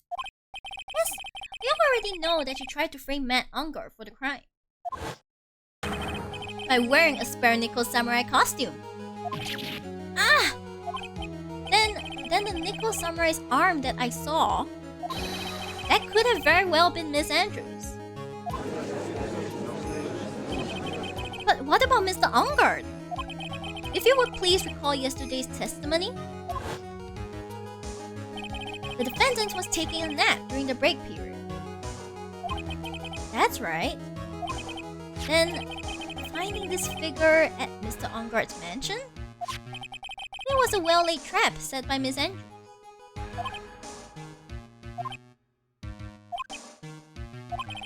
Mr. Edgeworth, what is your opinion on this? I can't even begin to count the flaws in the defense's logic. Besides which, there is no evidence to support it. However, I can't fully discount its possibility either.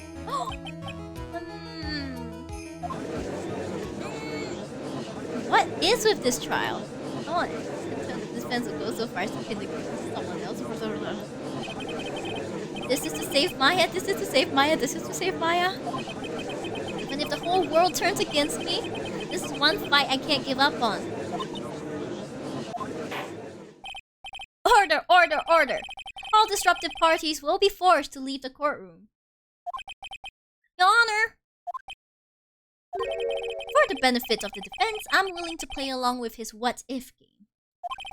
His what-if game, Mr. Edgeworth?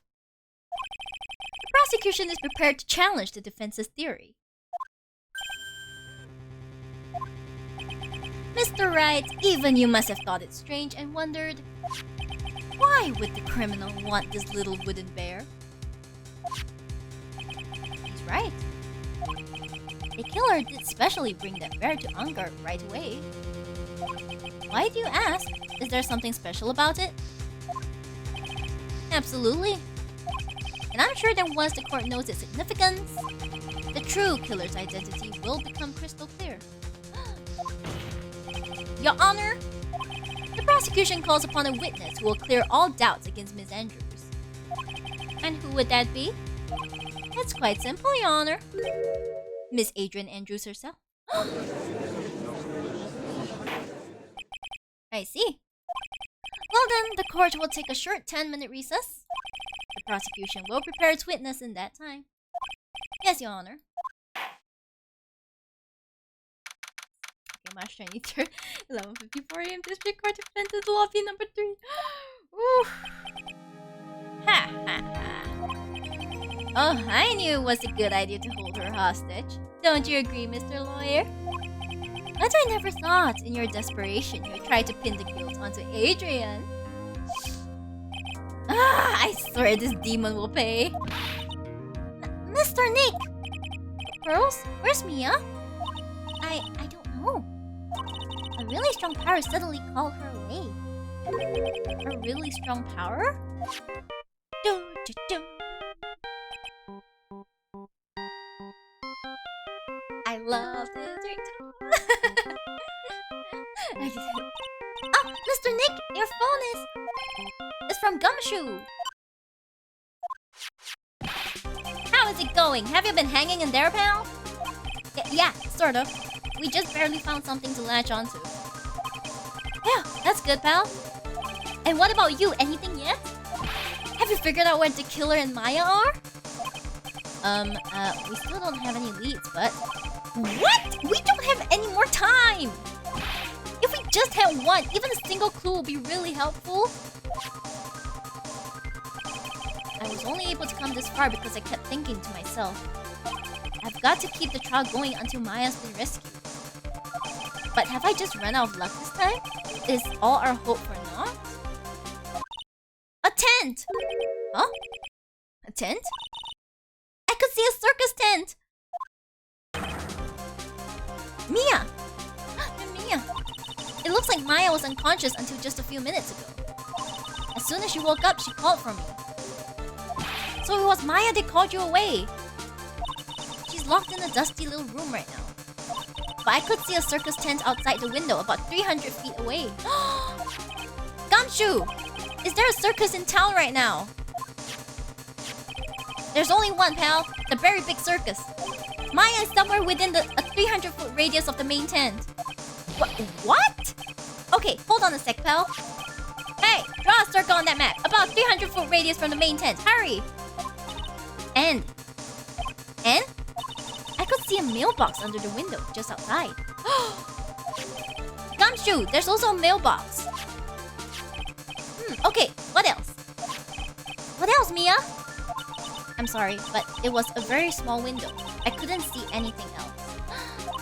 It felt like I was in an old office building, maybe the third floor or so. I heard her! An old office building. Good stuff, pal. Okay, just hang in there. Just a little longer, pal. Wish us luck. Good luck!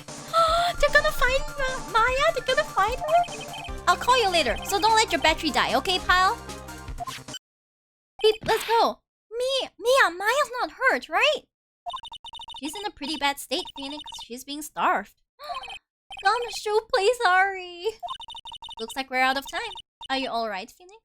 It's only a matter of time before Maya's rescued.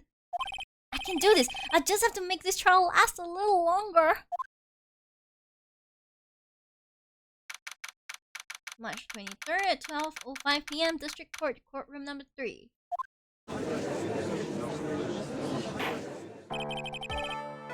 Court will now reconvene.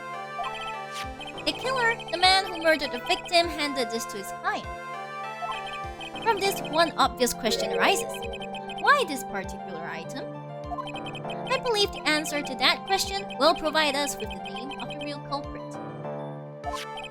Now then, prosecution calls the defendant's manager, Adrian Andrews, to the stand. There we go. Currently, the witness is accused of tampering and obstruction of justice. However, you have been called to the witness stand today to ascertain who exactly is guilty of murder. I understand. Very good. Now, have you ever seen this bear before, Miss Andrews? Of course I have. You have seen it before? That's right. It's only natural that the witness has. Miss Andrews, could you please enlighten the court to this bear's secrets? Alright. Why? Why does she... The bear figurine, let's go. Actually, this is an elaborate puzzle. If you know the correct corner, it can be taken apart one piece at a time. At its center is a small cavity with just enough room to store a small item. Because of its complexity, if you don't know the order, you can't open the bear. You really can't tell that it's a small jewelry box just by looking at it.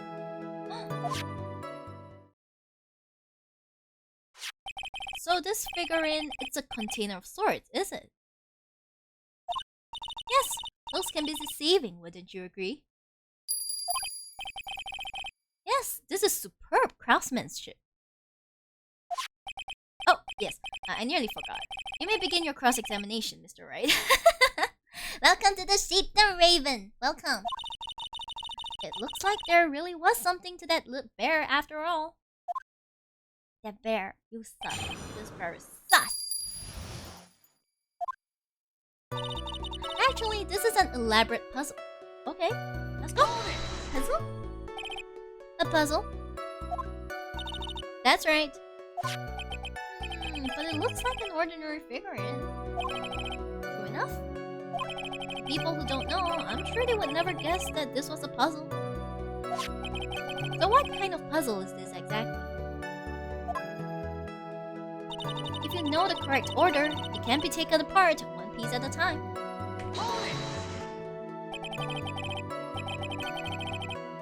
So you can take it apart? And how would one go about doing that? Well, you first turn its tail to the right and then push it in. Oh, yes, I see. After that, the arms and the legs are free to move and can be removed. Oh, this is most interesting. He's just playing with it. The boy and his new toy. It's like he's 5 all over again.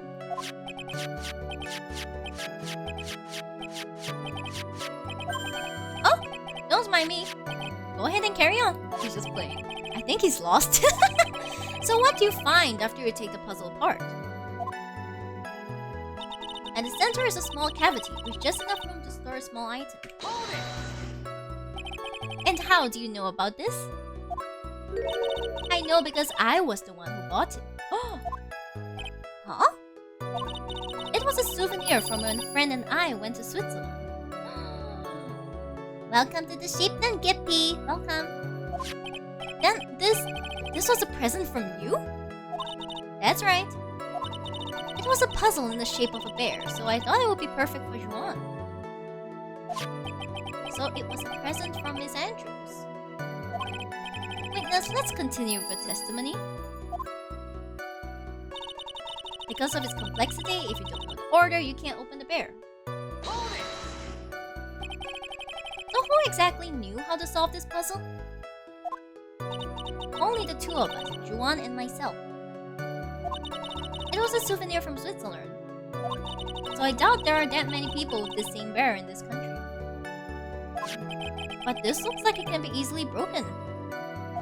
Especially if someone wanted to get at what's inside. Well, it's a toy. But it can never be the same again once it's been broken. True. You really can't tell that it's a small jewelry box just by looking at it. Let's go. Who else knows that this bear is actually a small container or jewelry box? I never told anyone. And as long as Juan never told anyone either, then only the two of us knew. The two of you, huh? And of course that means Mr. Ongar didn't know, right? I think this is about all I'm going to get for now. Okay. Oh no. Well, Mr. Wright, I think even you have come to realize that there is one very important fact we have uncovered, and that is this. This bear is actually a jewelry box. Now that we have agreed to this point, there's only one logical question that can come next, and that is this. What is inside this box? What's inside? Bro, haven't you been taking it apart? What the hell? That's right. That's what we are going to find out next. Witness? Yes? You're the only one who can open this. Please. Dun, dun, dun. There's a painful silence hanging over the courtroom. All eyes are on Miss Andrews now as she solves the puzzle and takes the bear apart. I've opened it. This judge, I know, right? Is this what you wanted? What is that? It looks like a note. Is it the suicide note?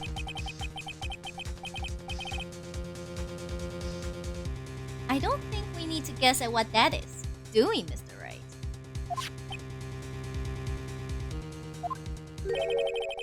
It's the suicide note. The suicide note? The suicide note left by Juan Corrida's former manager, Celeste Impacts. Until now, no one knew of its whereabouts, but just as we suspected, it was hidden. Hidden by the victim. The victim, Juan Corrida himself. It seems Celeste Impacts had very beautiful handwriting. And she just as beautifully signed her own name on this document. This is most definitely the note she left right before she committed suicide.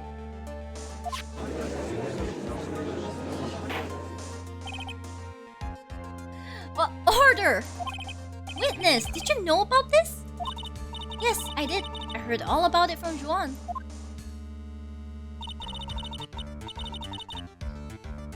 When I discovered his body, I looked for the bear. I wanted to destroy the note before it became public. But I couldn't find it anywhere. Because it had already been taken by the killer. Everything is going at Mr. EDGEWORTH's pace. So now that the suicide note has been found, what's the next logical question? What is written on the note? That's right. At least, that's what I would think. Now then, I believe it is only appropriate the contents of this note be made known. I can't stop you, can I? I went through so much just to get my hands on it. And I was going to burn it for her sake. I'm deeply sorry, but I can't allow you to persuade me to stop. Your Honor, if you could please read the contents of the note aloud. Very well.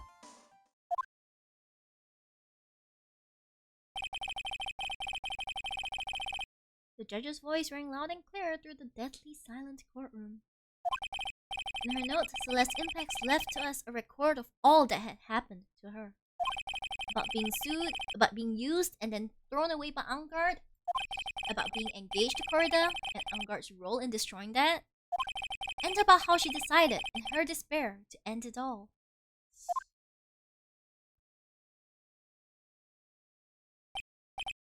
And that's all Miss Impact had to say. There's one thing I would like to say here. The prosecution has no interest in slandering Mr. Angard. Then what? Our intention, Your Honor, is to establish a motive for murder. Isn't that correct, witness? Yes. On the night of the murder, Luong was going to make the contents of the note public. After the post-ceremony show, he was going to hold a press conference.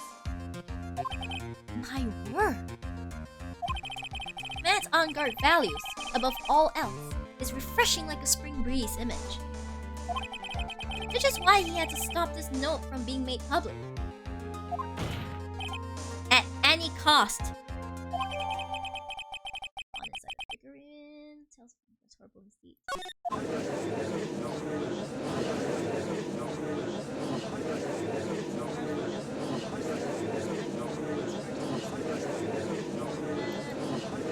Terrible, what a selfish person.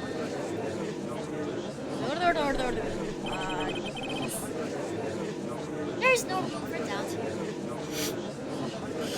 This Edgeworth.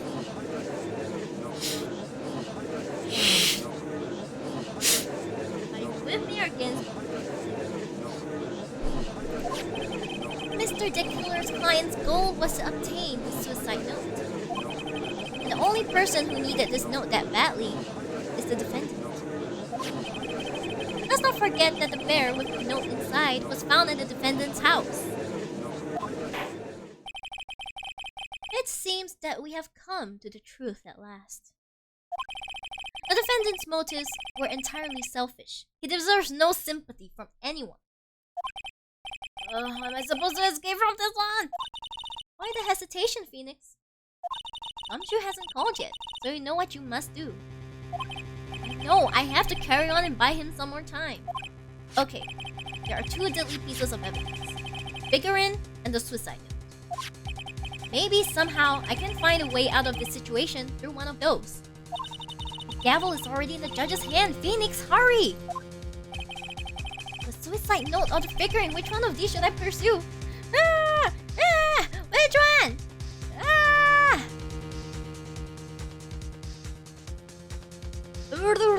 one? Really?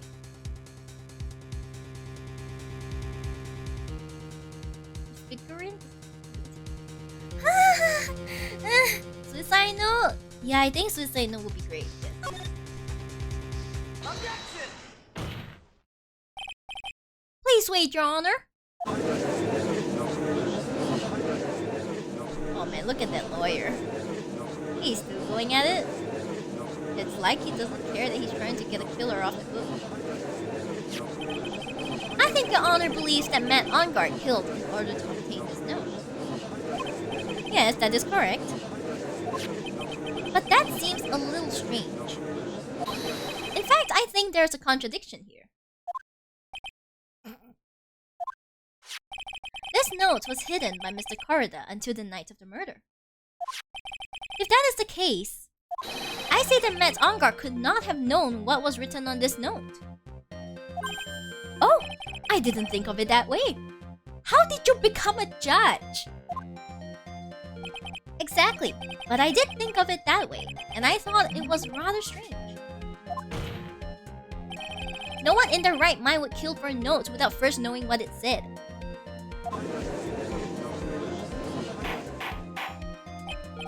Order, order, order! You make a valid point, Mr. Wright. Mr. Edgeworth, what is your opinion? It was just a flash, but I think I did rather well on this one. Yes! That's true, the judges saw us right. Unfortunately, I think he believes differently. I believe a show of appreciation is in order. Huh? The defense seems to be in love with this wishing more despair upon itself. Why are you so poetic, Edgeworth? No. I would like to direct the court's attention to this. What is that? It is a very small video camera, Your Honor. This type of camera is commonly used as a means of spying. Oh, spying? What the? I thought that spy camera was in my possession. Matt Ongard and the victim both thought of the other as their biggest rival. They even went so far as to use this type of item to find each other's weaknesses. And the victim, Juan Corrida, was being spied on. His personal life was being watched by none other than Matt Ongard.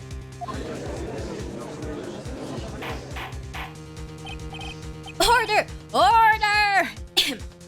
Mr. Wright. Yes, Honor? You don't tell me you knew about your client's spying activities? Sort of? Sort of is not an acceptable answer, Mr. Wright. I see you're confused, Mr. Wright. You're probably thinking, but I have the camera that was in the stuffed bear's eye. But this camera that I have is not the same one. Last night, I searched the victim's house on a hunch. Using this. Gumshoe's butt sweep. By the way, Mr. Wright, the defendant's fingerprints were found on this camera. Matt Ongard's fingerprints were on there? Well, Phoenix, it looks like those cameras were hidden all over the place, huh? What am I supposed to say to that evidence? I think this is the end. It's fairly obvious that Mr. Ongard learned of the suicide note through this. He was watching the victim all along.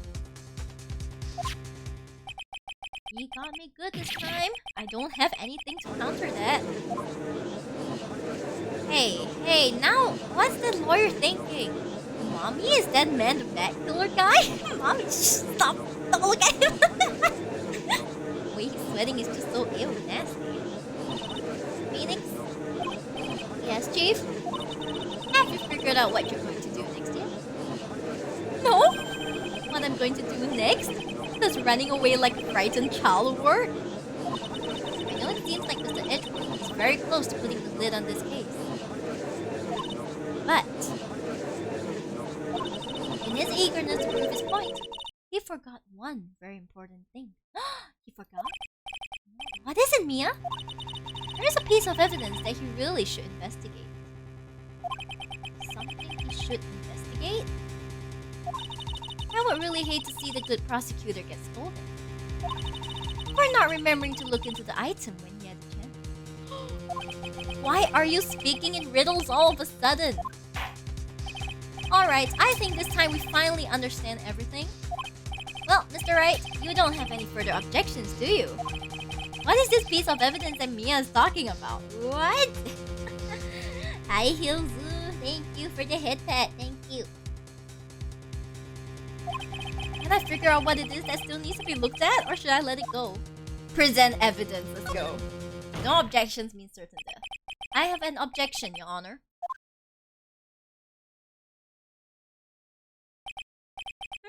That was about the weakest objection I've ever heard, Mr. Wright. Objection! Your Honor! Defense has no intention of letting this go so easily. You're beginning to sound desperate. That's just your imagination, Your Honor. That's just your... Mr. Edgeworth, this is not like you at all. In your eagerness to prove your point, you've forgotten one very important thing. Hey, isn't that what I just said? So, you're just telling me that I forgot something? so close, Mr. Edgeworth. But there's something you really should examine about this piece of evidence.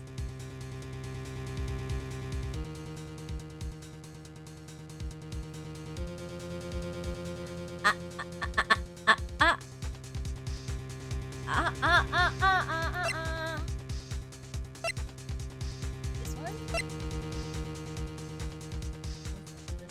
Take that! That is Miss Impex's suicide note, right? Who knows? I mean, sure, this suicide note was found inside this bear. But this bear was in my possession until only a few moments ago. Which means... the handwriting on the suicide note has yet to be analyzed. Oh, so... as to whether this pivotal piece of evidence was really written by Miss Impex or not.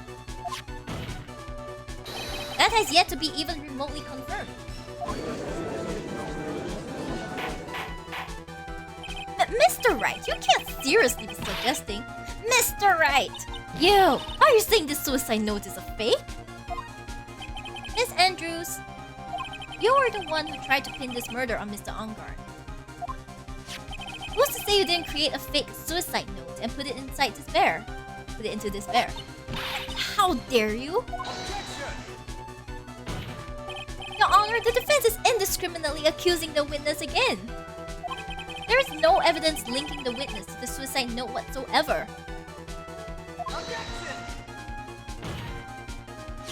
But if this is a fake, then the witness is the only person who could have made it. What? Recall the witness's testimony regarding this figurine. The only person other than the victim who could solve the puzzle is the witness herself. Ah! Miss Andrews, you wrote this note, didn't you? You wrote it so you could use it to frame Matt Ongard. I didn't know such thing. Right. If you're going to pronounce this suicide note a fake, then show this court some evidence to support your theory. Oh. Imagination is free nation, that's right. Mr. Edgeworth, you are the one who presented this scrap of paper as evidence.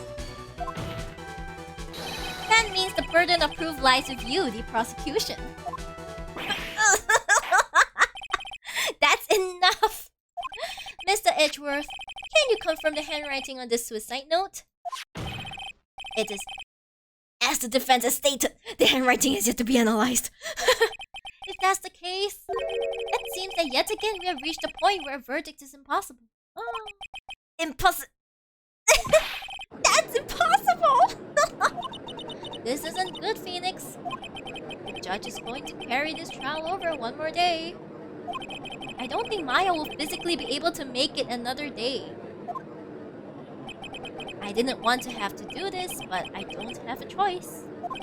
I request that both the prosecution and defense further investigate. Handwriting analysis, my butt. That's just a lawyer trying to buy more time. Ongard is guilty. Oh, look, I need to tell you that. I think we've reached the end of the line. Guilty! Guilty! Guilty! Guilty! Guilty! Guilty! Guilty! Full outfit? What full outfit?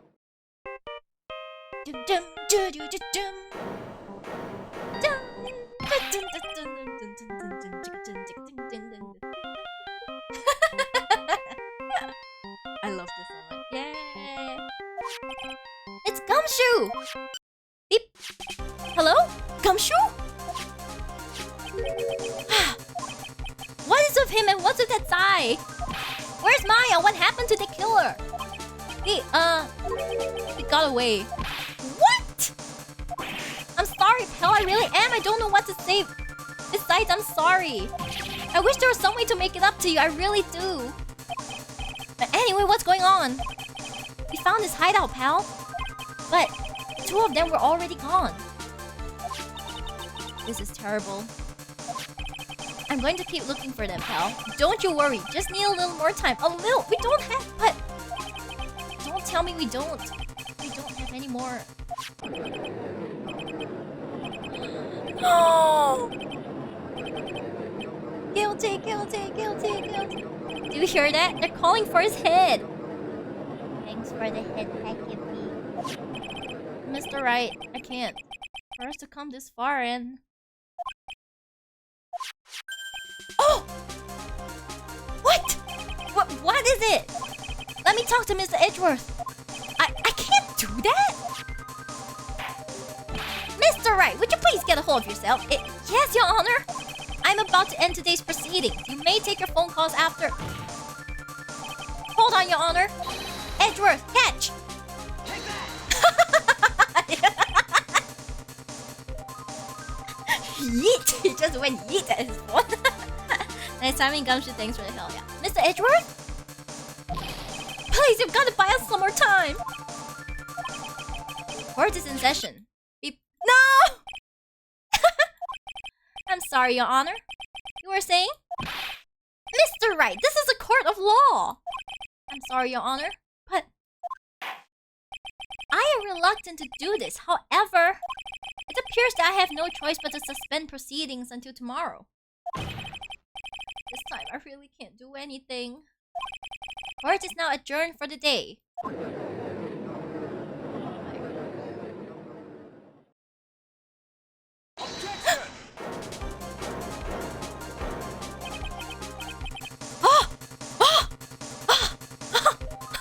Did he come true? Please wait, Your Honor. Edgeworth? What is it, Mr. Edgeworth? I humbly request another 30 minutes of Your Honor's time. For what purpose? We can perform the necessary tests on this piece of evidence in that time. My edgy boy, that's right. But can you really obtain your results in 30 minutes? I believe we can, Your Honor. But wouldn't it be better if we adjourn for today and then reconvene tomorrow? 30 minutes, please, Your Honor. That's all I am asking for. Oh my gosh! Oh, thank you! He's so done! I love it! Please, Your Honor! Very well. At the prosecution's request, this court will now take a 30-minute recess. But be advised that I will not allow another recess today. I'm not sure if this is helping or hurting us. The court will now take its final recess of the day.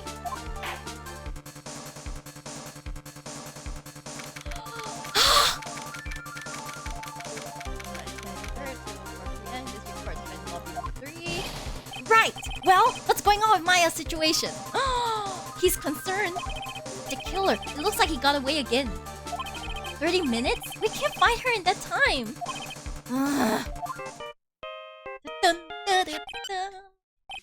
Report! Is that Mr. Edgeworth?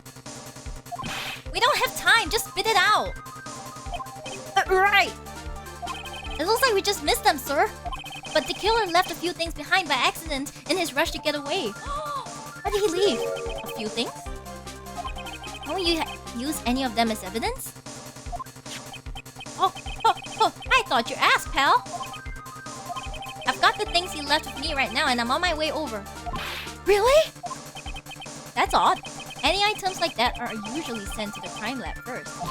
We don't have time to wait for those guys, sir. When those guys weren't looking, I swiped the stuff and ran. What? Well, I'm not a detective anymore, so I had to. I'm really sorry, sir, but I've got to put the law on hold for now. Sounds bad. I hope he doesn't get in too much trouble over this. With my hunk of a junk car, I'll say I'll be there in about 20 minutes, sir. Don't worry, I'll be there. Wait for me. Alright. Just get your one piece. Aw, Edgeworth. I'm on a mission and no one can stop me now, sir. No one. I'm pulling out all the stops and running every red light. Gumshoe, items left by the murderer, huh? Maybe there's something among them that will be decisive enough to end it.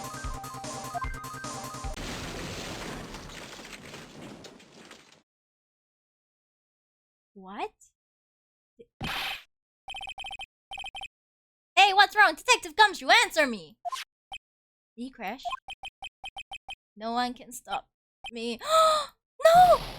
Gumshoe! Gumshoe! No! What happened? It sounded like he had an accident. I'm guessing his cell phone broke as well. What was he thinking? We've gotta hurry and call for help. We have no idea where he is. His cell phone is broken and he wasn't driving a patrol car, so no radio either. Also, if we don't get those items before they do, the police will take possession of them. No! We can't let that happen! No! No! Gumshoe's hair reminds me of Luca from Pokemon. Oh, does it? Yeah, Gumshoe has that Pokemon hair. Well, if there is a way we can find out where he is, then we stand a chance. Where is he? Why did Gumshoe have to get into an accident now? Is there any way to find out exactly where he is at this moment? Well, we have no choice. There is a way, right? That's right, there is a way. What? How? I'm sure we can find out where Detective Gumshoe is through this.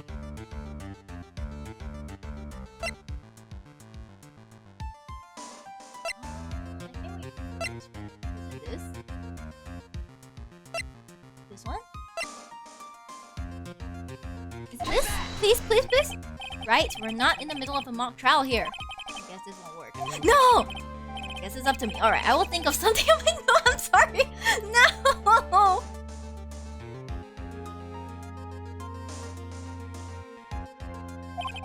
Don't get your hopes up too high, but I'll try my best. Did I say something wrong? Edgeworth, what is it? I don't have any right to judge anyone ever again. I know my client is guilty, but what I'm doing now, I'm pinning the guilt onto someone totally innocent and using the evidence to do so. It might be my turn to say defense attorney Phoenix Wright chooses death. Right! Damn. It doesn't suit someone like you to cry useless tears. Aww. I love that. Whether you did your job well or not, that can only be seen after the verdict has been decided. The verdict? Is Prosecutor Edgeworth here? Yes, bailiff? There's a phone call for you, sir. They said it was extremely urgent. You're probably finished with the handwriting analysis. I have to go take this call. In the meantime, think hard about what it is you must do. Wait, did I do something wrong? No! I feel like I did something wrong. No! Ah!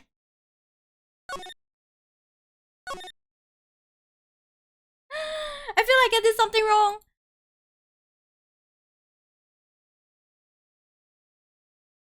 Ah! GG, okay.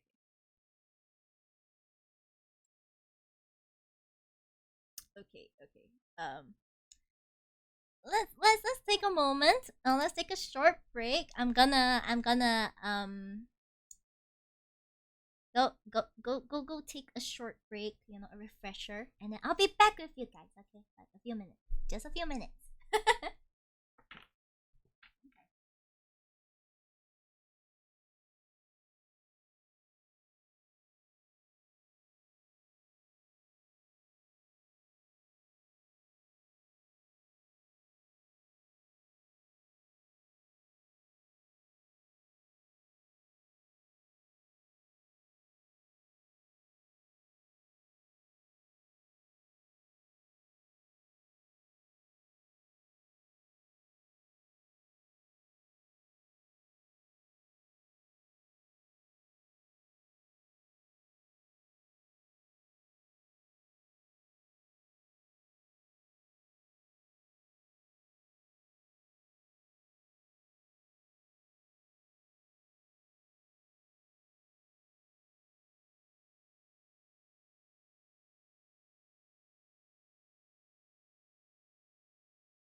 the house.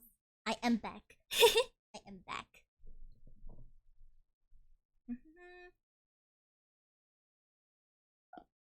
Well, guys, are you ready for the last?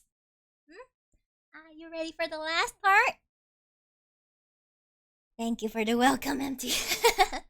Let's go. Yes, the last part. We can do this, okay? We can do this. We've done it. We've done it so far. We can continue, okay?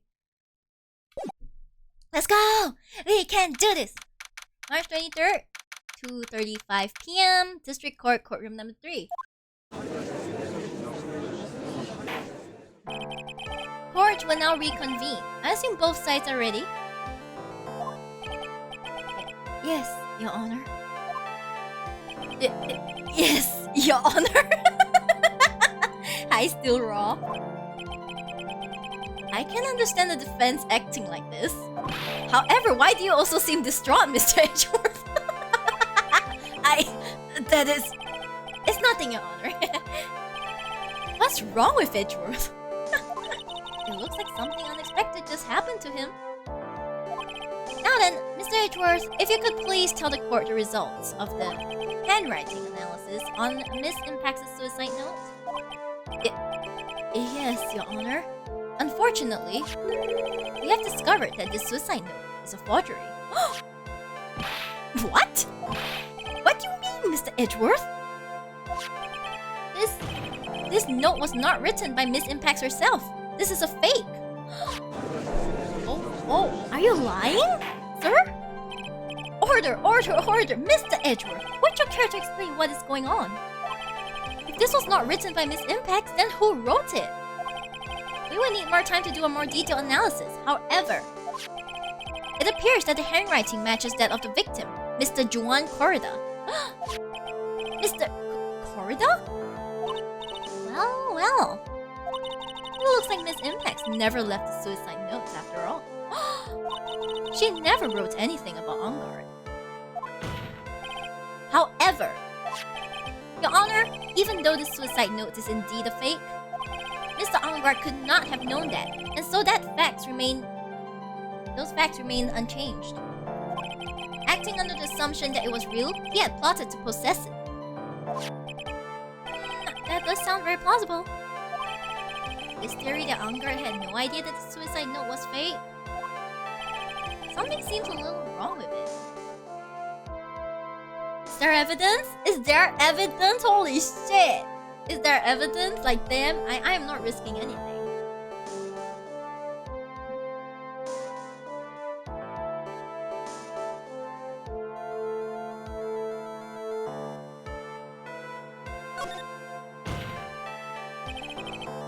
The defense believes that the theory the prosecution has stated contradicts testimony. If everything the prosecution has proven up to this point is true, then it's impossible for Mr. Ongard to not have known it was a fake. He had this, right? No. What is this little item called again? A video camera, Your Honor? Well, a very small one, but... Oh, that's right, a camera! Ah, you kids and your fancy toys nowadays. Ooh, my back. Mr. Edgeworth, earlier you claimed that Mr. Ongard knew the existence of this note. Because he was spying on the victim. Isn't that right? If that were true, then this means Mr. Ongard would have known that the victim had forged the note. Ah! We're back in business, boys. So then the defendants knew the suicide note was a fake. And if that's true, then the situation has suddenly changed in a very dramatic way. Exactly, Your Honor. The prosecution's theory as to what Mr. Ongard's motive for murder was. It has suddenly disappeared into thin air. But Your Honor! It's not as if Mr. Ongard monitored Mr. Corrida 24 hours a day.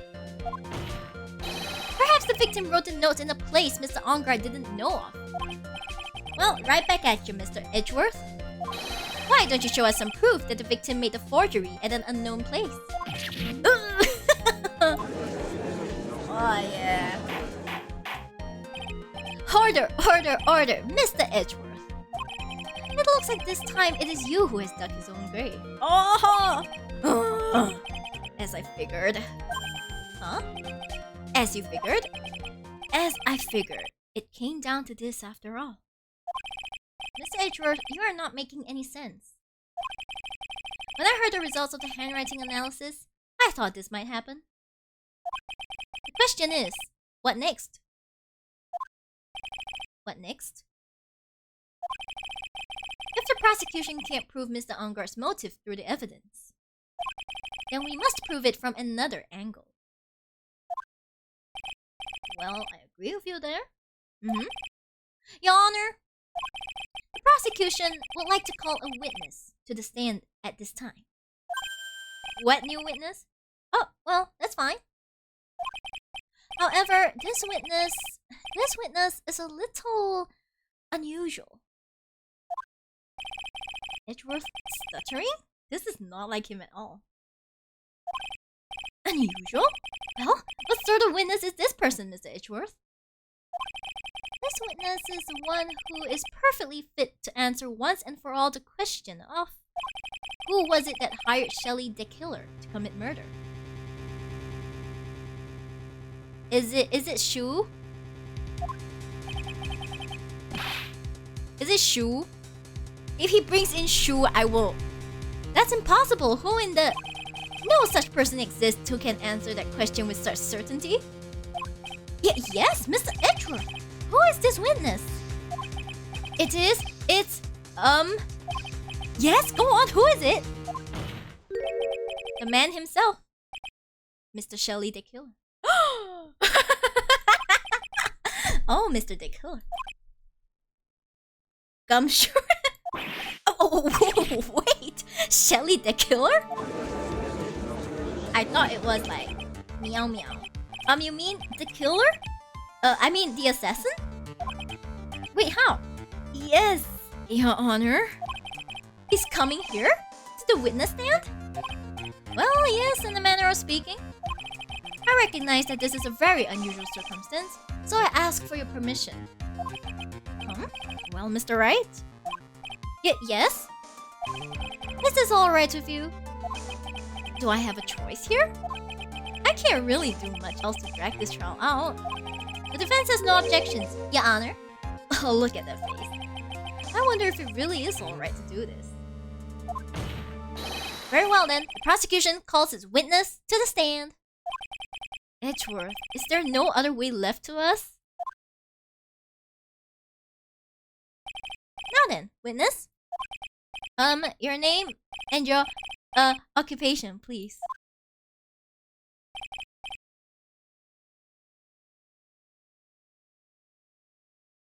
I'm sorry? I'm sorry. What? What is this? What is this? Hello? Very good, sir. My name is Shelley the Killer, and I'm a professional assassin. I say! What is going on here? Your Honor? How can you remain so calm, and what is the meaning of this two-way radio? Actually, Your Honor, it was delivered to me just now, and it came with a condition. As long as we do not trace its source, Mr. the Killer will testify to this court. So this must be what the urgent phone call he got earlier was about. Oh, no, this will not do. I cannot allow this in my court. First of all, we can't even be sure this is really Mr. the Killer himself. Witness, please present some sort of proof that you are in fact Shelley the Killer. I understand. Please wait a second.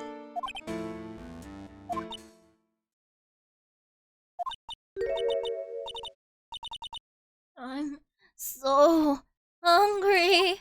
Maya! Maya! A voice! Mr. Wright, can you confirm anything from this? Defense has no objections to this person. We are satisfied that this man is indeed Shelley the Killer. Oh my gosh, it looks like we have run into yet another unexpected turn of events. Judge, don't you think this is normal by now? Oops, I'm sorry. Well, it doesn't seem like we have too many choices under these circumstances, so... Now then, witness, there is one thing I would like to confirm before we speak of anything else. And what would that be? At the request of a client, you killed Mr. Juan Corda. Is this correct? It is as you say. I did indeed kill Mr. Corda. Oh! Now that we have answered that, let's move on to the name of your client. Very well. This is all just a bad dream. Yes, that's it. A bad dream. Shelly the Killer. What is he going to say? About my client. There is something I must first state. To an assassin, nothing is more important than the trust between a client and himself. And that is the reason I am here today on this witness stand. It is my wish that you grasp this concept before I give the name of my client. Mr. the Killer seems to be a very clever man. I would almost say he seems to be mocking us. While he may appear to be our enemy, Your Honor, Mr. the Killer is only stating the truth. He is no hypocrite. He has always stood by this one belief. You mean about this trust between his clients and himself thing? It seems to be a level of trust beyond what people like me can comprehend.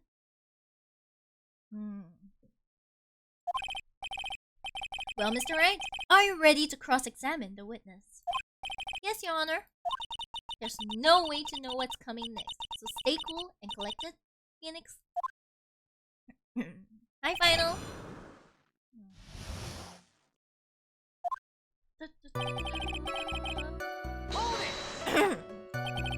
We can hear anything you have to say later. Can you please just tell us your clients? I don't think you understand your place, Mr. Attorney. I said this is something I must first state. Do you know what the word first means? Sorry, go on. Well, it appears that this is one witness you can't badger, Mr. Wright. That's only because you don't know about Maya's situation.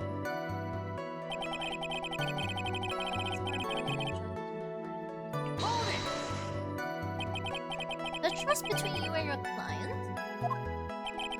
I provide my services in a fast and efficient manner.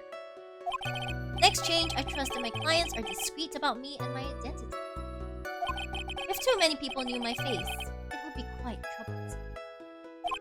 And that is why you're testifying in this manner. This is the first time one of my clients has ever been accused of murder. I must preserve the Killer name, so my clients can trust me. But couldn't someone stab you in the back and break your trust? It has never happened before, but if it ever did... Yes? That person wouldn't be my client for very long. Oof! It would certainly... That's enough, please! No more! Very well. What was only a hypothetical anyway? And that is the reason I'm here today on this witness stand. That seems a little strange to me. I mean, you're about to tell us the name of your client. I would think that this would be very bad for them. Miss those... Yes, I miss Phoenix and EDGEWORTH. I know, right? It doesn't matter to me. This client has already broken the rules and acted outside of the prescribed role. The role? This person tried to implicate another of the crime in order to save themselves. And this is a trespass that cannot be forgiven. You... Who gave you the right to be so high and mighty? To the gentleman who spoke just now, excuse me, but would you care to die? Ah, no, I didn't say anything. Oof. The judge had better watch himself. Welcome to the sheepdom, Jordan. Welcome. It is my wish that you grasp this concept before I give the name of my client. We understand, so please tell us the name of your client.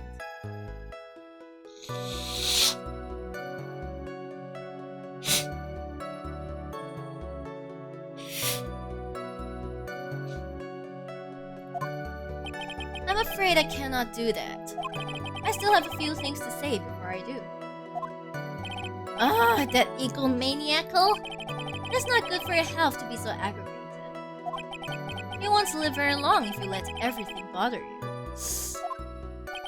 Somehow, that coming from an assassin makes it less comforting.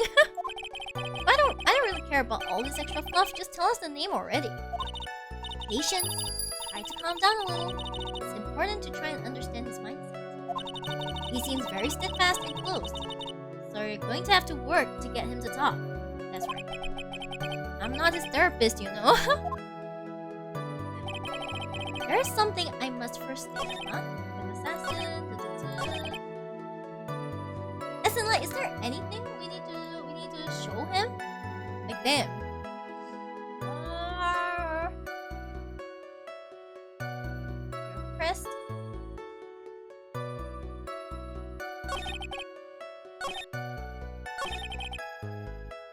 Okay, we did. We need to press this one again. A trust between you and your client. I provide my services in a fast and efficient manner. In exchange, I trust that my clients are sweet about me and my identity.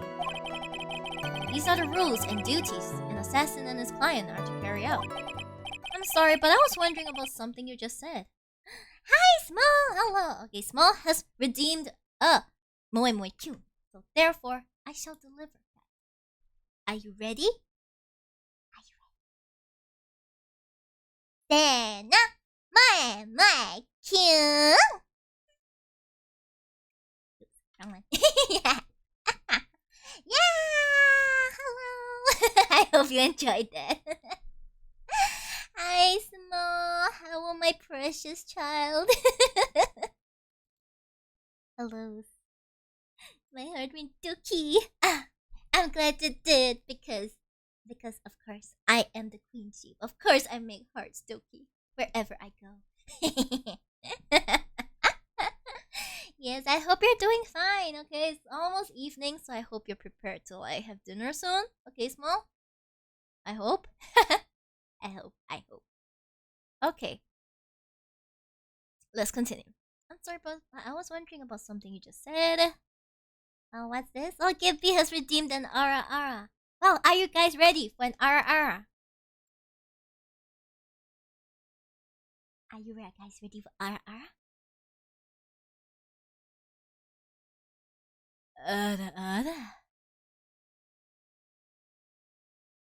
What's wrong? There you go. There's your Awa Awa. Yes. Yes. We're not yet, but soon. Okay, soon. That's great. Good to hear that you'll be eating soon. Yes. I hope you guys like that Ara Ara. Especially you, Gippy. At least I hope that's how I pronounce your name. If I'm pronouncing it wrong, please correct me. Thank you. You said that your client had already broken the rules. The person who frames another is the worst kind of human. And that's why you feel you can betray this person? I have no trust relation with a client who can't understand their assigned role. Just my luck, an assassin with a conscience. Who would have figured? Now then, everyone, do you think you can understand my logic? This case just keeps getting better and better. Ah, who could have known? If you can't, then I'm afraid we can't proceed. Everyone understands your point, I think, really.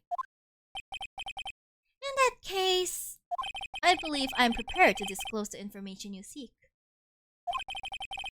You have made it crystal clear that you value trust over all else. I believe we are ready. Excellent.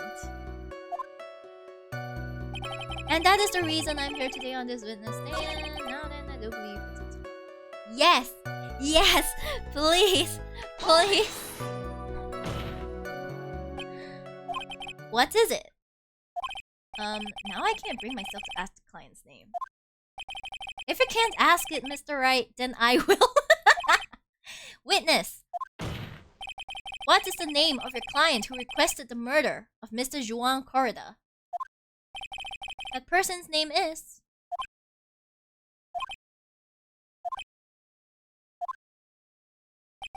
Just teasing. Adrian Andrews.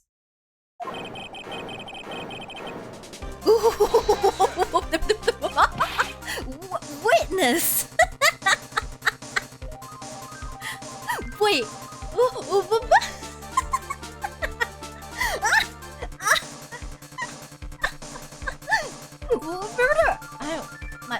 My head, I cannot. That's not who you told me it was earlier. Pray tell, what are you talking about, Mr. Prosecutor? I should think I know my own client, and it is Adrian Andrews. What?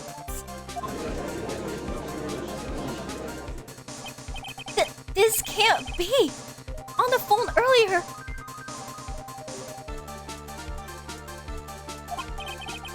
What's going on here?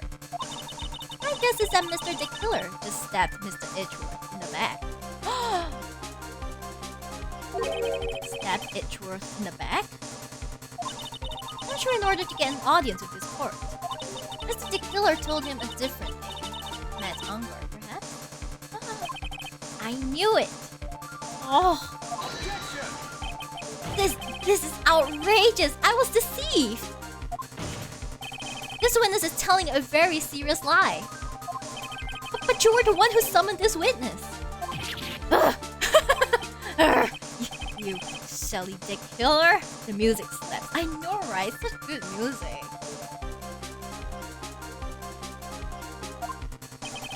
My testimony is the truth. The defendant at the moment is Matt Unger. Am I correct? All I wish to do is help procure his acquittal.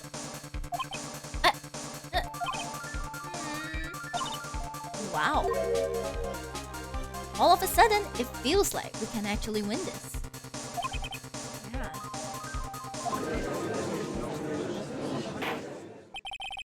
The prosecution has failed to provide a motive and has instead provided the suicide note, which is a forgery created by the victim.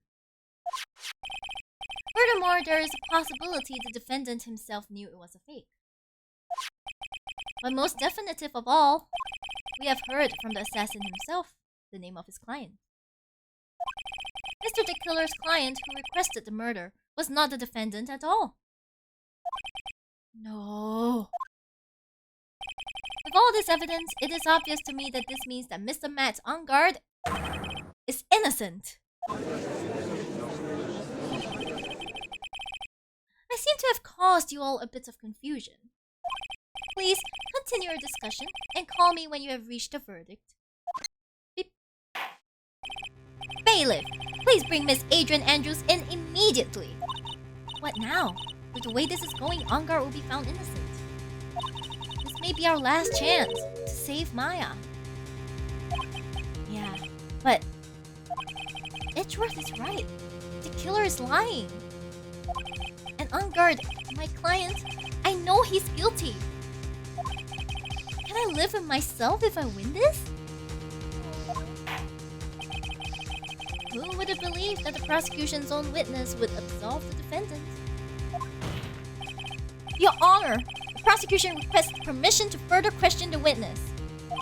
Shelly the Killer is certainly lying under oath. It wasn't me! Listen, everyone, please. That testimony just now, it was all one big lie. Miss Andrews, the suicide note may have been a fake. But that man, Matt, he's the reason Celeste died.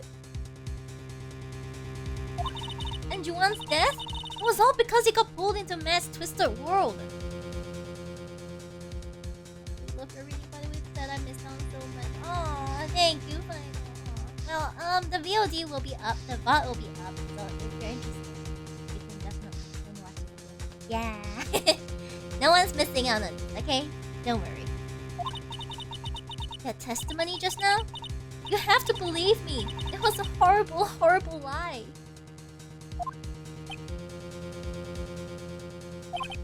But Mr. the Killer himself has testified.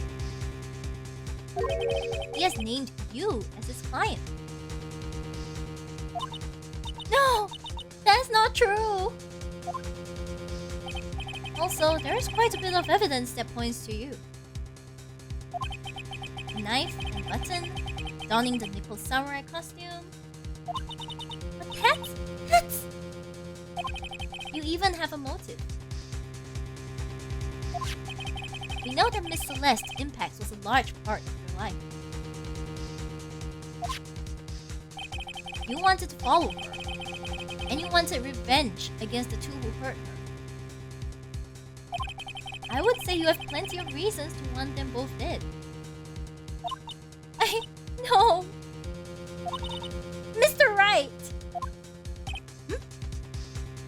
What now? You know the truth! Tell them! Tell them the real story! Who the real killer is! Tell them! Please, help me! Yes, I know the truth. Mr. Wright. Yes, Your Honor? I believe we have reached the end of this trial. Therefore, I ask the defense for any final words or opinions. I have to decide. Do I take the not guilty verdict and save Maya? Or do I throw this chance away and wait for Gumshoe's new evidence? What am I supposed to do?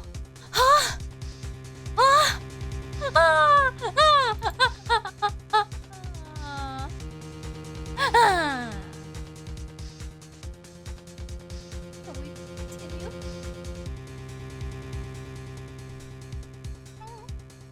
Save? What do you mean save? Like, what? Save? Oh, save. Oh, save. Okay, save.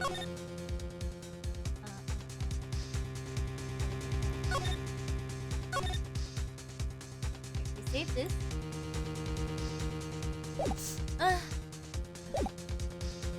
Request a verdict? That's wrong, right?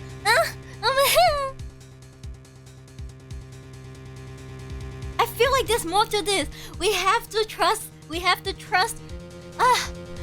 the coin. The toughest decisions require the strongest. Okay, I think we should continue, okay? Because that just seems like the right thing to do. Gotta go. Phoenix! I can't do it, Mia. I can't accept I'm not guilty. You are a lawyer.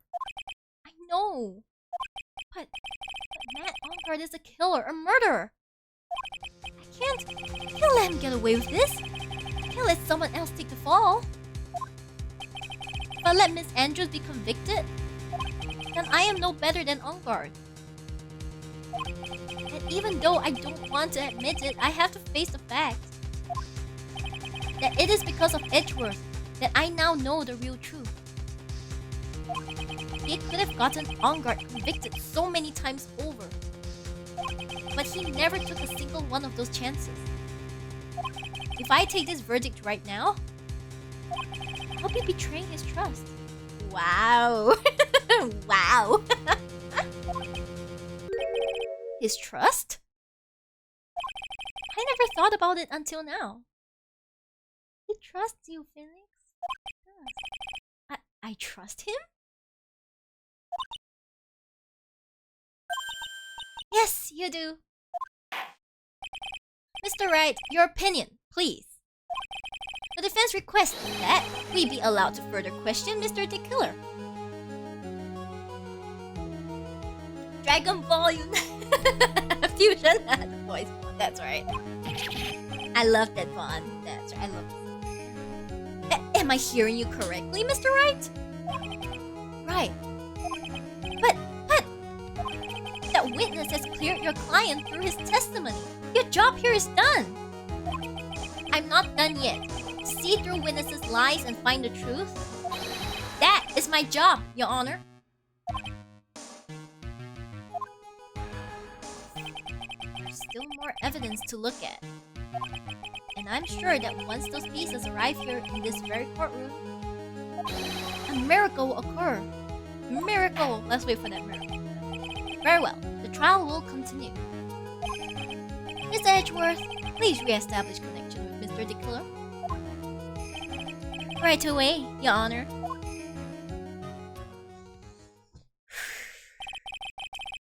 Has a verdict been reached? Before that, we would like to talk with you a little more. About?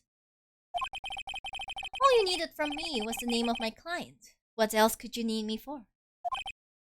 Well... Actually, we would like to hear everything you know about this case. That is, how things are usually done. What is he talking about? Usually done? But what shall we have him testify about now? Mr. the Killer, if you don't mind, please testify about your client in more detail. You legal people and your procedures. Is it any wonder no one likes to go to court? But the point is he's agreeing, okay? That's the point. Let's go. As I have already stated quite a few times, Adrian Andrews is my client. However, one thing I simply cannot overlook is tampering with the scene of the crime. My client did it to frame another for the crime, all pretending to be the first person to discover the body and enter the scene. Adrian Andrews already knew from the very beginning that Juan Corrida was dead. But even more appalling is the creation and planting of the knife and button. That act is what I was referring to when I said my client had broken the rules. You want to trap the killer, let's go. Yeah, that's right. This is a most unexpected turn of events for the 5th time now. However, this time everything has finally been revealed. Objection! Just a second, Your Honor. Yes, Mr. Edgeworth. We still have the cross-examination to do. But you don't need to question testimony like this. Do you, Mr. Wright? I absolutely do. Your Honor, the defense will question the witness. As if I have a choice here. Huh? Why? What this witness has said is nothing but beneficial to the defense's case. If you scrutinize the testimony, then I'll expose the lies in that oh-so-beneficial testimony, I suppose. I don't understand what's going on anymore. That makes 2 of us. Let's go! We can do this!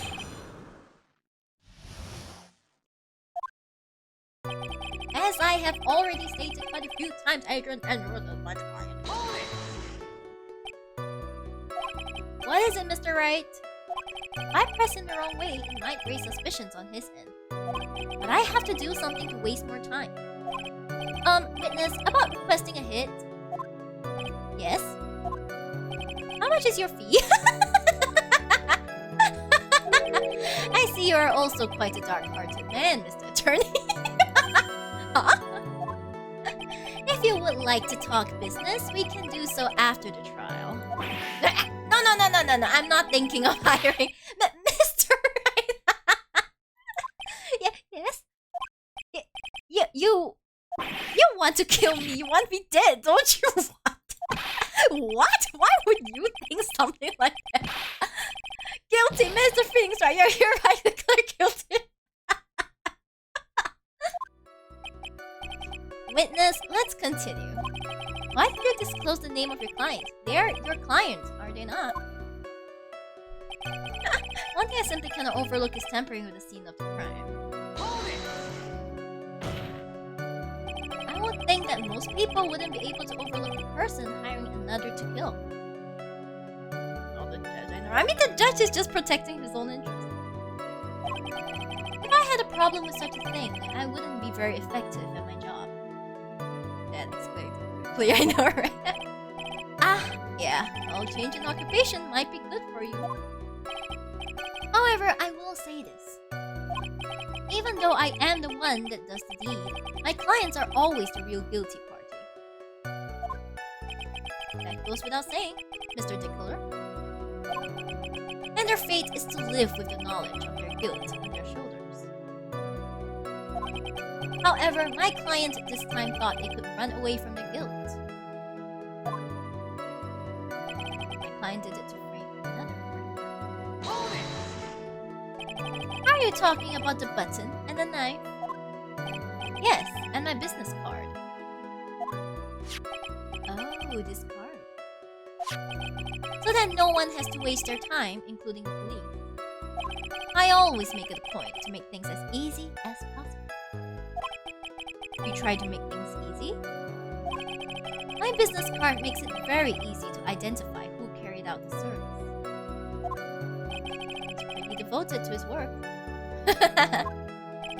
But to disregard everything, to go and stab the deceased with a knife, and even hide my card from sight, that is something I cannot overlook. It's really hard to tell if he's being truthful or not without him being here.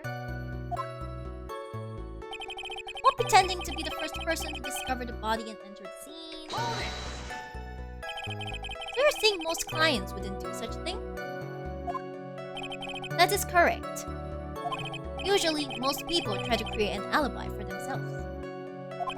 If you should use my services, Mr. Attorney, I would suggest you plan for your alibi too. No, I already told you I have no intention of using your services, ever.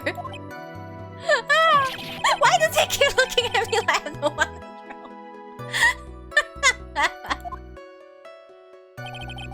Adrian Andrews already knew from the beginning that Juan Corrida was dead. From the very beginning? That is correct. From before my client visited the room. All of my clients know precisely what the situation is at all times. I wonder if that's really true. That's odd.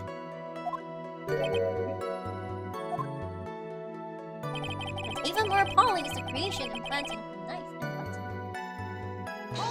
We press everything because this is what we do. So why do you think your client did that?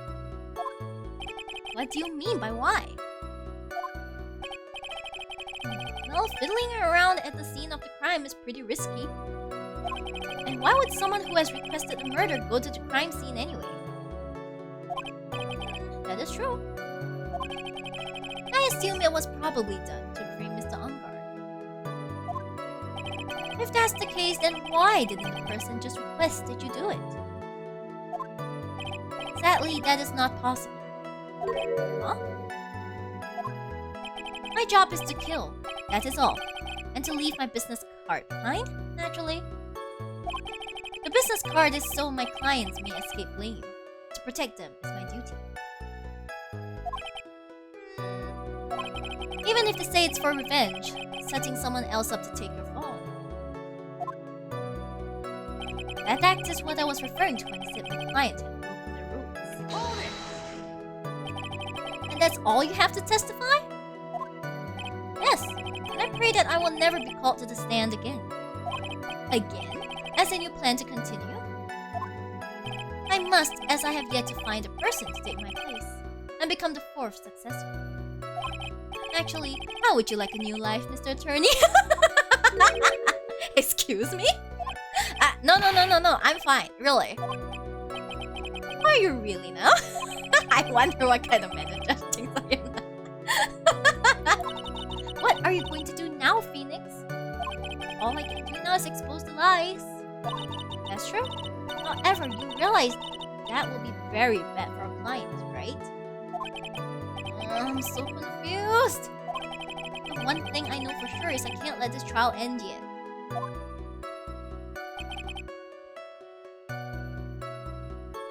Rest in pieces.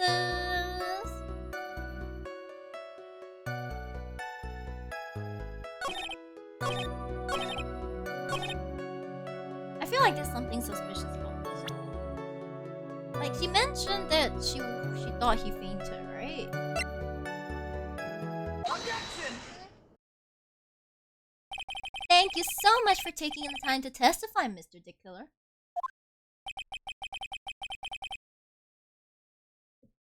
What is the meaning of that attitude?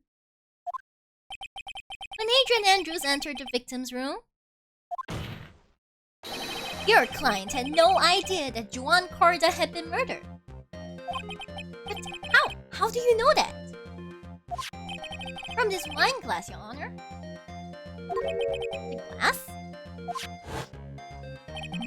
Mr. the Killer's supposed client thought Mr. Corrida had only fainted. Which is why this glass of tomato juice was poured for the victim. But isn't that just a part of Adrian Andrews' calculated plan? That is not possible, Your Honor. This glass bears the fingerprints of that person. Had this been planned, they would never have left the fingerprints behind. I see your point. Mr. Edgeworth, what is your opinion? Strangely enough, I had the same exact thought just now. Oh! Witness, how do you explain this strange phenomenon? Isn't it a waste of time to ask about such a minor detail? It's not a very important point anyway, correct? Oh boy! This is working. I'm afraid you are mistaken. If Adrian Andrews really is your client, as you claim, then your client should have had knowledge of Mr. Corrida's death. If not, then that can only mean that Adrian Andrews was never your client at all.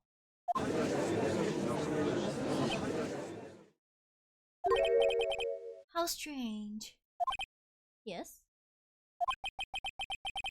Why is it that the attorney has yet to raise an objection at this absurd situation? Phoenix, if the killer figures out what we're up to, we're in real trouble. Yeah, I know. Objection!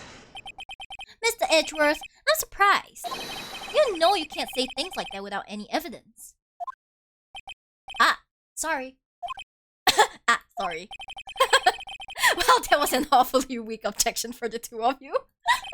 Anyway, I am positive there was a contradiction in that testimony.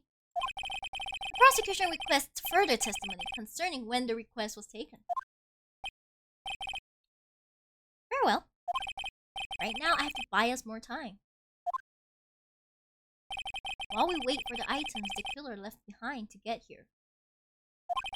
I just know that the very outcome of this trial lies with those items. That's fine. This request came to me about a week ago. About a week ago. It was a request for my services on the night of the award ceremony.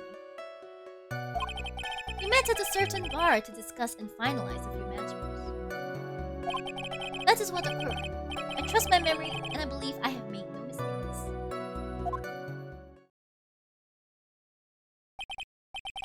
So you physically met your client, huh? That is correct. Meeting one's client is the first step to building trust, in my opinion. I see. Well, Mr. Wright, your cross-examination, please.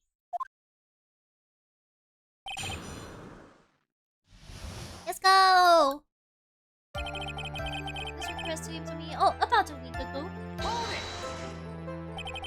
1 week ago? Are you sure? Yes, I am quite sure. I, of course, had my own preparations, and I was barely able to finish. When you request my services, Mr. Attorney, I hope you will keep that in mind. Please, stop! In any case, my client this time had a very specific date and time in mind. A specific date and time? It was a request for my services on the night of the award ceremony. Did you ask why on that specific night? No. I tried to fulfill all the conditions of my client's request. But as for why, I only had my suspicions. Your suspicion? Press further. What's taking Gumshoe so long? Good point. Why is he taking so... Well, I mean, he got in an accident. Like, damn. So, what are these suspicions you had? Why did your client request that night? I'm sure it was all for the bear. The bear? The bear? My client spoke of it. I'm sure there will be a bear-shaped figurine in Juan Corrida's room.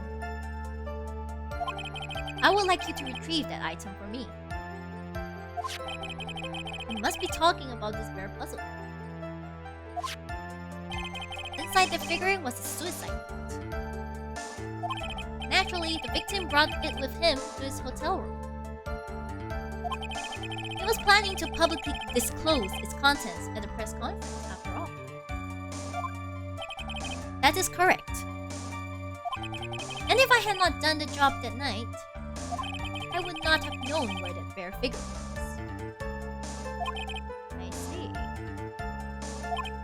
Well, Mr. Wright, was the testimony just now of any importance? It was very important. The testimony just now has made one thing clear, and that is the client knew the secret of the bear figurine. Huh? Why is everyone so quiet? No! Mr. Wright, I think all of us already knew that. Oh, really? Witness, please continue with your testimony. We met at the search on bar to discuss and finalize a few matters. So you only physically met Adrian Andrews, right? Of course I did. What was that? What was with the brief pause? Witness, I would like for you to give us a few more details. I always meet my clients as a matter of principle. I have never taken requests by telephone or mail. And why is that?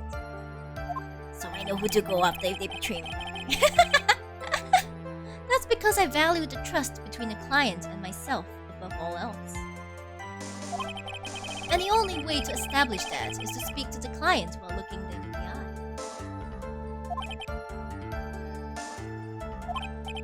Well, Mr. Wright, was the testimony just now of any importance?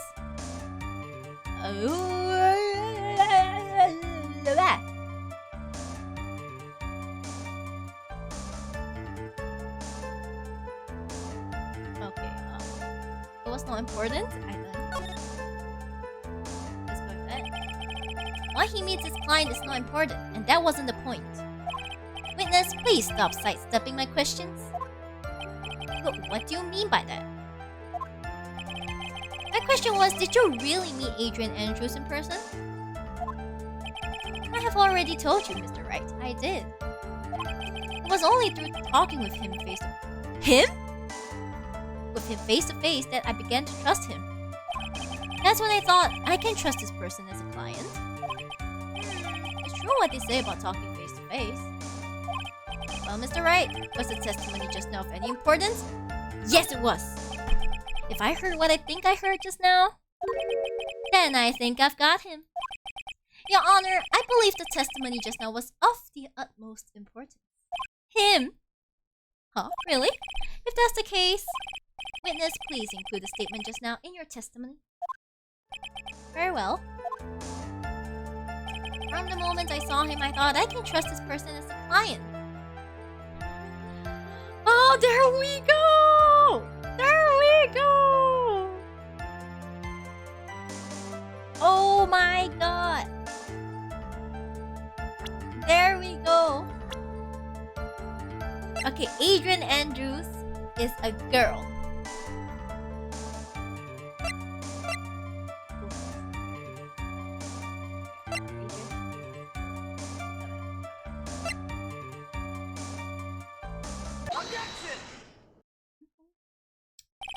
I would like to go over this one more time. You met Adrian Andrews at the bar and took the request at that time? Yes, that is correct. And that's when you thought he was trustworthy. How many times must I repeat myself? Yes, that is correct. I'm sorry, but that is an impossible tale. What? Shelley the killer? You have never met the real Adrian Andrews. Why would you say that? Because you made one very big slip-up. Oh yeah. About her. So what is the issue? Oh! What did you say just now? About her? If you had ever met Adrian Andrews in person? No wonder she has a masculine name. Damn. One look would have told you that she is a woman.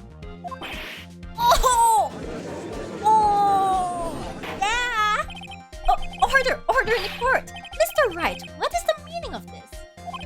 This witness testified to the following. That he always meets face-to-face with his clients when taking their request. But he has never met Adrian Andrews in person. Yes, Your Honor. This is exactly the point. That means Mr. The Killer's client could not have been Miss Adrian Andrews. Oh my gosh, what the hell's leaking out? The radio. I know, right? Mr. Edgeworth, I understand your logic on this one. However, why would the assassin make such a basic mistake? I believe it has to do with her name, Your Honor. Her name? Yes, Adrian Andrews is without a doubt a very androgynous name. No, it's a very masculine name. Wait, so Phoenix and Edgeworth are on the same side? The situation's a bit complicated now, so sorry.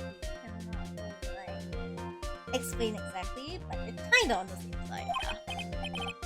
Yes, I see. Unluckily for Mr. The Killer.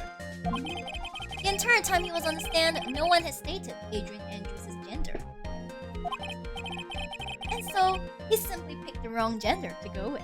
Oh, yeah! Oh, what? What is going on? We are interviewing a radio. Shelly the Killer. This court demands an explanation. I think somehow I must have mixed up this client with another. So does that mean you remember something different now? Yes, of course. Please, if you will allow me to testify once more. He's sweating bullets. I know he's just going to spit out more lies. Very well, but this time, please give us the truth and nothing but the truth. As if. Request taking part 2. Yes, and now I remember. I took that request by mail. There have been times when I took a job without having met my client. Okay? The request was for the murder of Juan Corrida. And 2 or 3 other small things. When I saw the name at the end of the letter, I thought my client to be a man. This is so sus. So he took this job through a letter. He didn't mention anything about letter in his earlier testimony. A likely story, the killer. Which means he is definitely lying. Be careful, Phoenix. If you break the assassin's testimony completely, it's over for us. I know, I can't make him suspicious. But I think we're okay. Like, we can do this. As long as he's standing there across from me. Okay, I believe it. You can do this, okay. Okay. No matter how strong of a punch I throw, he'll counter it. Beautiful! Let's go!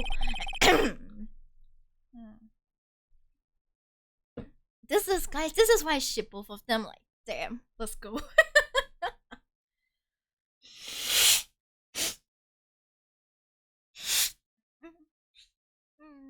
The power of friendship right there. That's right.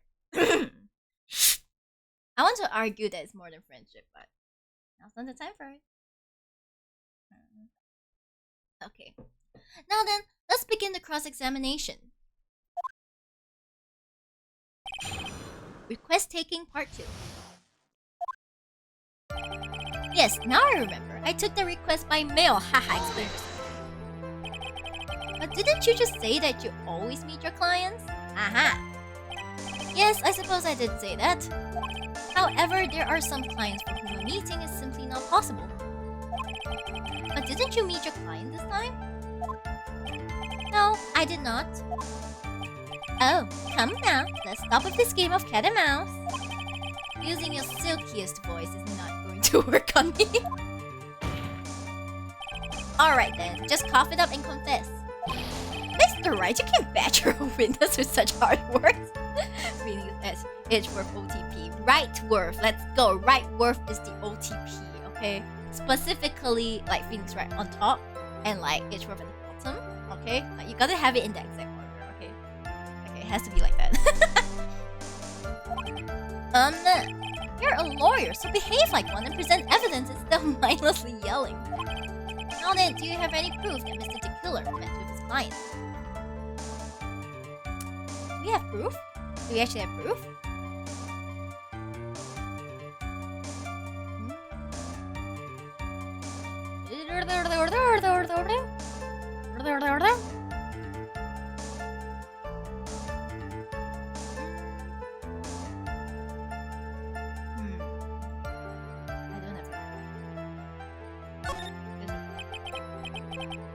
Wouldn't it normally be the other way around? No. Okay. Edgeworth is so bottom. Okay, he is so bottom. He is so zun. He runs away from everything. Like, damn, Edgeworth, please get a hold of yourself. Okay, Mister. Thanks to you, I'm saddled with unnecessary feelings, Edgeworth. Jesus Christ. Sorry, Your Honor. Unfortunately, I don't have any proof. I see. Then your line of questioning was just another waste of time. Sorry, boss. Sadly for us, Your Honor, that is the nature of right and wrong. Right and wrong. This is a good one.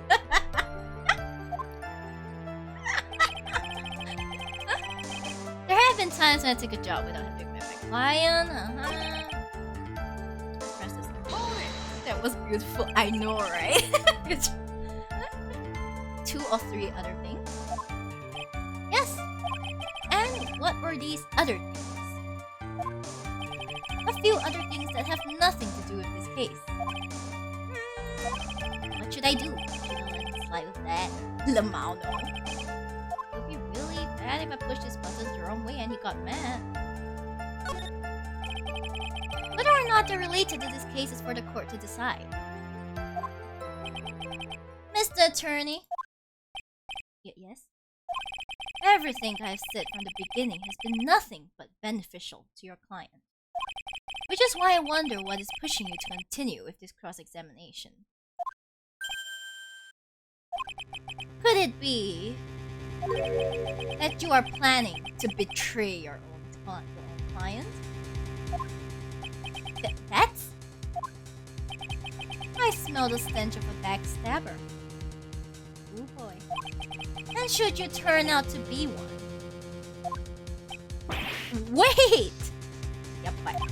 Uh-oh. This is looking really bad. I shouldn't press my luck. Alright, I'll have to think. Is this worth pursuing? Is it worth pursuing?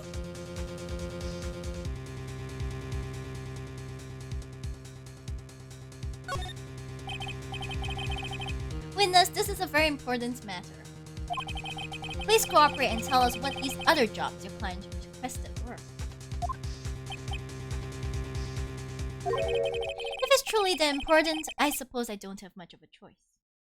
Takes one to know one, the killer. That's right, gotta go all the way. I know, right? In this courtroom, we go all the way, okay? We don't back down. Not in this household. Thanks for the hydrate cue. Yes, I will untrim. I will untrim. Okay, untrim. Untrimming. Untrimming. For just a bit.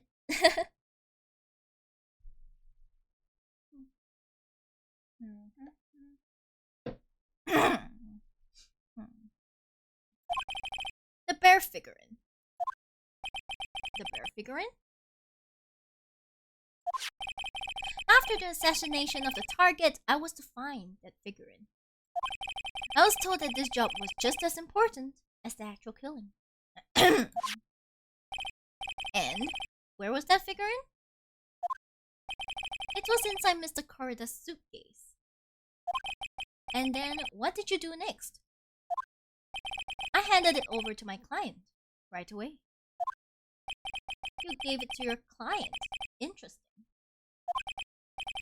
This information certainly sounds important to me. Okay, another hydrate. Witness, please include what you just stated in your testimony. As you wish. Well, please was to find the bear figurine and to give it to Adrian Andrews. Sir, excuse me. I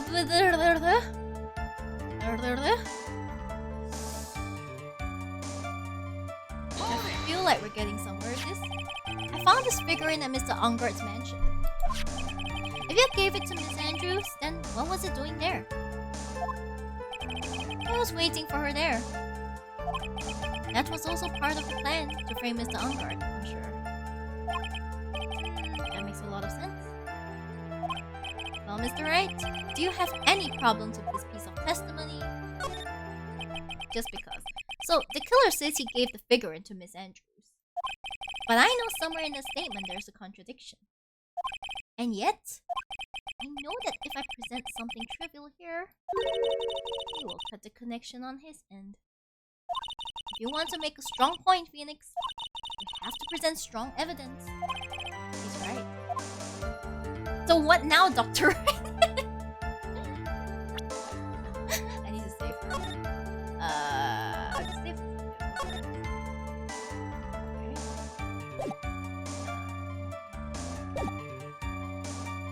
Present evidence?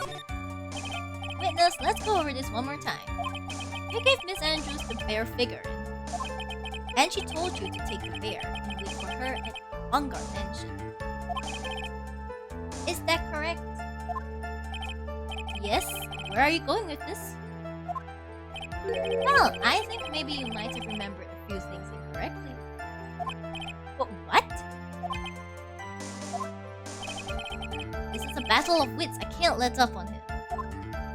I don't think it is possible for Miss Andrews to have been the recipient of this bear.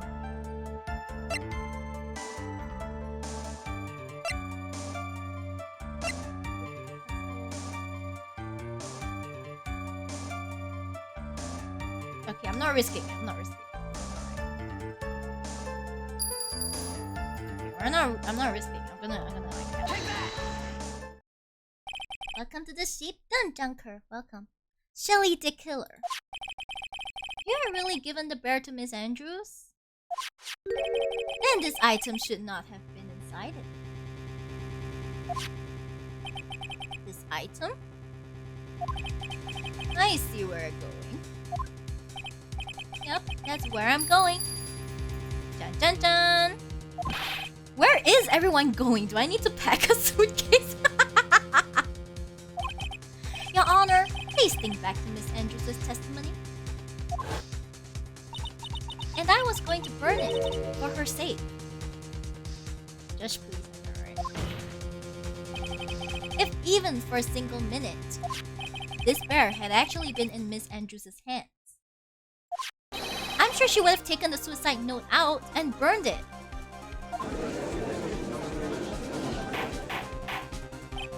Order, order, order! So that's where you two are going! So by the very fact that the suicide note was still inside the bear, it tells us that your client didn't know how to disassemble the puzzle. Which means? It means, Your Honor, that it is impossible for Adrian Andrews to be the client. Oh, it's broken.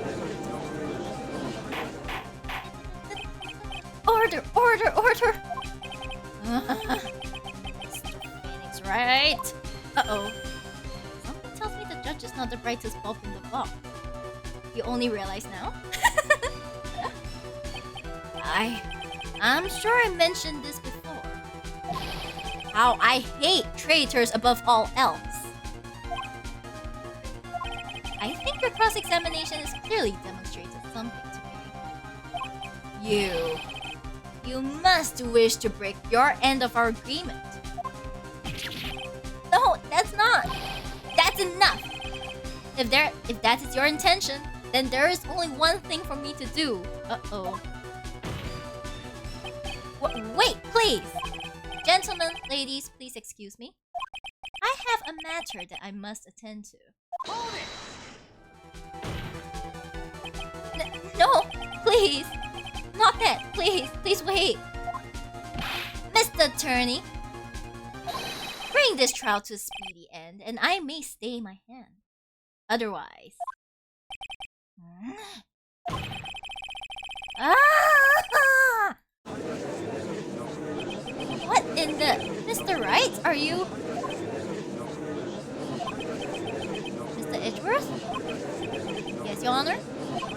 I didn't understand this witness's outburst just now. Do you think there's a need to hear more testimony, or is this...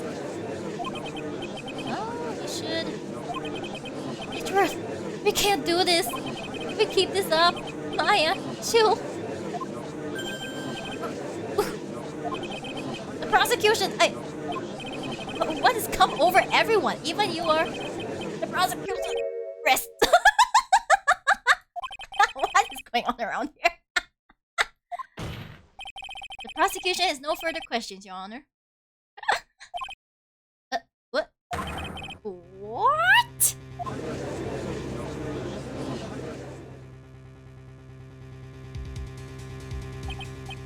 Oh, I never thought I'd see the day. Nani? This is a most unusual situation. If the prosecution rests with no further questions, then the prosecution has failed to uphold its stance.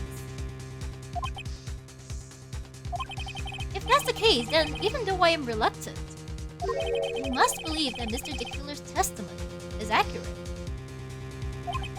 That will mean that Shelly DeKiller's client is Adrian Andrews. Alright, it's time to go home time. See you later if you're still on. Yes. See you later if I'm still on queue. May not be, maybe. Okay. Have a safe trip.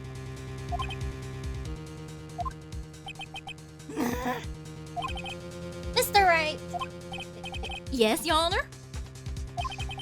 If I end the trial here, right now, then your client, Matt Ungard, will be declared innocent. And in his place, Adrian Andrews will be charged with murder. Miss Andrews will be charged with murder.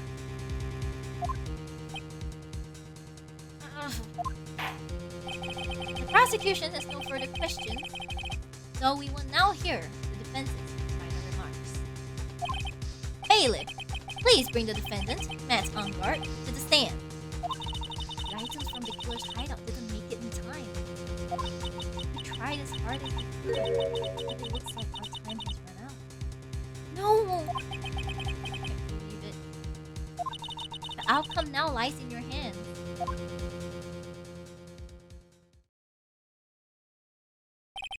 Dude, did old guy finally decide? To be honest, I can't think of you as a truly innocent and good person. You have done enough evil to drive a woman to suicide. But at least on the charge of murder, it would appear you are innocent. Ha! So, I guess even the old fuddy-duddy figured me out. Mr. Ungard? What an atrocious lawyer I have, giving his own clients up like this. And that refreshing like a spring breeze crap is just as atrocious, don't you agree? What's going on now? Anyway, get on with it and announce me innocent already. Right, Mr. Lawyer?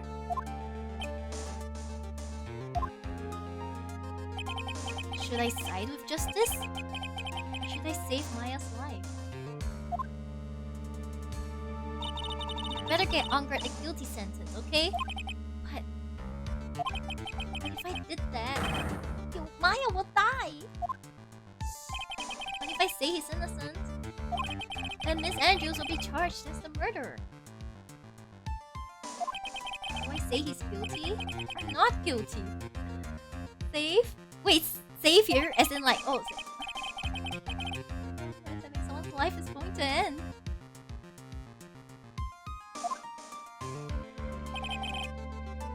Ah! Ah!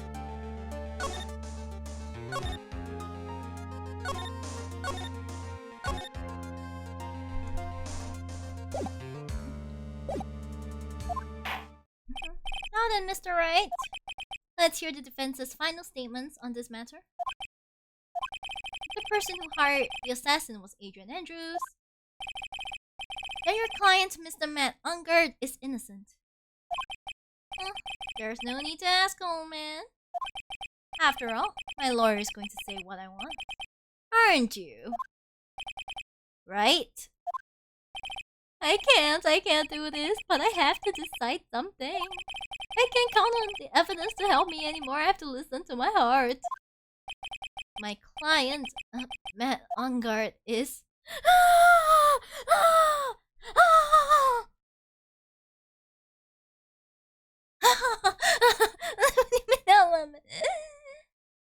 He's guilty. He's guilty. He's guilty. He's guilty. He's guilty.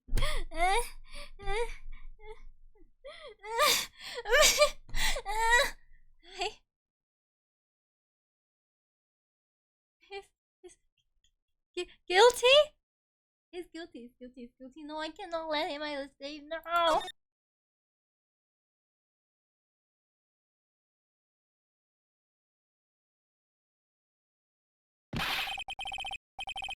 We're waiting for your answer, Mr. Wright. Matt on guard. Your client deserves an answer. Maya, I'm sorry. Matt on guard is... Objection! Francisca! My banging lady! Hello! Hello! Francisca von Karma is here! What are you doing here? Ow! You see now, don't you, Mr. Phoenix, right? This is exactly why you should never take your eyes off that scruffy fool. That scruffy fool. Oh, she has this thing, I forgot. Did you bring them? The final pieces? Do you have them? You should know better than to ask that, Mr. Miles Edgeworth. Von Karma is perfect in every way. The evidence is here in perfect condition.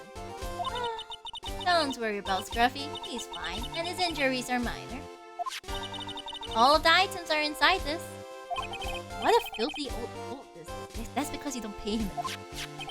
That's gumshoe. I can spot his tattered rags anywhere. Oof. I apologize for its ugliness, but there was nothing else to wrap the items in. I fought long and hard this whole trial. All for what is inside that raggedy coat. I'm sure that inside that coat lies a crucial piece of evidence. Your Honor, inside the filthy coat are the defense's final pieces of evidence. Your final evidence?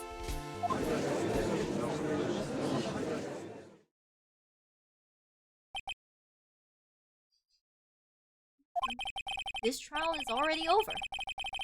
All that remains is for me to hand down my verdict. I do not believe that any evidence presented now would change the outcome of this trial. What? Objection! Your Honor, it is our duty to examine every piece of evidence, down to the last. I request that Ms. Von Karma be allowed to present these pieces of evidence. I suppose you're right, Mr. Edgeworth. I grant permission to do so. However, this one obvious rule applies here. If these items do not bring up any new points, then they will not be accepted by this court.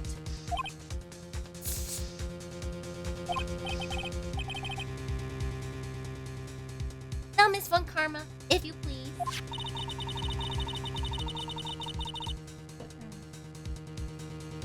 These pieces of evidence are items left by the killer during his escape from the police. He must have been in quite a rush. Yes, Your Honor. The killer left 3 pieces of evidence. Somewhere among the evidence we're about to see, there will be something to turn this whole situation around. Like a miracle. I'm sure of it. That is all we can hope for. The first item is a pistol. Does the killer's pistol have anything to do with this case?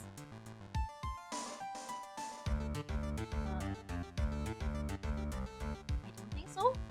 I don't think so, right? But we can always question for more detail.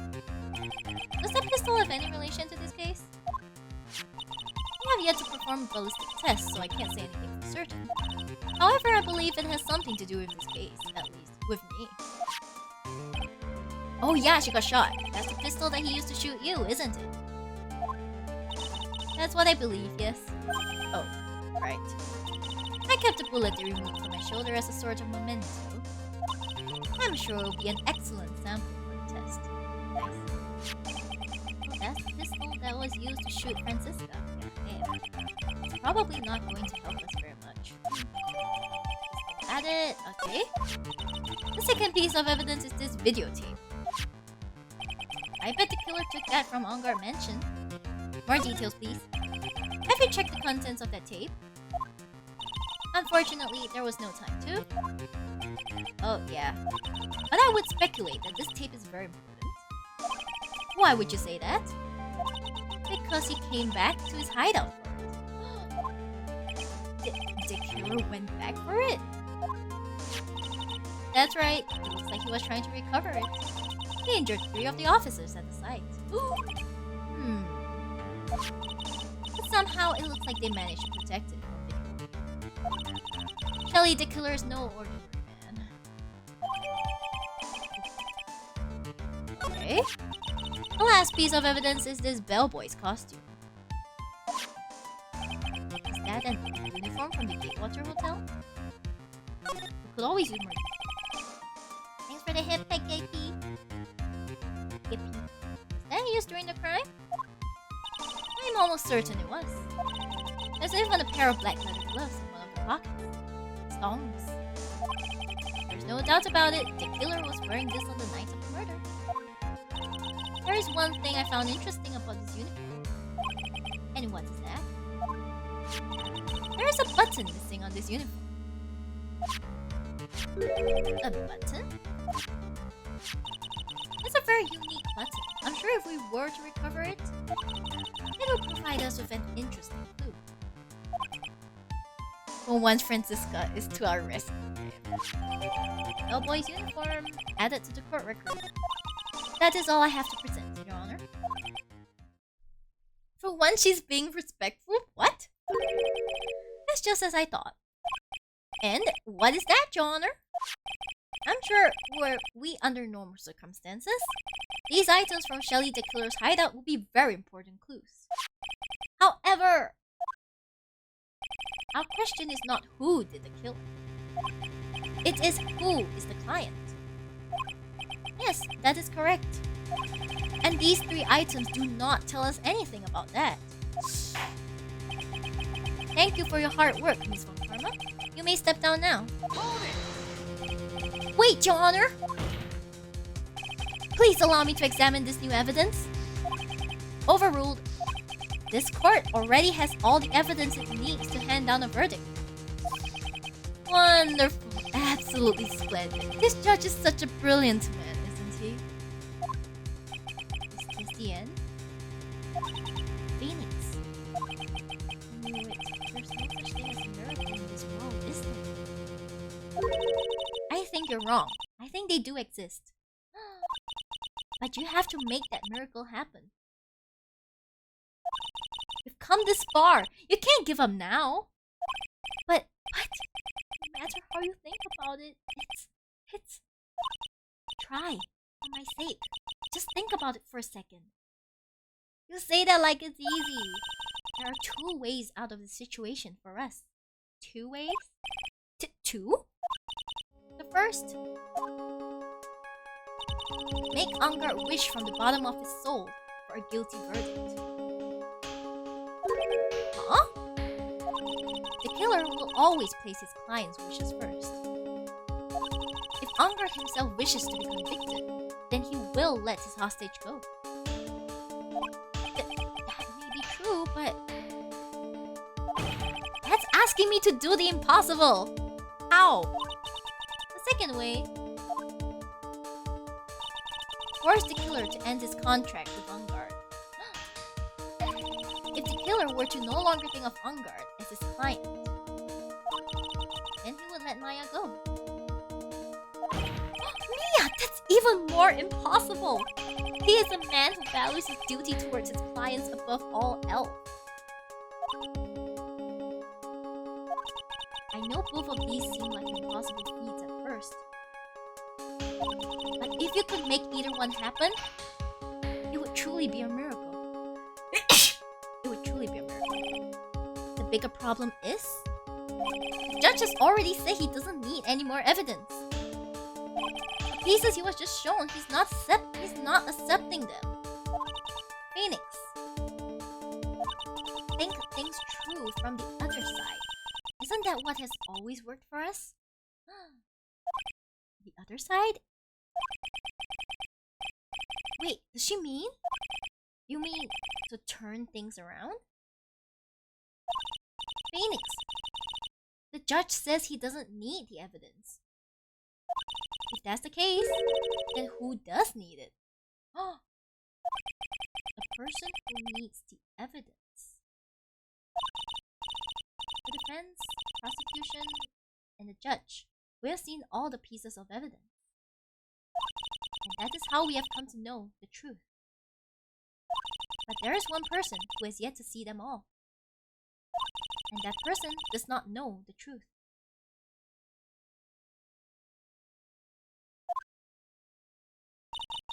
That truth, it may be what will bring about the miracle in the end. What is this? Stop speaking in riddles. There are no objections this time, correct?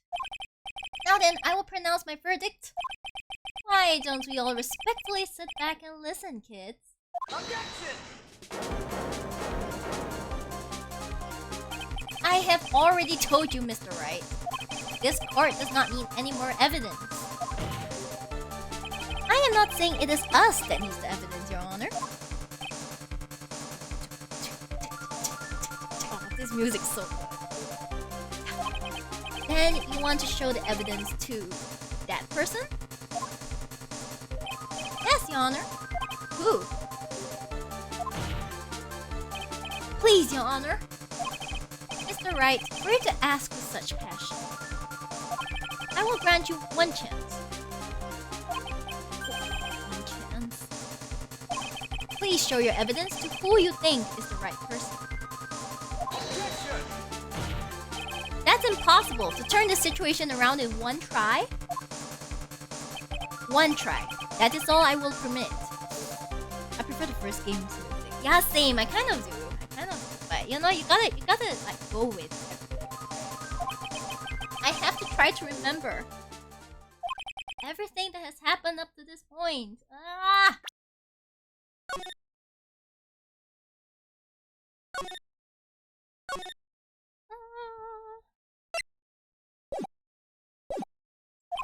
Think, Phoenix, think! There must be a way to save Maya while taking Ungard down at the same time. Now then, Mr. Wright, let's not waste any more time. Who would you like to show the evidence to?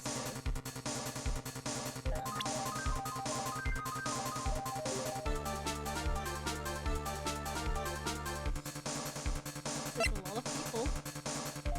Is it this guy?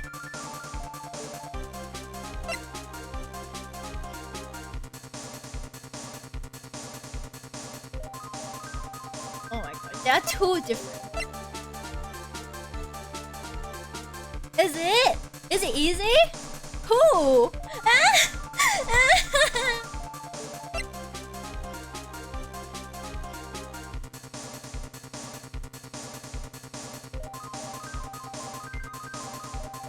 The killer.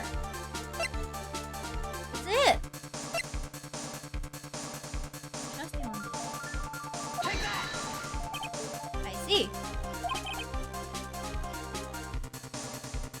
And now, tell this court what one piece of evidence you would like to show this person. I know.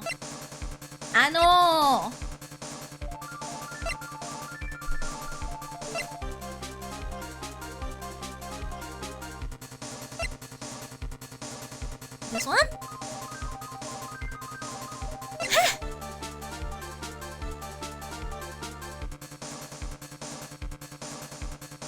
The video? Is it the video? This one? Show the... Take that! Well, what do you think, Mr. Edgeworth? I think there is some merit in showing this evidence to that witness. Bailiff, please bring in the transceiver from earlier. Alright, it looks like I managed to convince him. Remember the bear was recording? That's true.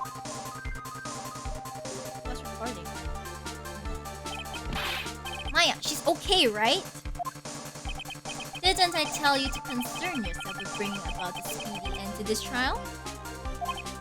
Now, if I understand correctly, you wish to show me one piece of evidence? Yes, one is all I need. I have here a videotape. It was found at your hideout. I heard you injured 3 officers in your attempt to get this back. That was most regrettable. However, it was an order from my client. I was told to protect that videotape. I thought so. I'm afraid I seem to have failed in that regard. Do you know the contents of this tape? I was sternly told by my client to not watch it. So I have absolutely no idea. Actually, you're on this tape. Me? Oh! Client confidentiality! Yes! There was a video camera hidden at the crime scene. Your actions were being recorded. What? Is that true, Mr. Wright? Who was it that planted a camera?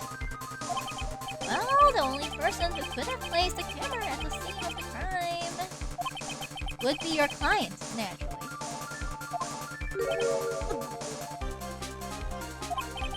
That was Adrian Andrews. Be quiet and listen, Your Honor. Yes, sir. Your client specified a place and time for you, isn't that right? Yes. That was so they could film you. I had no idea. Mr. Wright, why would my client do such a thing? I would like to know why. Why did Matt Unger film the crime scene? The reason why he did that is my ticket out of this whole mess. There is only one reason why your client was supposed to film the crime scene, Dave.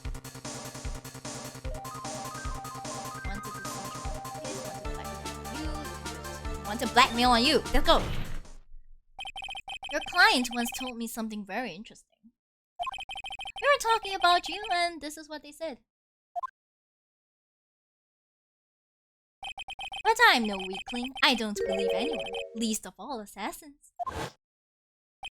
Oh, come now, Mr. Wright. Assassins aren't above blackmail.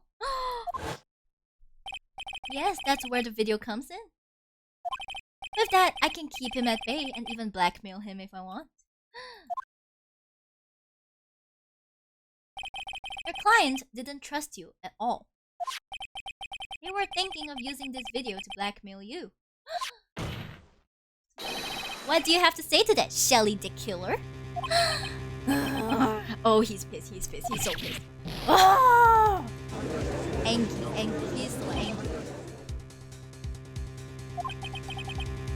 It looks like I was being deceived from the very beginning. Yes, by a natural. That is the kind of person they are. Your client is a person who only thinks and plots of how to use the people around them to protect themselves from any and all dangers that may arise.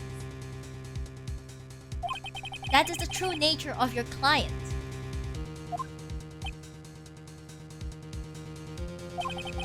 I have one question for the witness. Yes. You told us one thing numerous times during your testimony. Shelly the Killer's one angry boy. That's right, he is very angry. You said that you detest traitors most of all. Yes, that's right. But what if that traitor was your own client? What would you do then?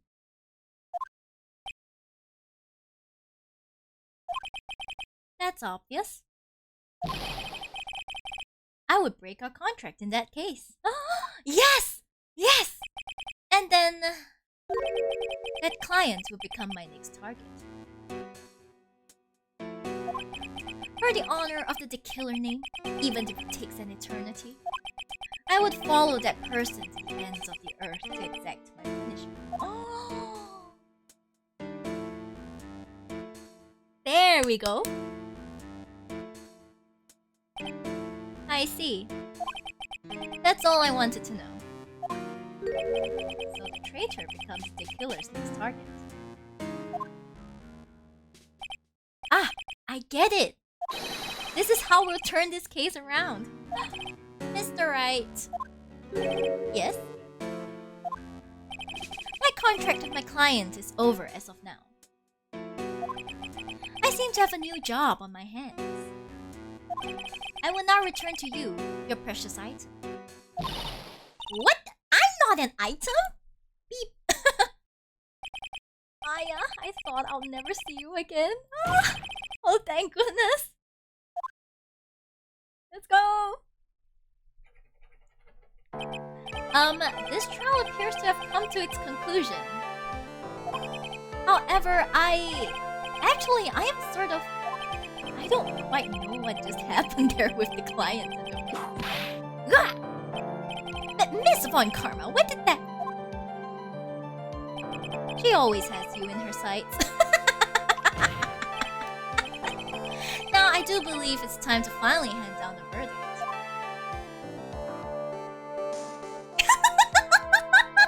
He's scared now. Mr. Ungard. It looks like somehow you got what you wanted. You finally received the acquittal you wanted so badly. You should be happy. But before that, I would like to make one final statement. Sometime in the near future, one very betrayed assassin may appear before you. Needless to say, that man is very good at what he does. Oof. I'm sure you would understand what I mean if you watch this video. Help me! Now then, Your Honor, the verdict, if you please. Is this alright with you, Mr. Wright? We have finally reached the end of a very long battle. Oh! And Karma have gotten away if it wasn't for the meddling she put in the chat. That's right. You're meddling too much. Whether he's convicted or acquitted, there is no escape for him now. Go on, Phoenix. Lead whichever way your heart tells you. Right, Chief. He's not guilty, guys. He's not guilty. Congratulations, Mr. Matt Ungard. Please make sure to savor every moment of what little time you have left. Your Honor, as always, the defense pleads not guilty. Very well. This court finds the defendant, Matt Ungard.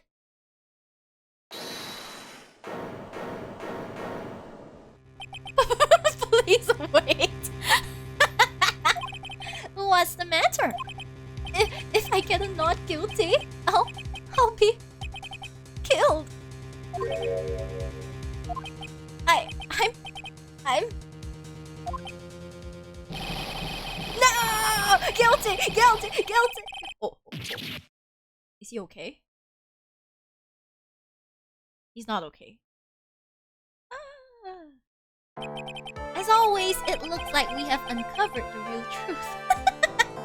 Yeah, he's safe in prison if he's guilty. Hi, Devoy. Hello. Hi. How am I? Finally at the end of a very long road. But it's not too bad. I enjoyed it. I don't remember you helping out much in this. Mr. Edgeworth, how is Matt on guard? I have left Miss Von Karma in charge of his incarceration. That's hardcore, I know, right? Just got back from the beach. I hope he didn't get a sunburn though. Hopefully. I'm sure he's getting a full course meal of whipped leather right about now. I think he's gonna enjoy it. Miss Von Karma is a banging lady. Very good. That was a close one, wasn't it, witness? Yes. I plan to pay my debt to society for my own crime, Your Honor. first time I was called to the witness stand during this trial, all I felt was despair. She must be talking about the time EDGEWORTH really went after her. Yeah, he kind of like, I don't care if you die, Lamar. I guess she's trying to forgive him for what he did. This witness, how should I put this? She has an illness. Rude. If you're going to say you would choose death, that is of no concern to me. Oh, Jesus. Ah, the boy has redeemed. An awa. Okay, I shall give an awa. How about that? How about awa?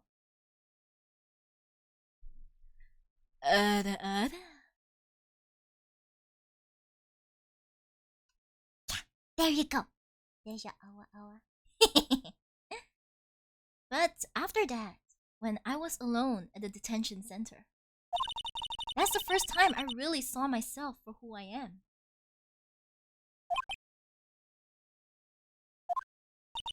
And today, when the two of you used your combined strength to convict Matt, I felt like I had finally been saved. Aww. Wow, this is the first time I've ever seen her smile. I am really happy that you two were in charge of this case. I really don't know how to express how I feel at this moment. This is the first time I felt comfortable with myself, with who I am. Thank you so much, everyone.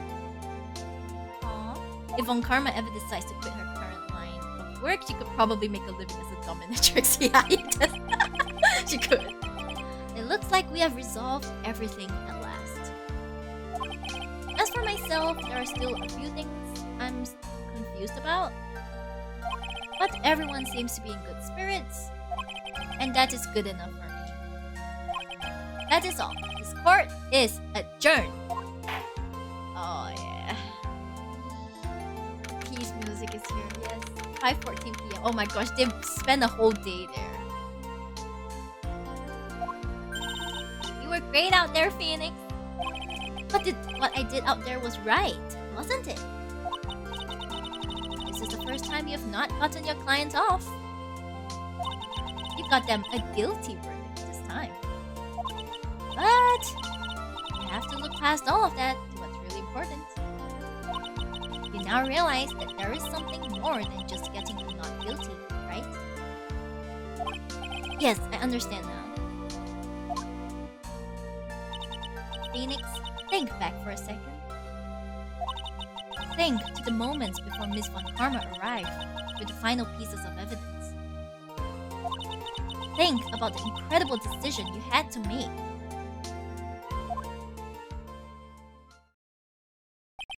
Now then, Mr. Wright, let's hear the defense's final statements on this matter. That was so painful. I can't count on the evidence to help me anymore. You have to listen to my heart. They saved Maya's life. My client, Matt Ongard, is he guilty or is he not guilty? Those were your choices then. And your answer?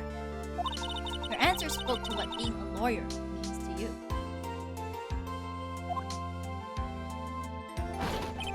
Right! He's pissed on what? EDGEWORTH? I have good news. Can you not? Maya is now safe in police custody. Oh, yay! Really? Pearls, you're telling us the truth, right, Mr. EDGEWORTH? Yes, she's quite safe. She's on her way here as we speak in a patrol car. Yeah, Mystic Maya! Mystic Maya, say! You did it! You really did it, Mr. Nick! Ow, she punches deceptively hard for a kid. I believed in you. I kept saying to myself, Mr. Nick will save her. Mr. Nick will save her.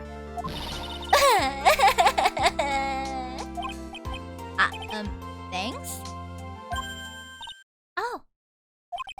What's wrong? Oh dear. Is there anything wrong? Miss Von Karma. Yes, ma'am? About earlier, thanks. Why are you still smiling, Mr. Phoenix, right? You lost! Hell, Lady Corgi. How is your Lady Corgi? What? Your perfect win record has now been crushed. And yet, you are still happy?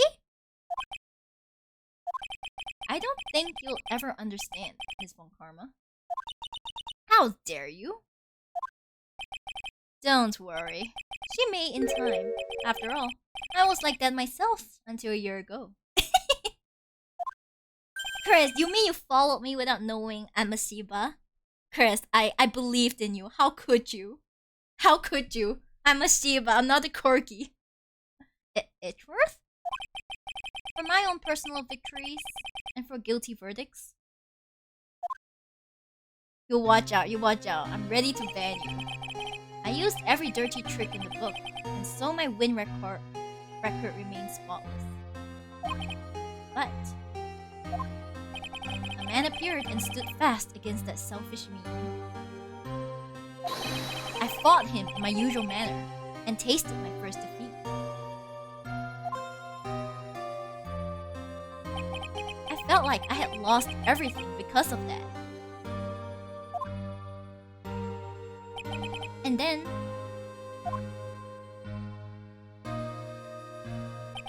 it was my turn to sit in the defendant's chair.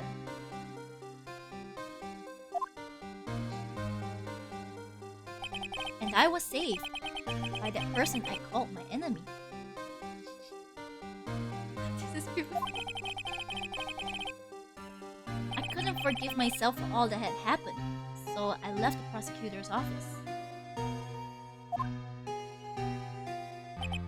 And I left that note. Prosecutor Miles Edgeworth chooses death.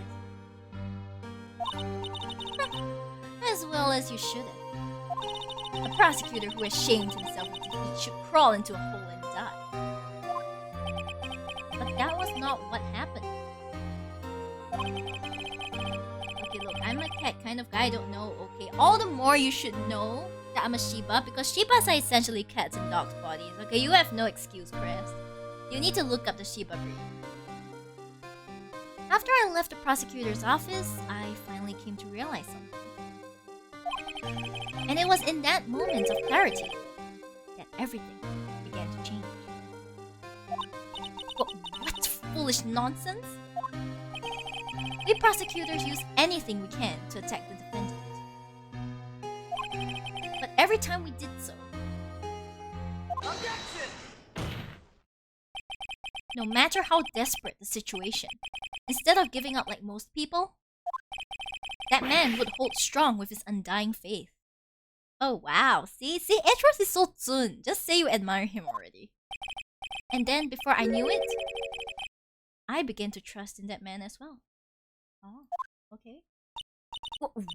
You trusted your enemy? It doesn't matter how many underhanded tricks a person uses. The truth will always find a way to make itself known. The only thing we can do is to fight with the knowledge we hold and everything we have. Erasing the paradoxes one by one. It's never easy. We claw and scratch for every inch. But we will always eventually reach that one single truth. This I promise you. The truth. Yes, that's the reason why prosecutors and defense attorneys exist. But I'm sure you knew that already, didn't you, Wright? That's why you couldn't forgive me. This man who went into hiding. Isn't that right? Probably. I don't freaking do because I've never seen mine in real life. Well, it's time to Google Shiba. Okay, from now on, you should know what a Shiba is. This man who only had his sights set on victory, who ran away into the night. CCK, like this is where his bottomless comes from. Ah!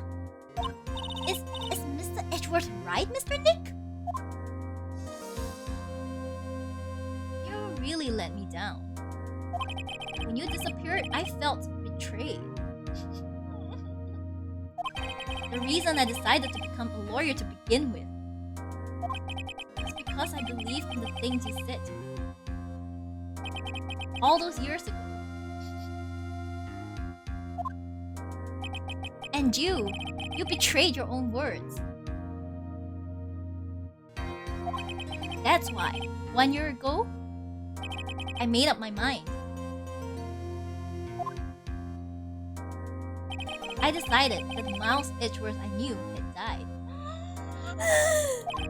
At least, that's what I told myself. You pathetic fool! Miss Von Karma has just had enough of this unresolved sexual tension. She was like, I've had enough of this shit. Stop being gay in front of me. Miss Von Karma! I don't want to hear the wretched whimpering of a disgraced loser. A Von Karma is someone who is destined to be perfect. Miles Edgeworth, you are no longer worthy. You are no longer worthy of being a Von Karma. And neither am I. It's over. It's all over. And Von Karma's realized Francisca threw something on the ground just now. Why does she keep throwing things? Can she not give things normally? This is an electromagnetic receiver. Isn't that the thing she used to track Detective Gumshoe? I'll return this to the precinct later. There's something else. Her whip! Ah! Isn't that Miss Von Karma's whip? She dropped her whip? I'll never set foot in another courtroom again. I'm sure that's what she's saying by this action. And I get what Shiba is. Good, you can now Google Shiba attitude. Personality. You should keep this, right? Keep this whip? Why? Okay. Nick! It's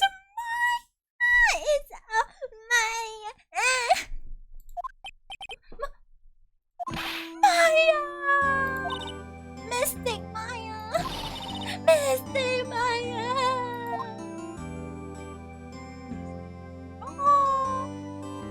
Finally reunited! Yes! Oh, Nick, I knew you would come through! Oh, thanks for the hydration.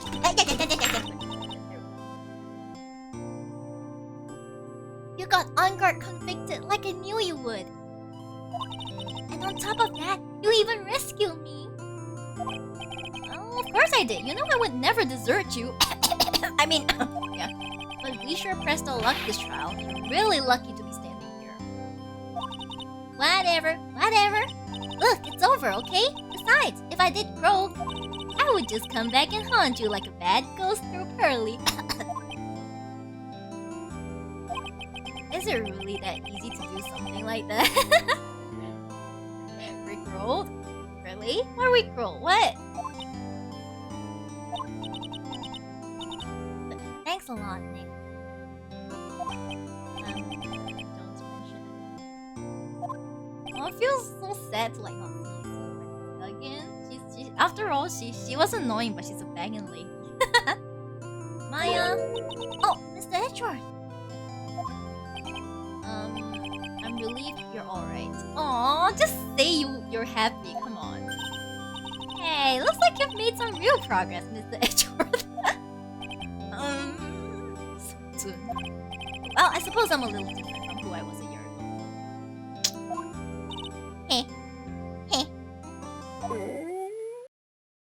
Oops, growl. Alright. I think it's time we got out of this depressing place. Huh? Where are we going? Food, Nick! Food! Crap! Chow! I'm starved! I'm so hungry, even you look like a nice juicy burger on the bun to me, Nick. I mean, she hasn't eaten for like 3 days. You think I look like a burger?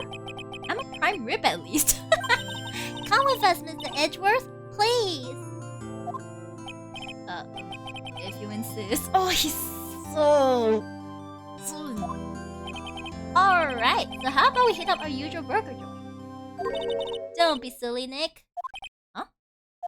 This case messed up that awesome evening and got in the way of my gourmet food. So I've decided that we have to make it up by having another feast. But you're right. Time literally skip buying game. Karma's an ice cream. Astro sucks at taking compliments. That's true. That's true. I agree. Another feast? Come on, Nick. Food. We gon' get some food. Food. Oh, okay. Food. Hotel lobby. March 23rd, 7:38 p.m. Gatewatch Hotel lobby. Hey, pal. Sorry to keep you guys waiting. Oh my gosh, Gumshoe. Gumshoe. What the hell? Okay, I'm glad he's alive. Gumshoe, are you alright? Yeah, but I'm really embarrassed. I didn't think I would hit a telephone pole of all things. Sir? A telephone pole? Then it wasn't a red light that got him? You did it again, city boy! I felt like my dear old heart was gonna give out on me, and I ain't joking. Yeah, it was more exciting than the very last episode of the Steel Samurai. Thanks? Now look here, Mr. Snooty Prosecutor.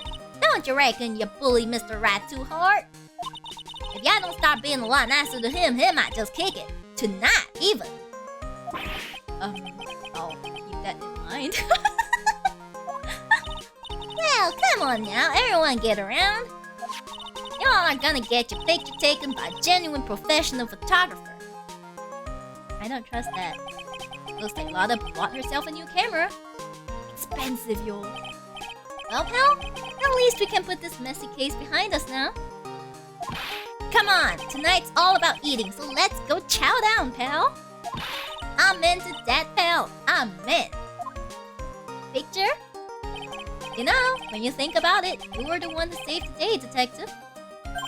Huh? Me? You really think so? He's right. If it wasn't for the 3 items you took, I think this trial would have had a very different ending. He's smirking! He's doing the smirk! Ah, interesting. I'm weak for this expression. Ah, well, you know, it's... Huh? Wait. That's odd. When I ran off with things from the killer's hideout, I was sure I took 4 things in total, sir. What? 4? Yeah, I'm sure I put one of the items in my coat pocket. There was a 4th item. Aw, come on, y'all, it's over. But woo boy, I tell ya, you really are something else. Oh boy. Between getting accused of murder and getting kidnapped, never a dull moment with you, huh? Ha ha ha, you think? Maya, please, I'm begging you, can you just be a normal person? Stop it. Why does she look so happy about that? But being shut away for 2 whole days. Weren't you scared? Yeah, it was really scary. I felt so hopeless. So to keep my mind off of things, I drew a picture. Sounds like you had it rough, gal. So where's this picture of yours? Yeah, I want to see it. I want to see Mystic Maya's picture. You know, I don't know where it went. Aw, that's too bad. Well, it's alright. It wasn't anything important anyway. Ah. It sure is nice to finally see them both smiling again.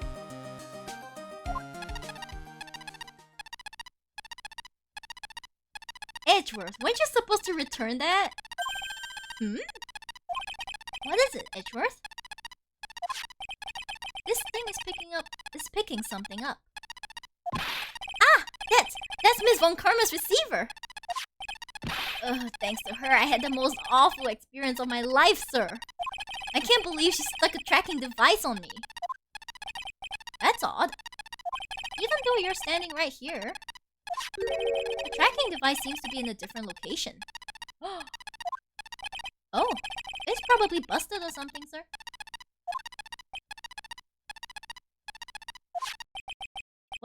it doesn't matter. I'm afraid it's about time for me to excuse myself. Aw, I still have some work to do. Huh? But Mr. Edgeworth, you haven't even eaten anything yet. And you've eaten way too much, you glutton. Hey, she got kidnapped like 4 days ago. Come on. I had fun tonight. Now if you excuse me. I had fun tonight? Oh. Now if you excuse me. Wait. What? I just want to say thanks, Izzy. You really saved me out there. Oh, it's my time. If anyone should be saying thanks, it should be me, right? I feel like words alone aren't enough here. Guys, can you get a room? You two get a room. I wonder if there's anything I can give him to express all I feel. Express how you feel? What? What?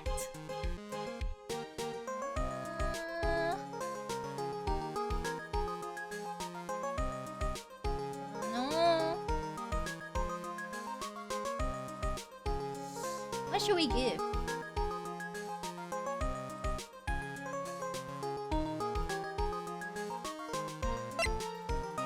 Romance. I know, right? I'm like, can you all just stop it? Take that! What's this? Thank you. It's all thanks to you two. You and her. You and her. You don't need to thank me. I was only doing my job. It looks like Mr. Edgeworth has left, Mr. Nick. The bromance was real. Oh. Hey, Mystic Maya? Yes, Pearly?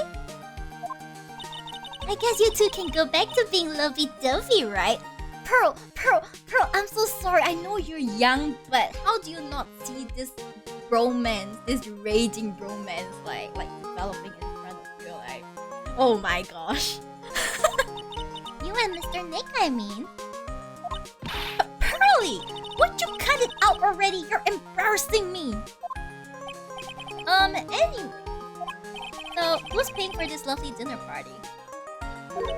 As if you need to ask. Everyone say thank you to Nick. Rude. Huh? Yeah. I'm kinda at the point where I can't even buy instant noodles, pal. So I kinda already put your name on the bill. Huh? Yeah, Pearly, yeah, I got me a situation just like that myself.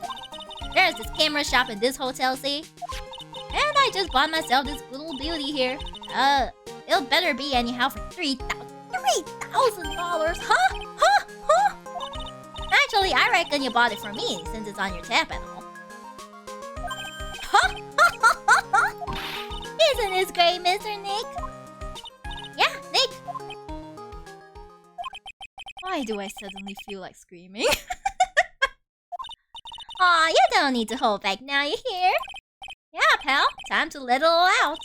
This is going to be the first time I hear the real you. Go on, it's been a while since I heard you say it. I've been busy being a hostage and all. Alright then, if you say so. Objection! Objection! Oh my gosh, that was such a good game. What? Oh, you really came through for me, Nick. I had to hide that letter, but I knew you'd find it. I really feel like I've been living on the edge lately. I mean, I've escaped death 3 times now. Pretty cool, huh? I feel like a pro.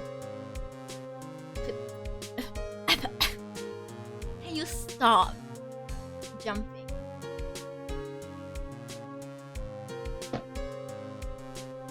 Okay, I'm so happy that you could save Mystic Maya, Mr. Nick.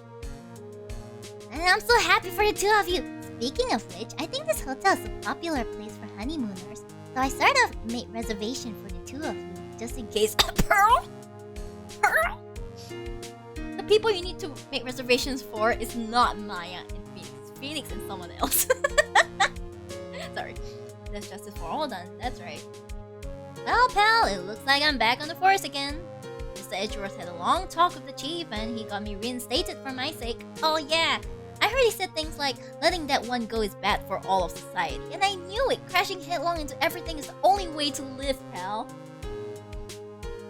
Taking a break from trials and tribulations, yes. At least this week and maybe the next week. Oh gosh, this is so intense. Huh? Oh, hello, Bird.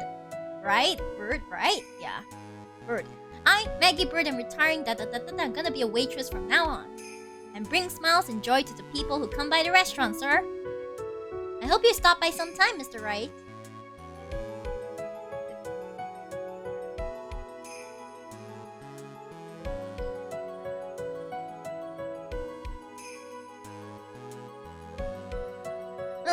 Yes, are you out here to visit the patient?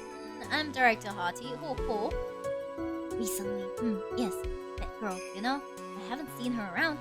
Yes. But I remember, if I even laid so much as an eye on her, it would go crack. It didn't matter if I got whipped though. Yes. Oh. You pervert.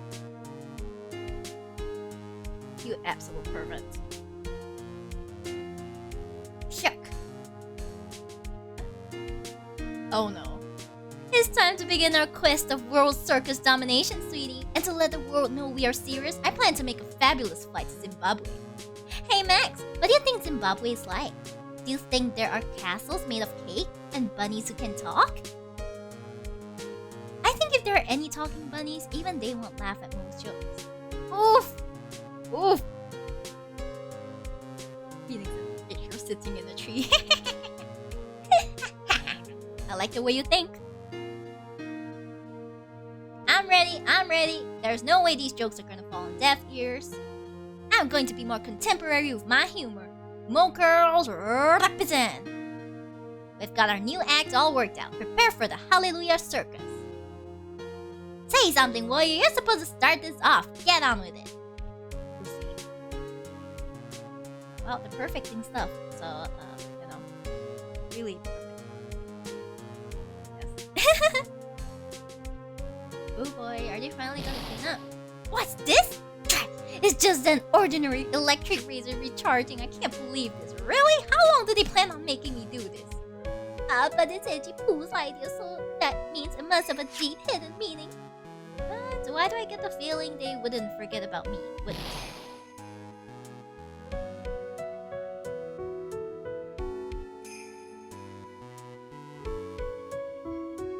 She's still looking for stuff? She's still looking for stuff. Me too.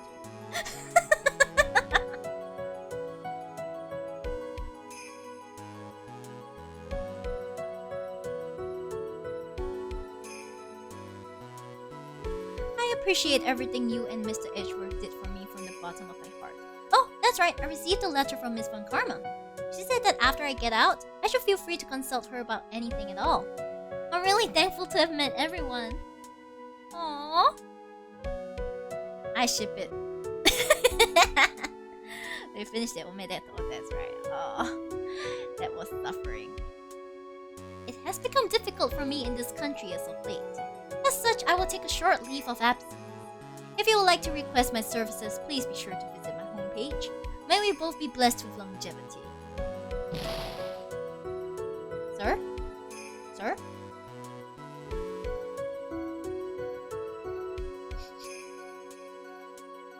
If you need my services.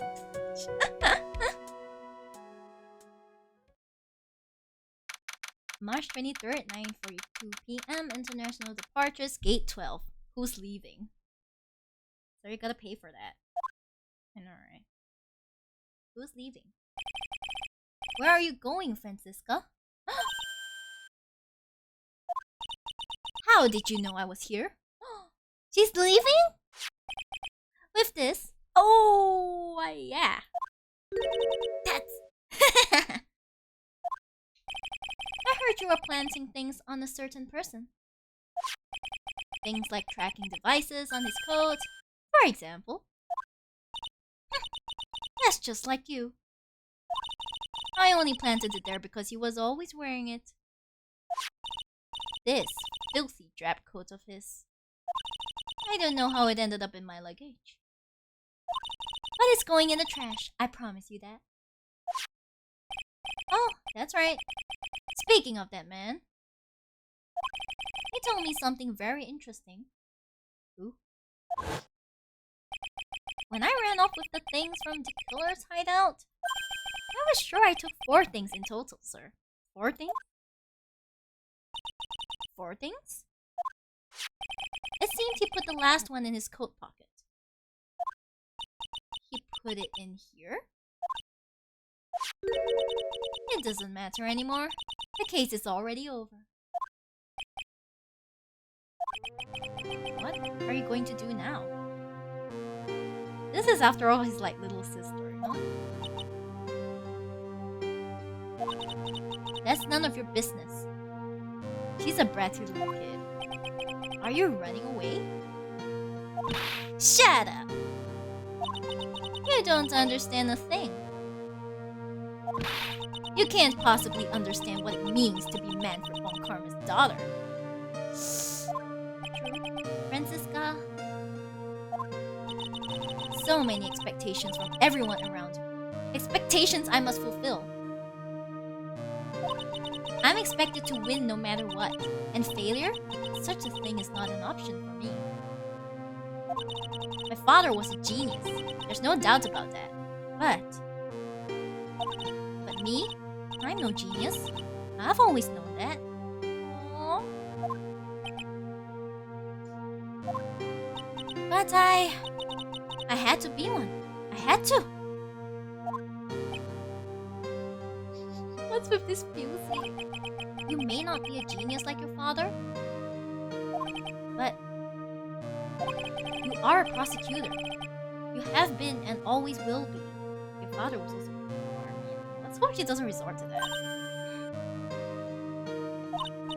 No, I'm not. Not anymore. You want to pursue something else? I've even thrown my whip away. Speaking of that, Wright gave me this to hold on to. Here you go. Here's it back. Right. You knew something like this would happen, didn't you? No, not the whip. The whip. I'm going to say this again. We prosecutors do not fight for personal honor or pride. I hope you will think deeply about what you should be striking down with that whip.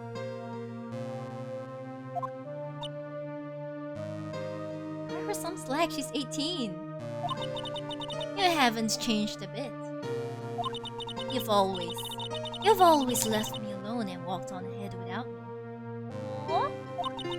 Mouse Edgeworth, I've always hated you.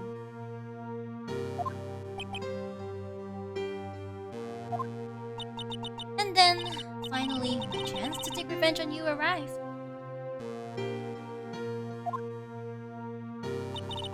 If I could win against that man, if I could make Phoenix Wright bow down in defeat,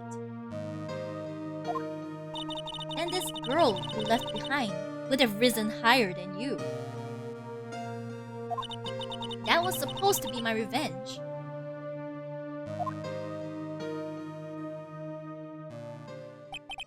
I see. You know, I can't do it. I can't change who I am.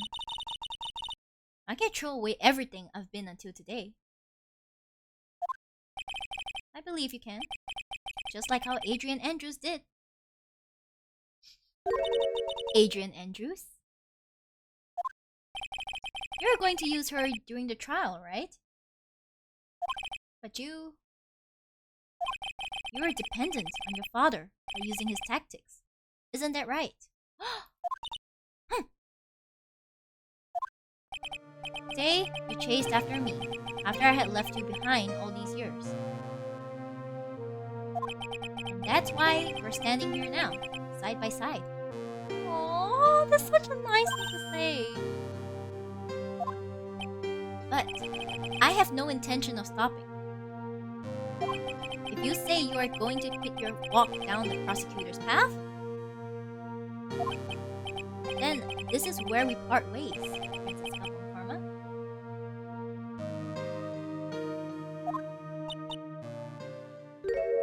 Oh, is she crying?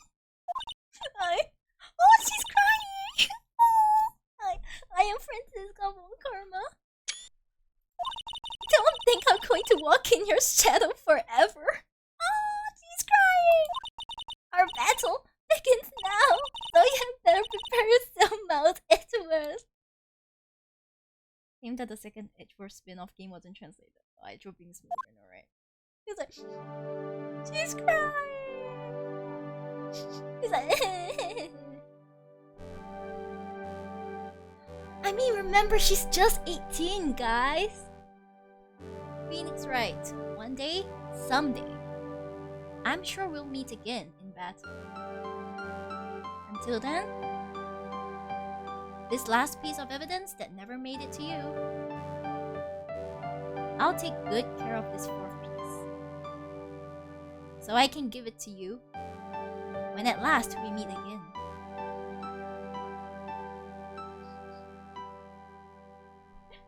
Yeah, she's 18, guys. She's 18. She became a prosecutor when she was 13. So she's been doing it for 5 years. And now she's 18.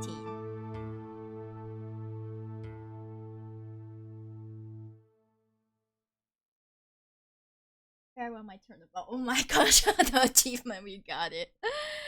Riverton's like, yeah, she's only 18. That's why when Edgeworth talked to her, she was like, because she's only 18. 13? Yeah, she became a prosecutor at the age of like... Okay, guys, for real, I need to send you guys off because I need some rest. Okay, there has been 8 freaking hours. Okay, I need rest. All right. So child labor laws? You think she cares about that? You think she cares? Obviously not. Okay, now let me take a look at who is It's still streaming now. Thank you for being with me, guys. I might want to take a short break before we continue this because this, as much as I love the story, it's so draining. It's so draining. Okay, let's see. Not many people are streaming now, actually.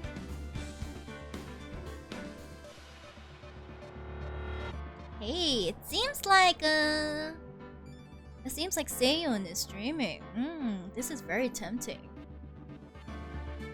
Well, Seiyun is still streaming, so I believe I should send you guys over. Hey, Seiyun, you better not pop up in chat and tell me not to read because I will. Thank you. I'll have a good rest, okay? Here's the raid message. And then I will start sending you guys over to Seiyun. Off we go, guys! Thank you so much for coming today. I really, genuinely appreciate it. And yeah, hope to see you guys next time, okay? Hope to see you guys next time, like genuinely, for real. Thank you. See ya. Bye-bye. Bye-bye.